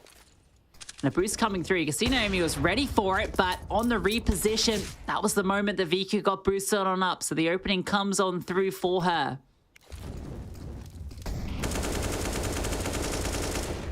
The fighting for Dark is going to be a spicy one because it's Kiara there. Trying to go toe-to-toe with Angelica. Angelica's normally the player that deals with it. Instead, it's Lena converting on towards Jenkin, who's overstepping the mark a little bit. Feels like she has to go and find information. So too does Astra. But it's a successful result. Lena falls early. Yeah, they're going to commit through the smoke. That flashbang is great. Paulie's spotted as well. Utility goes in towards Heaven. Paulie flashback as well. And it's a fight in towards the connector. And, well, it actually goes the way of the CTs. But Letty able to get it done with the Tech 9. Paulie now 1 versus 2. Makes it a 1-on-1. And Letty, a difficult angle, but a fight won. Yeah, really well done, because that was the force in for the Javelins. If NIP had won that, they would have broken the economy. And Letty starts the round with the Tech 9 and ends it with an AK-47 and a clutch to her name. Was even the footstool for VQ to find that opener. And yeah, we got to see it again, just to bring testament to Miss Harvey's points on the desk. There's a lot of these individual gunfights being taken by NIP as they try and pull the contest back into an even playing field. And NAVI Javelins are really capitalizing upon them. Yeah, NIP are forced back into this. Scary situation to find themselves in. Playing super passive at every position. So it's going to be on NAVI to take the initiative.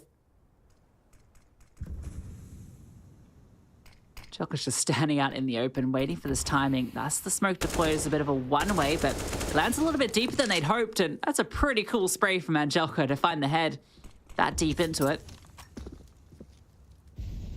Now she can be a thorn in the side while the rest of the team pinces on through. VQ gets the easiest kill of her life. Astra spotted as well. She moves on forward, wanting to reposition somewhere where she's not expected, and she's able to do just that, even spotting out VQ, but VQ's a little bit quicker on the trigger. Takes her down through the wall. Jenkin and Paulie, they are nowhere near this side of the map. Yeah, VQ is an insane AWPer. I won't harp on too much about that, but when you factor in the long angles and the different amounts of peaks that you can take towards either bomb site, it's a recipe for success. If you're a NAVI Javelins fan, if you're an NIP fan, you're probably quaking in your boots a little bit every single time VQ peaks one of your players. Yeah, last year I was talking to Zana and D7, but specifically Zana, towards the tail end of the year, kind of about the different teams, who they were most, I guess, concerned about versing in the future. And obviously NAVI came up in that conversation. And in terms of the AWPers that Zana has the most difficulty with, it's VQ. They both agreed on it. Anna, obviously the best player in the world, but a little bit more of a passive AWPer and a little bit more predictable was kind of what the sense was. So VQ has kind of made a name for herself within the women's scene as one of the deadliest to wield the scope. Can see that insane spray again, and hopefully we can see the wall bang. Not to be. 3. Number at the top of the screens for both of these teams, and in fact, that last round was the straw that broke NIP's back. Very limited. It's only Paulie with the MP9. Everyone else has got USPs. Should be a 4 for NAVI. Don't see any shenanigans really taking place, especially on Anubis. Yeah, and this is where Navi will start to build up lead on the T side. Ooh, dancing with the Deagle. Viki's ready for this aggression. NIP have shown already that they're happy to take this fight consistently. That jump over is nice, baits out the shot, but Letty was always ready there for the follow-up. And the Molotov keeps the twins at bay. And it's a really interesting conversation point kind of about Navi's map pool as we see these USPs get dealt with. Jenkin does get one, but surely that's going to be it. Because, you know, they had a very different map pool, it feels, in last year towards this year. And obviously there's been the change with Anubis, and they've adopted that to replace too. But even in kind of their primary picks, they used to be very heavy into Vertigo, as we discussed earlier. Only played it once this year. And Inferno as well. Used to be a map they played a lot. It was kind of like the middle ground map that they'd play out. And that's one that we see a lot less from them these days. I think they're being given a bit more space to pick into Nuke as well, whereas they used to just get permid. But it's interesting to see the development of their map pool. It's kind of changed there. Their primary two maps have swapped out in a way, with Nuke the only kind of consistent there amongst it all. Yeah, I think Mirage is really coming into their favor as well. And I think that's really facilitated by what Letty can provide on that B-bomb site. It's kind of wild how one player can kind of shift up the entire dynamic, but at the same time still improve the entire team overall. Because you kind of you take that on face value and you say, okay, well, we've changed a player and we're actually just completely reevaluating our preferences on our map pool. You start to think, oh, maybe that's a little bit of a cause for concern, but in fact, it's only made Na'Vi stronger. Yeah, right. They haven't really played Vertigo at all, but they showed they can really do it. And this is a nice bit of aggression. This is where NIP have been finding a lot, and they find the bomb this time. The CT aggression works out for them every single time that they've tried it in this map. Sitting back and passive, not working out, but it does for VQ. Holding that angle. Bomb recovery mission, a little bit tricky. There's a missed T-smoke in the mix, by the way, up into the window. And it's foul one. Kiara caught in the open. This is the difficulty with the aggression, is extracting yourself from the scenario. At this point in the 2v3 with the bomb there, they feel like they have to continue to commit, but that's causing a lot of damage. Astronaut has to come up clutch, and Angelka catches her through the smoke on the spray. I'm going to be honest here. That was really difficult to watch from NIP, because yeah, they've taken the space, they've all gathered as a unit to try and protect the bomb, but they are peeking one by one. Where's the double swings? Because you allow Viku to have this fight, you allow Lena to have this first engagement and the second. Ready, where's Kiara? It's so delayed. The responses are not as instantaneous as we're really used to seeing from NIP, and that's really been the difference maker this series. Started so well with that open up, dropping the bomb. Not overcommitting to it, and as you mentioned, the fights weren't great. Navi always finding the favored angle, and this time around, no exception. Angelka on collection duty with 4 to her name. I was trying to think of a pun, because they call her a new Galka. I felt like there's an A in there, it was gonna work, but it just didn't. Maybe you can work up one.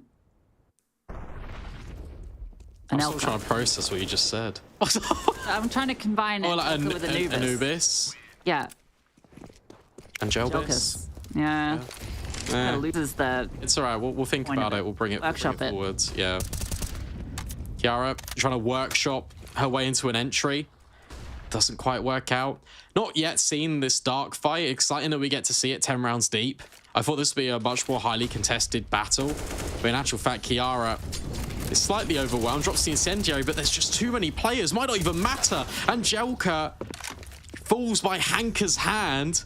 And Hanka even burns alive in the process. That is incredibly messy. And yet, Na'Vi Javelins still have the bomb site. Yeah, the incendiary looked like the wrong play there, but it's such an awkward engagement that it actually is what does all of the damage there. Now a 3v3. Vicky has a good line here. She doesn't have to worry about behind. It allows her to fall back as well. She can lock in this angle to jump over. It's just the leg, but Letty in towards Goblin. A very powerful angle to hold, and she's able to find the first, but the trade is good. well spaced to allow the low HP player to go first, and Jenkins finds another, has to be Viku, and they run past her, misses the shot. Astra weaving around to set up Jenkins for another. Yeah, really well played on the retake there. Ooh. I think they've got it. I don't think they do. Yeah, they got it. Oh, okay. All right. That was close. It was very close. But, you know, times to perfection. And finally, we get to see these fundamentals, was just kind of critiquing NIP about the fact that they're not fighting forward and trading together. This time, it's just a lot better. Making sure that they isolate the kill. Nice shot from Jenkins on the AWP. Keeping hot on Navi's heels. I feel like this is a very similar map to Vertigo, where it felt like Na'Vi were kind of in control, but it was NIP popping up with like highlight moments to keep them in the contest. I mean, if NIP can do that on the CT side and keep it even, then that's enough. Oh, I thought VQ was dead there when Astra came on over, but I think that the HE was giving a bit of coverage there to allow that. Kiara's not seen Angelica slip through, but jiggling on the angle does spot her out. Angelica forces her way in. Now Astra is in a difficult position. Rotation's coming to support her, but she had to hit that shot. Flames at her back, had to fight her way through it. Angelica makes sure that isn't so. Yeah, it has to be the save now. Look at the money. And Hanker is already on the lurk. This is really good game management coming in from Na'Vi. Paulie will get the trade, but she's incredibly low. And the bank, it's swelling right now for the Javelins. They can throw caution to the wind, as many players as they like, to deny Paulie of this AK if they see fit. Yeah, why not? As you mentioned, swelling like the Nile. Paulie has managed to avoid them all. So she will likely get hold onto the AK. Letty's not going to arrive around this corner in time. 7 now for Na'Vi. This T-side kicking into gear. And for NIP, yeah, maybe time for one of them timeouts. Oft requested by our desk. I can't believe Viku gets that. That's wild. And you're right, it was the grenade smoke that prevented Astra from seeing her. Have you seen that 1v1 between VQ and Simple, where VQ hits that insane shot onto Simple and he's just like, puts his hands up like, what? Yeah. It's kind of insane. Oh dear. Yet again, economy very much broken for NIP. Needs to try and get Paulie involved here as much as possible with this AK, but Hanka receives the perfect flashbang as she goes around the corner. Oh, spots out Paulie. That's the AK, guys. Let's go to the other bomb site. Information gathered, although you're not sure if the investment has come around it. NIP had the option to force if they wanted to, but opted just to go with the Desert Eagles. Cool T-smoke in towards mid there. You can give it a bit of a one-way. See the feet. Yeah, they actually use that a lot in the mid-round to allow themselves to creep up, and then they phase through the smoke. Something that Na'Vi have really been trying to employ. Kiara, 1-for-1 with the Deagle, and Paulie's rotated with the AK. Player advantage here for NIP, and Na'Vi, at the moment, it looks like they want nothing more to do with it, but they might not even have a choice. And Joker killing Astra there means that they can rotate out towards A, and that was the bomb. That was nearly the crucial kill for NIP. Yeah, and Joker just has to make the gamble here. It's the only kind of play they have, just with the time and the positioning. She was the only one that can even get here with any sort of urgency. And like this, she put VQ in towards mid just to hold this entire position. Ooh, misses the shot, and Naomi doesn't miss hers. That's huge. This retake is certainly on. There's a kit on Paulie as well. Remember, this was just that hero AK with pistols around it. Letty has to hold strong. She's good for one, and Joker found Naomi as well. So it's all now on to Paulie. Has to be that hero. And Joker is so low. Up towards the top and tapping the bomb. Smoke dropped. And Joker's going to have to peek eventually, but Paulie, she takes her time, makes noise, and Joker jumping on over, spamming on through, finds her at the tail end. Yeah, what a clutch from Angelica. But Paulie there, I think if she just sticks the bomb, that would have been the round win, because NAVI, once you hear the deagles come out, maybe you're not expecting a defuse kit in the back pocket. Paulie was desperately hoping Angelka would face in panic, but instead, the experience just prevails for Angelka. Nice shot, Naomi. Ready? There it is. But a round made very expensive for NAVI, and nearly a 5th on the board for NIP. Ooh, a leg. That's unfortunate for Astra. What a round from Angelka. Oh, okay, Paulie actually gets it done with the HE, so that's nice. Now Angelka's gotten in towards Dark. Player disadvantage for Na'Vi. With a lot of players towards A for NIP early. I wonder if potentially they're setting up for a bit of aggression with both the AWP and the rifle. Oh, Jenkin. Oh, the timing. Lena slipped through just as she clears. Oh, that's so unfortunate for Jenkin. That's given Lena so much space to work with. Drops the smoke, and that forces NIP forward. Hanka's tucked on in, ready for this aggression, but can't deal with the AWP. They're going to pincer in now, and the AWP is still in play. And she's got a teammate by her side. Might not even be needed. She's hitting every shot, but not all of them. Naomi swings through at the perfect time as well. And we look for a second like a recovery from Na'Vi. Now has to be another Angelka clutch. FaZe on the smoke, and she gets the first. Even gonna reset. This will be heard in a couple of seconds. No, it's the run back. Oh, yeah. Playing with the audio.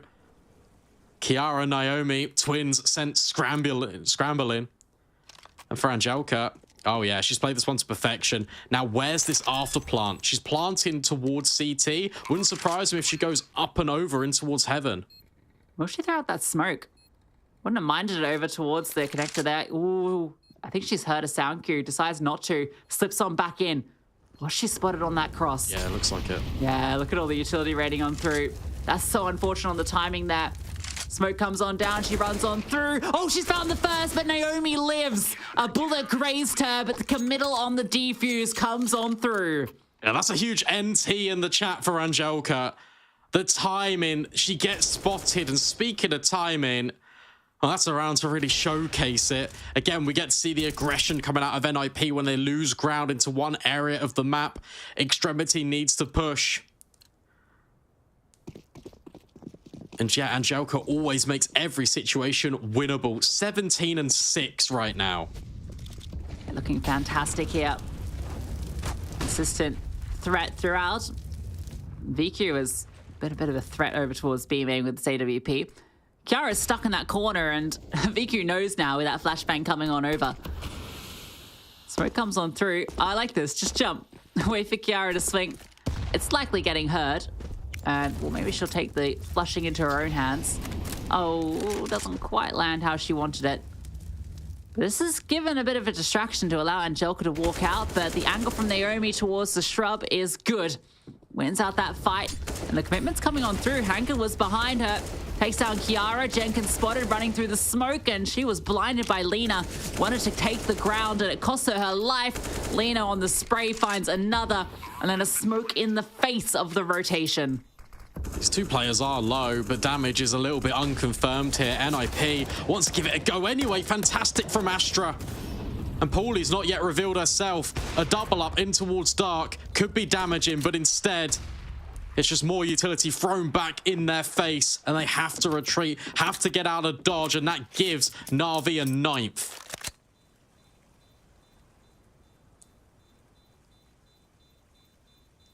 That's a huge round for Na'Vi to pick up.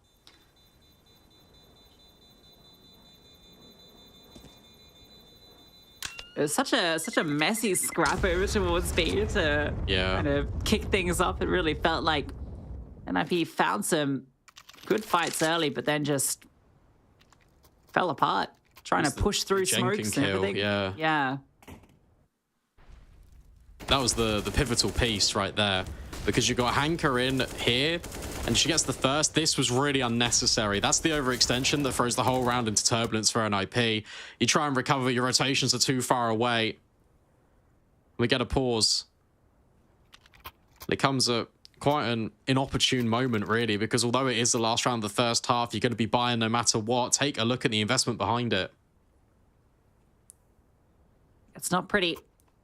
I feel like 6 would definitely be enough for NIP, just based on what they've shown us on their T sides historically, but even 5 might be enough, honestly.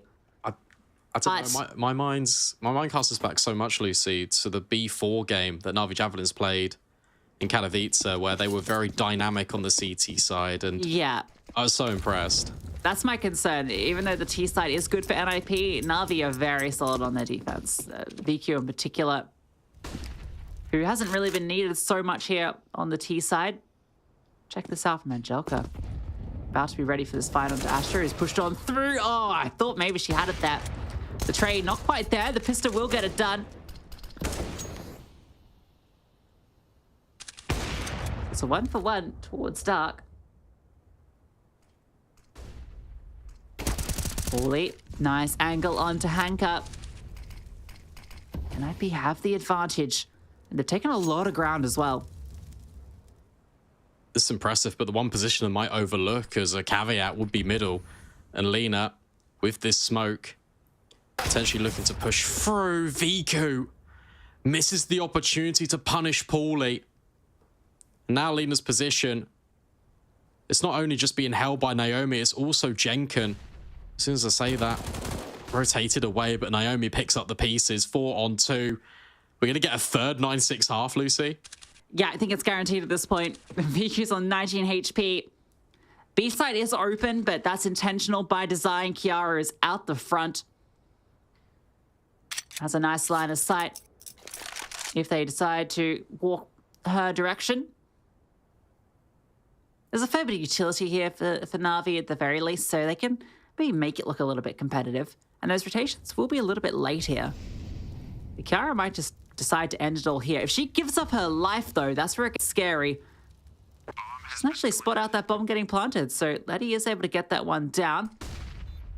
Paulie's found VQ, though, and Letty Honey's find 4 players. She's pinned on through. They're jumping through, smokes at her, and this time it's to success. So 6th found for NIP, another 9-6 half in this best of 5. Yeah, 9-6 is pretty good for NIP on the defense, gonna be honest. Anubis very T-sided, and Na'Vi now have to prove their worth. Can they take the series in 3, or can NIP come back?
Thank you for participating in the world's largest charitable esports and gaming festival, Gamers Without Borders, and using your e-gaming talent for good. Why donate to refugees? Imagine you have to flee and leave everything behind in a matter of seconds, not knowing what awaits you and your family. In games, you get a second chance to resume your life. For refugee and displaced families in real life, some people do not have the option to restart. Over 103 million forcibly displaced people have their life on hold, eager to move forward. Behind these statistics are people like you and me, ordinary people facing extraordinary circumstances. Last February, we all witnessed a horrific earthquake which impacted a region of 15 million people in Turkey and 8.8 million people in Syria. Imagine these figures are a result of one emergency only. Today, I ask you to choose refugees and donate your win to support our efforts on the ground. Your donation means a safe shelter, a warm meal, a proper education for kids, and much more. Together, this is possible. Please donate to UNHCR today, and thank you so much.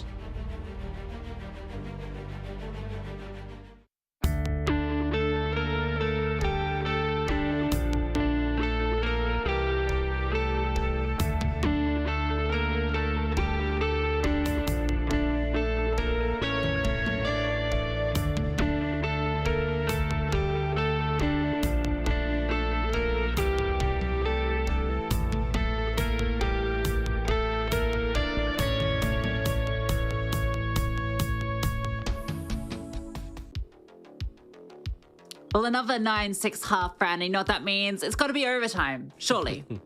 Potentially. I mean, look, NIP this time around on a map like Anubis, they've given themselves a really solid foundation to build upon. It was interesting listening to the IEM Rio broadcast over in the male scene, and they were talking about what is a healthy number of rounds on your CT side, and they kind of landed on about 4 or 5. So the fact that NIP have got 6, we know how potent their T side can be, it bodes pretty well. Yeah, should be an exciting one, but the pistol obviously super important in this mix, and well, NIP, it feels like that's an important one for them to pick up here. Jumping into that round now, and well, this is the third map of this best of 5. NAVI have picked up the opening 2, both in overtime, as you can see in the top right. So that means they are just 7 rounds away from taking this grand final. Yeah, let's see if they can achieve it, or can NIP battle back and actually convert one of these comebacks. Pistol round ever so important. A lot of utility in Paulie's belt as she just waits, bides her time as the rest of her team creep middle. Smoke deployed over the top. That one's going to be landing over towards Beacon. Gives them a lot of space. The CTs deploy their own smoke so that they can peer around it, and Lena's taking contact first. Forced off the angle. VQ with the dual Berettas can't get anything done. Naomi and Jen can shine for one apiece. The bomb site overwhelmed. Angelica's on a fast flank, and oh my god, well, that's a fast shot from Paulie back in kind. And there is just no chance for Navi in this round. NIP winning out every single fight. Yeah, look at the layering that Navi Javelins try to apply on that A bomb site. You've got a player close being baited in by Lena's initial contact. You've also got Hanka up in towards Fountains, and she was waiting, but they get absolutely clotheslined by NIP. A flawless pistol to kick off proceedings on their attack. Navi onto the eco immediately. Grouping up together. Naomi will be here, but oh, they're going for a little stack. This one's fun. Don't think I've seen this particular stack before. That's the one counter to it. The perfect Molotov lands exactly on them, and well, it's a bit of a cleanup in mid. Lady Girls get one. Just not too bad because Mac Tang got swapped over to a Galil. Yeah, you kind of see that coming a mile off. That's such a default molly to throw. Kind of round on round, we're going to be seeing that thrown into play. And well, sometimes it works, sometimes it doesn't. And Navi only find 1 kill on the USPs. Finally, a little bit of normality kind of goes by the book in terms of eco rounds.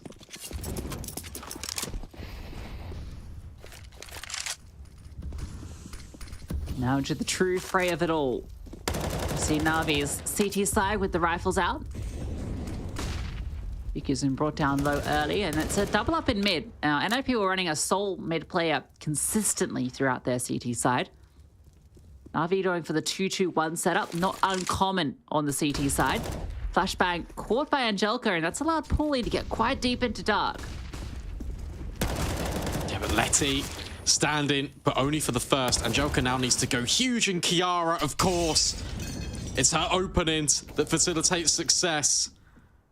And NAVI, it looks like they're really interested in kind of giving this a go. 3 versus 4. However, I was going to say, if Naomi won that fight, it probably would be a different conversation. But Lena and Viku combined with 2 massive kills. And now NIP are really feeling a little bit hot under the collar. Kiara also caught off guard. And now it's just Jenkin. They know exactly where she is. A perfect retake for Navi.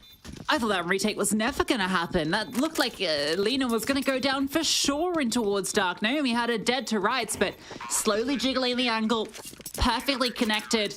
And that then sets up the rest of the retake. Obviously, one player already low on sight. And that's really, really nice from Navi to pull that one off. I was just about to start congratulating NIP on terms of referencing how strong their attacks onto the B site were in the last time we saw them play this map. Particularly Naomi, I feel like is a key element to their success, and they do a lot of emphasis over towards B. But yeah, they get in well, but they can't quite close it. I also made reference to Angelica being on 17 kills quite a while ago, and that number hasn't really changed, but the rest of her team has stepped up around her to kind of elevate the entire team performance. Be good to see Angelica get more heavily involved, though. We'll be patrolling Dark. Astra will find Letty. And there's that AWP prowess I was talking about. Astra getting involved early.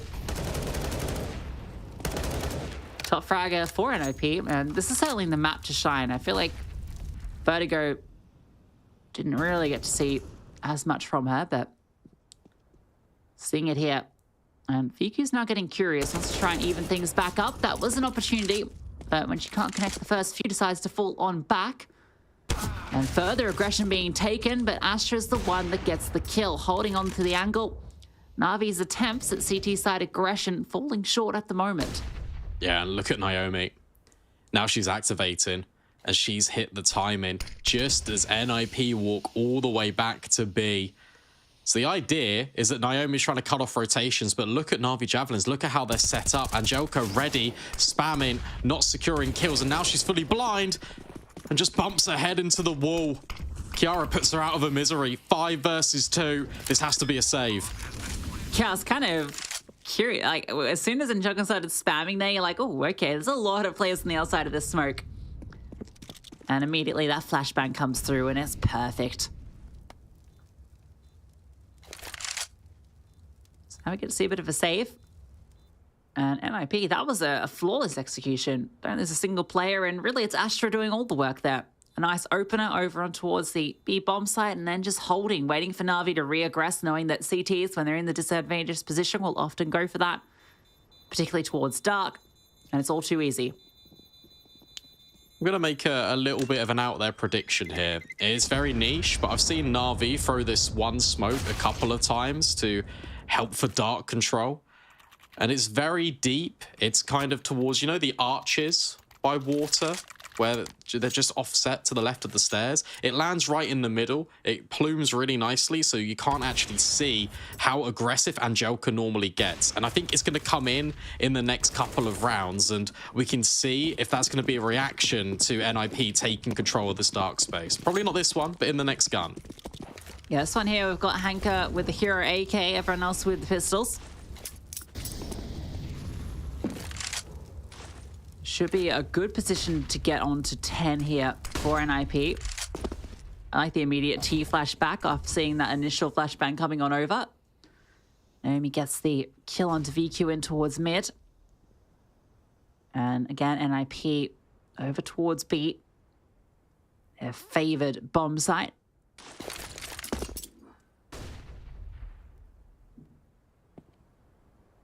Just to see what Hanka gets up to. She starts to push in towards mid.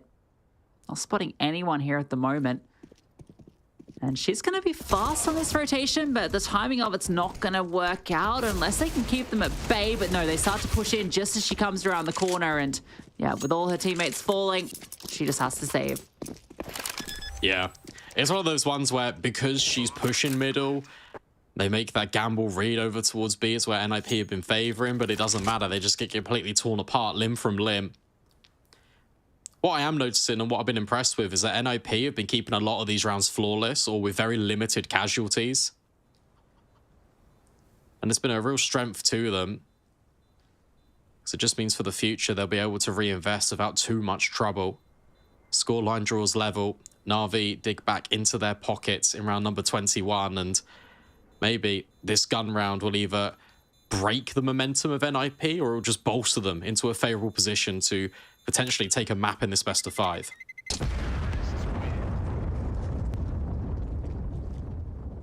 And we started to hear that conversation on the desk about if NIP do take this. Inferno is up next, and despite NAVI used to be quite prolific on the map, it's not been one that's been in their favor lately, and for NIP it certainly has been. That 16-1 victory over NAVI just last week, fresh in the minds of everyone in the server.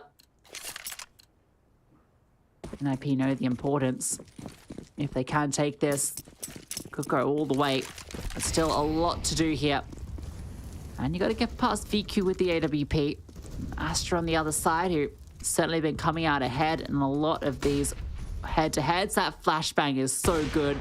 Astra spots her as she fades away, and Astra plucks another. Who's the god of death? It's Astra. Raining it down. Angelica does get one back at least, and Utility keeps them at bay. How's Angelica found 2 there? Lena had to win that duel, though. And Hanka's desperate to get involved in these rounds, but she just can't find any way to do it.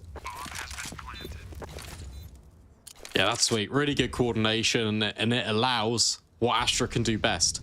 Isolate gunfights, use the long range to NAVI Javelins' detriment. Poor Hanka, you got to feel for her at this point. That's 3 rounds that she's going to be saving this AK.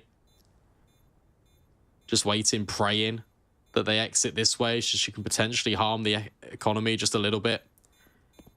But NIP, ever since the size of swaps, they've looked very dominant, in complete control. And NAVI yet to really disrupt. And this is what we expected from NIP on the T side, right? We know how strong it is. And that was why that 9-6 scoreline actually looked really good for them. Oh, that's a nice couple of kills for Hanka. It's a little sad for her not being able to really get too much done here because, again, NIP very much want to put the pressure on towards B, and why wouldn't you? Astra's finding kills, Kiara's finding openers. Everything's working out for them over this side of the map. Has to just be a partial investment, surely. Yeah, just the Deagles out for the Javelins. So for NIP, unless anything catastrophic happens, it should be 12 in the books. Astra searching, hunting, deep utility being deployed. There's a little gap in this smoke for Hanka, but no one from NIP is close enough to fall victim to it. But they might walk into this AK, and that's where trouble lies ahead. Yeah, finally, Hanka gets to get involved, and oh, Angelica. That's a very difficult shot. Couldn't quite connect it, and that flashbang is good. Hanka does fire off the AK and drops the smoke as well. Doesn't give NIP pause, though. They're committing through. Dodge that utility. Oh, Hanka, she's being that hero they needed. 3 kills, they commit through the smoke, trying to just force the issue. And they're forced into the arms and gun of Hanka. And she hits every shot with ease. Another one delivered as well. Why not make it the ace? Astra's the only remaining player, but it's VQ with a precise shot to get it done. And NAVI steal that round away. But in reality, it felt like it was gifted to them. Yeah, it really was. I mean, look at this. All it takes is one flashbang and Hanka's already playing anti. And yet they still commit to the fight, even when they realize that the economy must be low. You understand that Hanka's there because she's rattled off the AK already. But yeah, Ninjas in Pyjamas, call them stubborn in Pyjamas. They're just going to run through anyway. And it's really to no avail.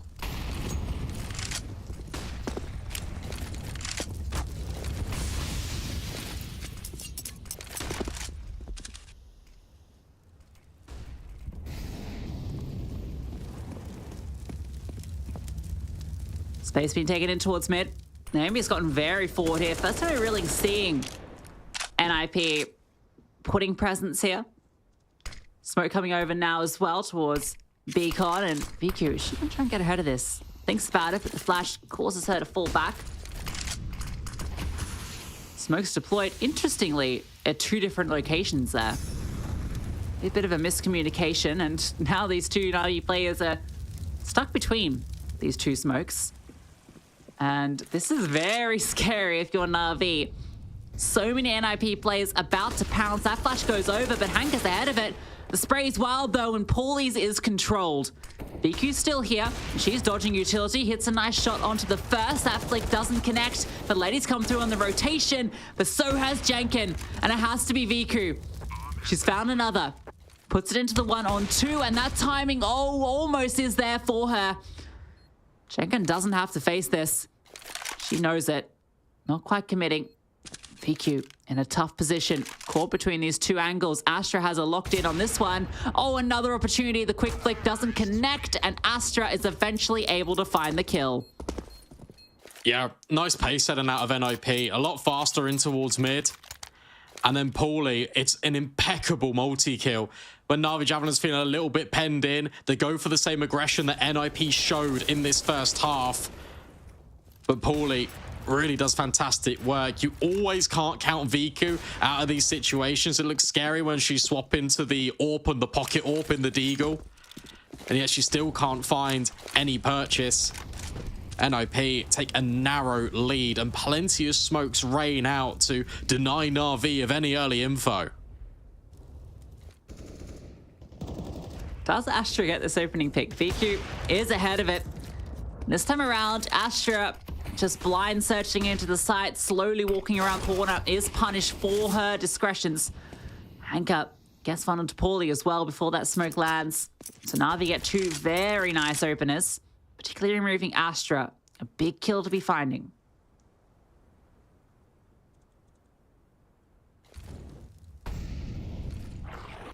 Flash deep for Kiara to peek in dark. Angelka on the angle. But Kiara best her, of course she does. Andrew's success continues to be a prominent problem for Na'Vi. Still the advantage, though, in the player count. If NIP attack right here, right now, well, there's only two defenders here. Letty makes quick work of both of them in dark, and now Jenkin gets sandwiched. It's Letty with all three. I'll be honest, her impact this entire series has been really phenomenal. Been so impressed in particular with her. Yeah, Letty's been really stepping up. I feel like we've seen her at the very start of this best of 5. We had the kind of full stats of this team, and Letty has been at the bottom of the scoreboard. Obviously, she plays the anchor role, so a very supportive player. But it feels like she's really stepping up in a huge way in this series. And that's good to see. Her first grand final with this team, performing at a really exceptional level. Bodes well for the future of this team. Now NIP, they're forced into this. 3 rifles, 2 pistols, utility lacking. Potentially mid an option, but Lena, catches Paulie on the spray. At least it is one of those pistols.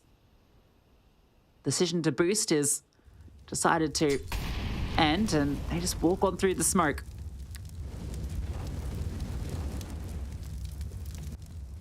They are waiting out this utility. Lena could be in the best possible situation. Oh, nicely done. Not for one, but maybe for more. Astra can't deal with her. No one from NIP can. Lena, really flexing her muscles in towards mid, has now got the support as well from Hanka, but Jenkin blindsides her. Viku, this fight is so important to try and win out. Will Kiara best her in the head-to-head? No. Shadow spotted. Kiara removed, and now it's just Jenkin. Revealed position in towards middle. Low HP. Has to contend with 2 different players. And the spam, whilst it doesn't connect, it does allow her to walk through, but you're never ready for Letty. 13, Navi take back the lead and now get ever so close to taking away this 3rd map and the grand final, because NIP, they have to eco this one. That means 14 likely, and well, you could almost say locked in for Navi. Nina doing a lot of work in mid. Felt like she was good for the 4K. I really like this little angle, right? It's quite cheeky, where she was tucked in there, playing anti-flash originally, and then just pokes up the C2. Yeah, it looked very deliberate, the position that she was, because she's lining herself up with the floor, so it gives herself maybe a pixel peek on towards that mid play, fast in towards A. Viku, it's like shooting fish in a barrel. And Hanka is there as well. Guarantee? Absolutely. But now we get into the biz descender proceedings for NIP. potentially their last gun round. Yeah, I mean, if they lose this, they're forcing every round from here on out. It's championship point for NAVI, so everything on the line here for NIP. Every one of these maps so far has gone the distance, and I don't doubt the capabilities here of NIP pushing it there. This T-side started with a flourish for them. NAVI have recovered with the last few. NIP's response. No AWP for Astra, utility a little bit limited, so it has to be these AKs to get it done. A lot of their success earlier on was found over towards the B-bomb site. Shara's gotten close towards Dark, but Angelka has been stepping up here.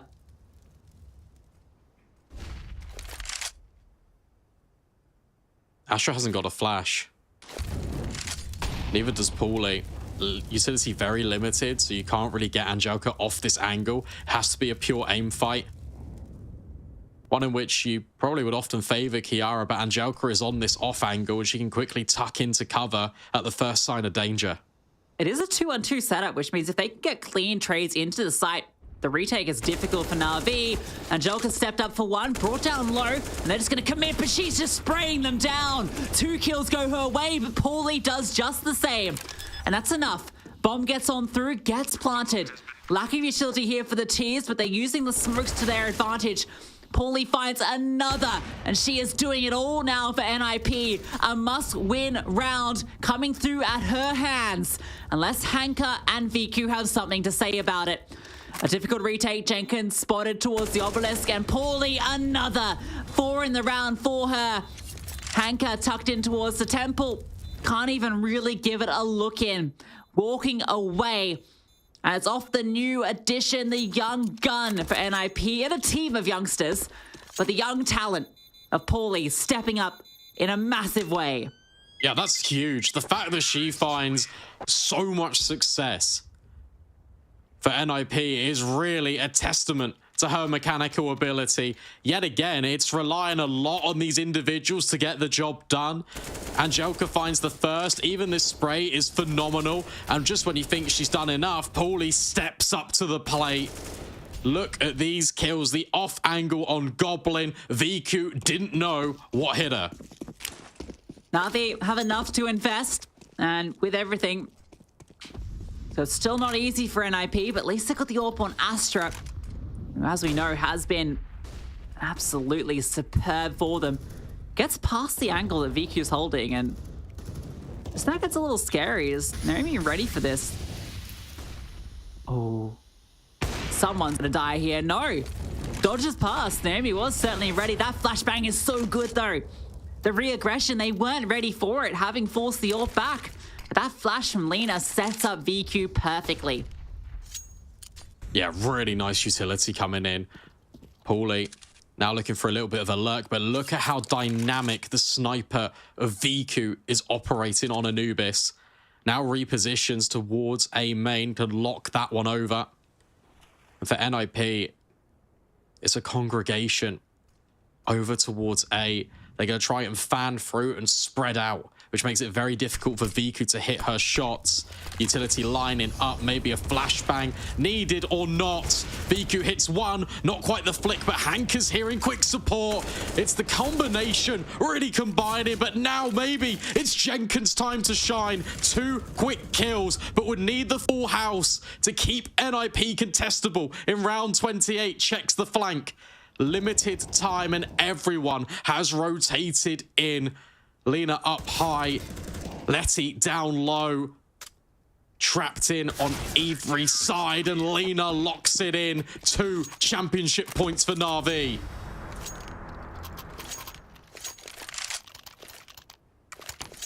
What a brawl, what a hold from NAVI. Hanka, every time they go towards the A site, she is fighting a multi. And VQ always in the right place at the right time. Jenkins almost makes it look doable there for a moment with those 2 kills. Oh, there's the smoke jump through. And this is what NIP are working with to deny NAVI the championship. A couple of Galils and a Mac-10, a Tech-9 on Astra, your superstar. The player at the top of the scoreboard. reduced to a pistol to keep you in contention. And VQ's here with the AWP, honed on through. Flash comes, but she dodges, takes the first kill, and Joker as well, and VQ with another. The bomb delivered. Naomi takes one back, and so is Jenkin, but it's got to be Naomi for every kill, and she's found another, making it look doable, but the bomb needs to be collected. It's spotted by Hanka, the wide swing doesn't connect, and NAVI take it.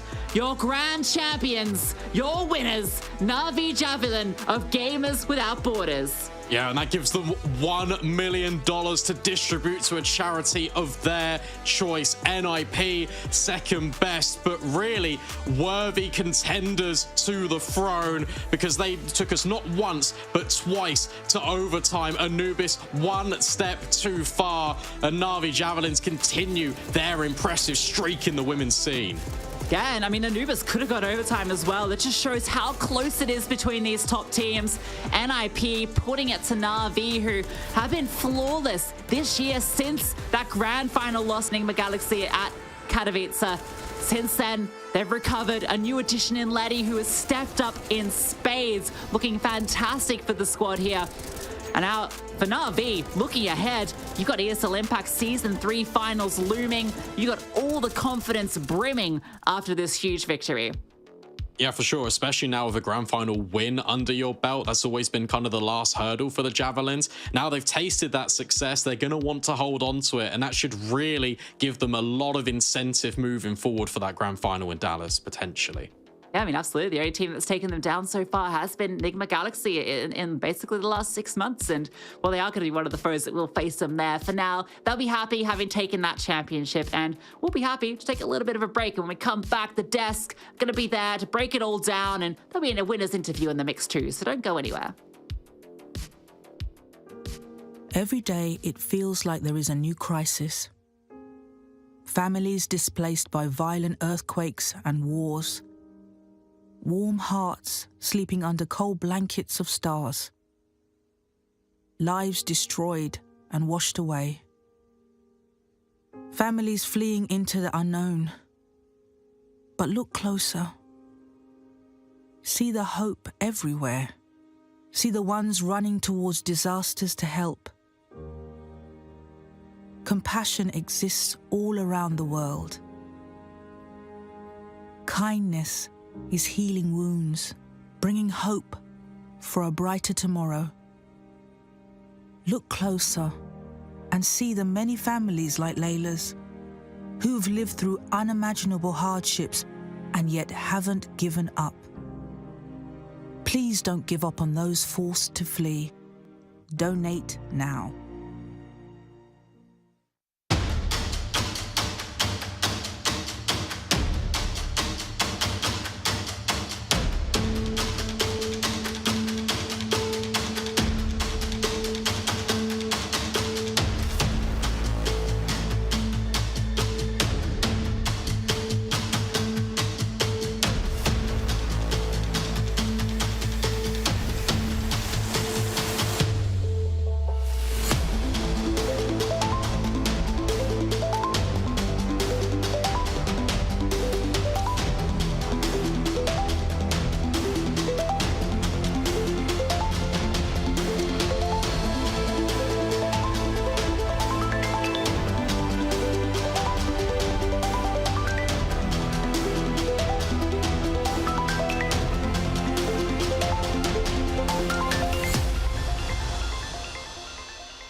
Progress is a race that has no end.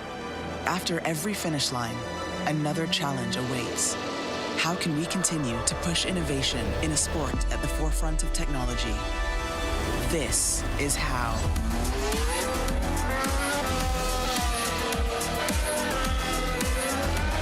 Discover how Aramco and the Aston Martin Formula One team aim to meet Formula One's sustainable fuel targets. Aramco, powered by How.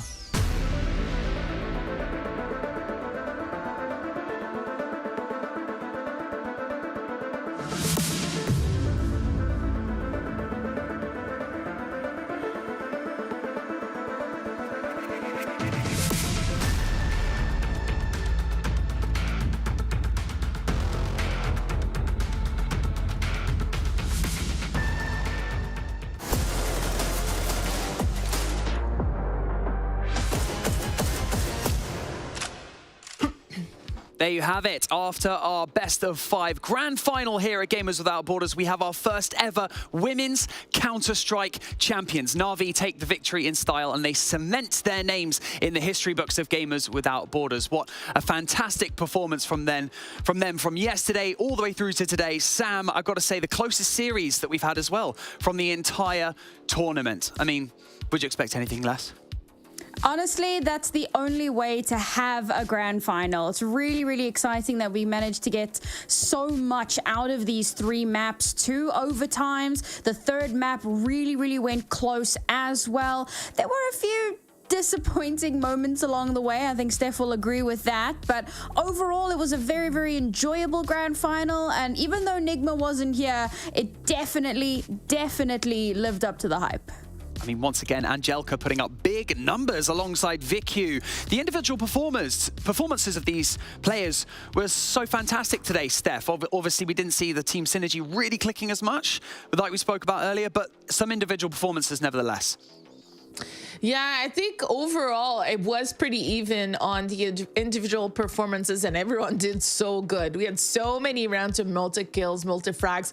Overall, the level of the aim and the individual skills is super impressive. This grand final was really high. I think where it comes down to, I want to say, depth of these 2 teams, NAVI had the clear advantage, and even though the scores were a little bit closer than what they were before between these 2 matchups, they honestly just showed up today as a squad.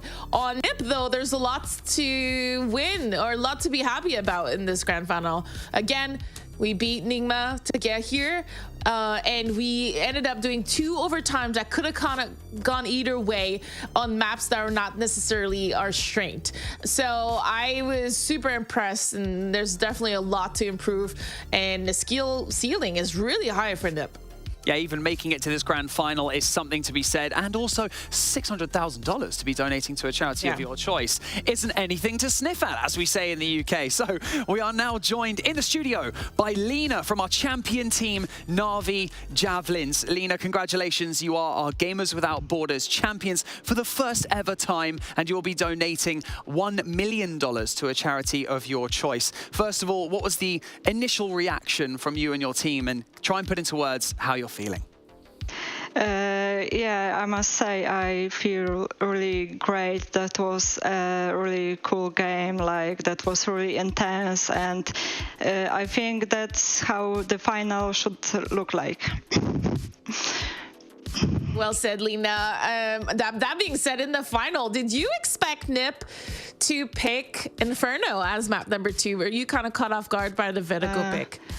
Yeah. We expect them to pick Inferno due to our last matches and the score, but we're also prepared for Vertigo. So yeah, that was not surprise, but that was like the second choice. And that obviously now it creates an interesting dynamic with the top 3 teams. You beat Nip, Nip beats Nigma, Nigma beats you, and around we go. How are you feeling about Dallas finals coming up, seeing Nigma's performance yesterday? Do you think that you ladies have a real shot at taking the #1 spot? Yeah, I'm really excited to play Dallas. Like every team who gets there, like, deserved it. So I know there's gonna be some good matches in there, and of course we will try to be #1 this time. Well, Lena, you should be incredibly proud of yourself. Your community has stuck by you week in, week out throughout this entire tournament. Is there anything that you would like to say to them before I let you go? Yeah. Thank you guys for support. You're really amazing. Yeah, that's all, I guess. Well, congratulations once again. Embrace that victory, and we cannot wait to see your continued success in women's Counter-Strike. Once again, your champions, NAVI Javelins. Well, we have our map highlights on the way from map number 3. What an incredible show out from both of our teams. It's so close in all 3 maps that we've had today, but obviously the scoreboard will show a 3-0. But kind of a scrappy one, Steph, to say the least, even in that 3rd map as well. Kind of emulated what we saw in map 2 as well. A little bit. It was a little bit cleaner, I would say, from NAVI, but it definitely looked a little scrappy for NIP. They were trying to do their best by pushing early round on the CT side and kind of getting caught off guard, not trading properly. After that, it was, I mean, Lucy and V-Dog analyzed it so well during the matchup, but I think that this best of 3 overall is to show how close the teams are on the circuit right now, and this was a really good preview of Dallas. I don't know, Sam, but I think that Dallas is gonna be an incredible event. Honestly, Dallas, I am so hyped for this because so many incredible teams from different regions, and yeah, okay, a lot of the teams that made it through were predicted, but there were some kind of surprises that came through, and I think that going into this, there's so much potential for upsets, so much potential for some crazy results to come through, even just off the back of this tournament, right? We could be walking away with a brand new grand champion of Impact. Oof, we are absolutely delighted to be crowning the MVP of this series and of this tournament, brought to you by Savvy, and that is Vicu, performing the way that she did when it mattered the most. And I've got to say, such poise and focus to be able to block out the gravity of the occasion, especially in a grand final best of 5. So congratulations to Vicu. Guys, Steph and Sam, I'm going to ask you, I mean, that was a bit of a no-brainer, right? That MVP? Yeah, she was phenomenal. She showed up on all the maps and pretty much gave us, you know, a little bit of a taste of what we keep saying, that Anna is the best player in the world. Viku's like, well, wait a minute. I'm also freaking amazing, so don't call me out yet. And she really showed up today. And what I really find so impressive about her in this matchup in particular, but also just kind of throughout, is that she's such a consistent player. From map to map, you know, map 1, we're going, yeah, Kiara, what a phenomenal player. And then map 2, we're like, oh my goodness, you know, Hanka, absolutely losing it. But quietly, not even in the background, she's very much in your face, but every single map she's doing incredibly well. She's always performing, and so we yell about everyone else who is doing well on that map now, and so we kind of like leave her to the wayside a little bit. But honestly, she's constantly performing at that top level, and nothing seems to drag her down, and that's such a key thing for these pro players. Yeah, she truly has put up outrageous performances, you know, throughout this entire tournament as well. So we can't wait to see what she does later on, or just in the future of her career as a professional Counter-Strike player. Now, for those of you at home who maybe missed out on, you know, day 1 and you missed out some of these GFXs that we have for you, the playoff bracket is now on your screen. And it just goes to show all of the incredible teams that we had competing here at Gamers Without Borders during this women's Counter-Strike event. We really have had such a great time bringing you all of this action for the past 3 days. And shout out to all of them. Don't worry, even if you were in 5th or 6th of this tournament, you still have the opportunity to donate $150,000 each to a charity of their choice. There you go. That is your charity prize pool on the screen for you. First place taking $1 million to their charity, and then so on and so forth. I mean, have you guys had a good time? Steph, Sam? I mean, Steph, I'll come to you first. Have you had a great time during these last 3 days? Yeah, it was phenomenal to be part of this. I just love the community. I've been in the community for 20 years, and I just realized all three of us are on different continents, and that wouldn't be possible in the past. So just to be able to be there from America with someone from Africa as well as someone from Europe, it's just so nuts. Viva la technology. I'm really enjoying the fact that I get to continue to be a part of the stories of these phenomenal women. I have been absolutely privileged to be a part of the Impact League since day one, constantly being given the opportunity to tell their stories, to narrate that for everyone, and now getting to be on the analyst desk, taken away from the casting desk for once, and it's just been an absolute privilege. And for this tournament in particular, for humanitarian aid, I genuinely don't think that there is a better way I could have spent my weekend. Well, it's been an absolute pleasure to work with both of you. To everyone who competed here at Gamers Without Borders, you've been absolutely incredible, and you've poured your hearts and souls into this entire tournament. Congratulations once again to your winners, NAVI, Javelins. Thank you so much to Tom, to Lucy, to B-Dog, to Sapphire, to, I don't want to miss anyone else, Sam, Steph, everyone who's worked on this production. You guys have been amazing. Your professionalism has been awesome, and, you know, your energy, and as well to the production team for creating this amazing studio.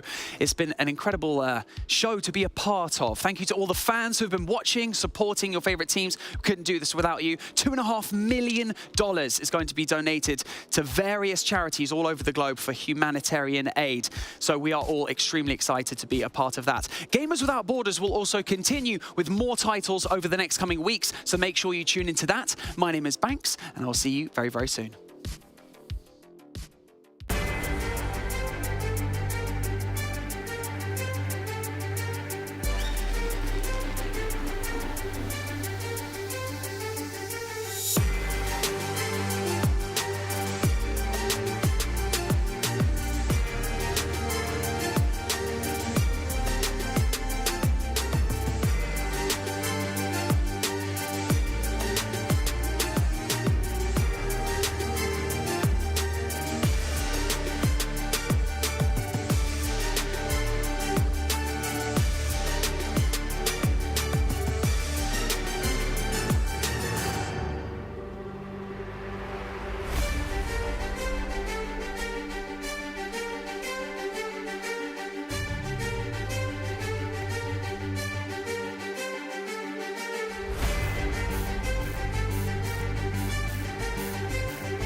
connect.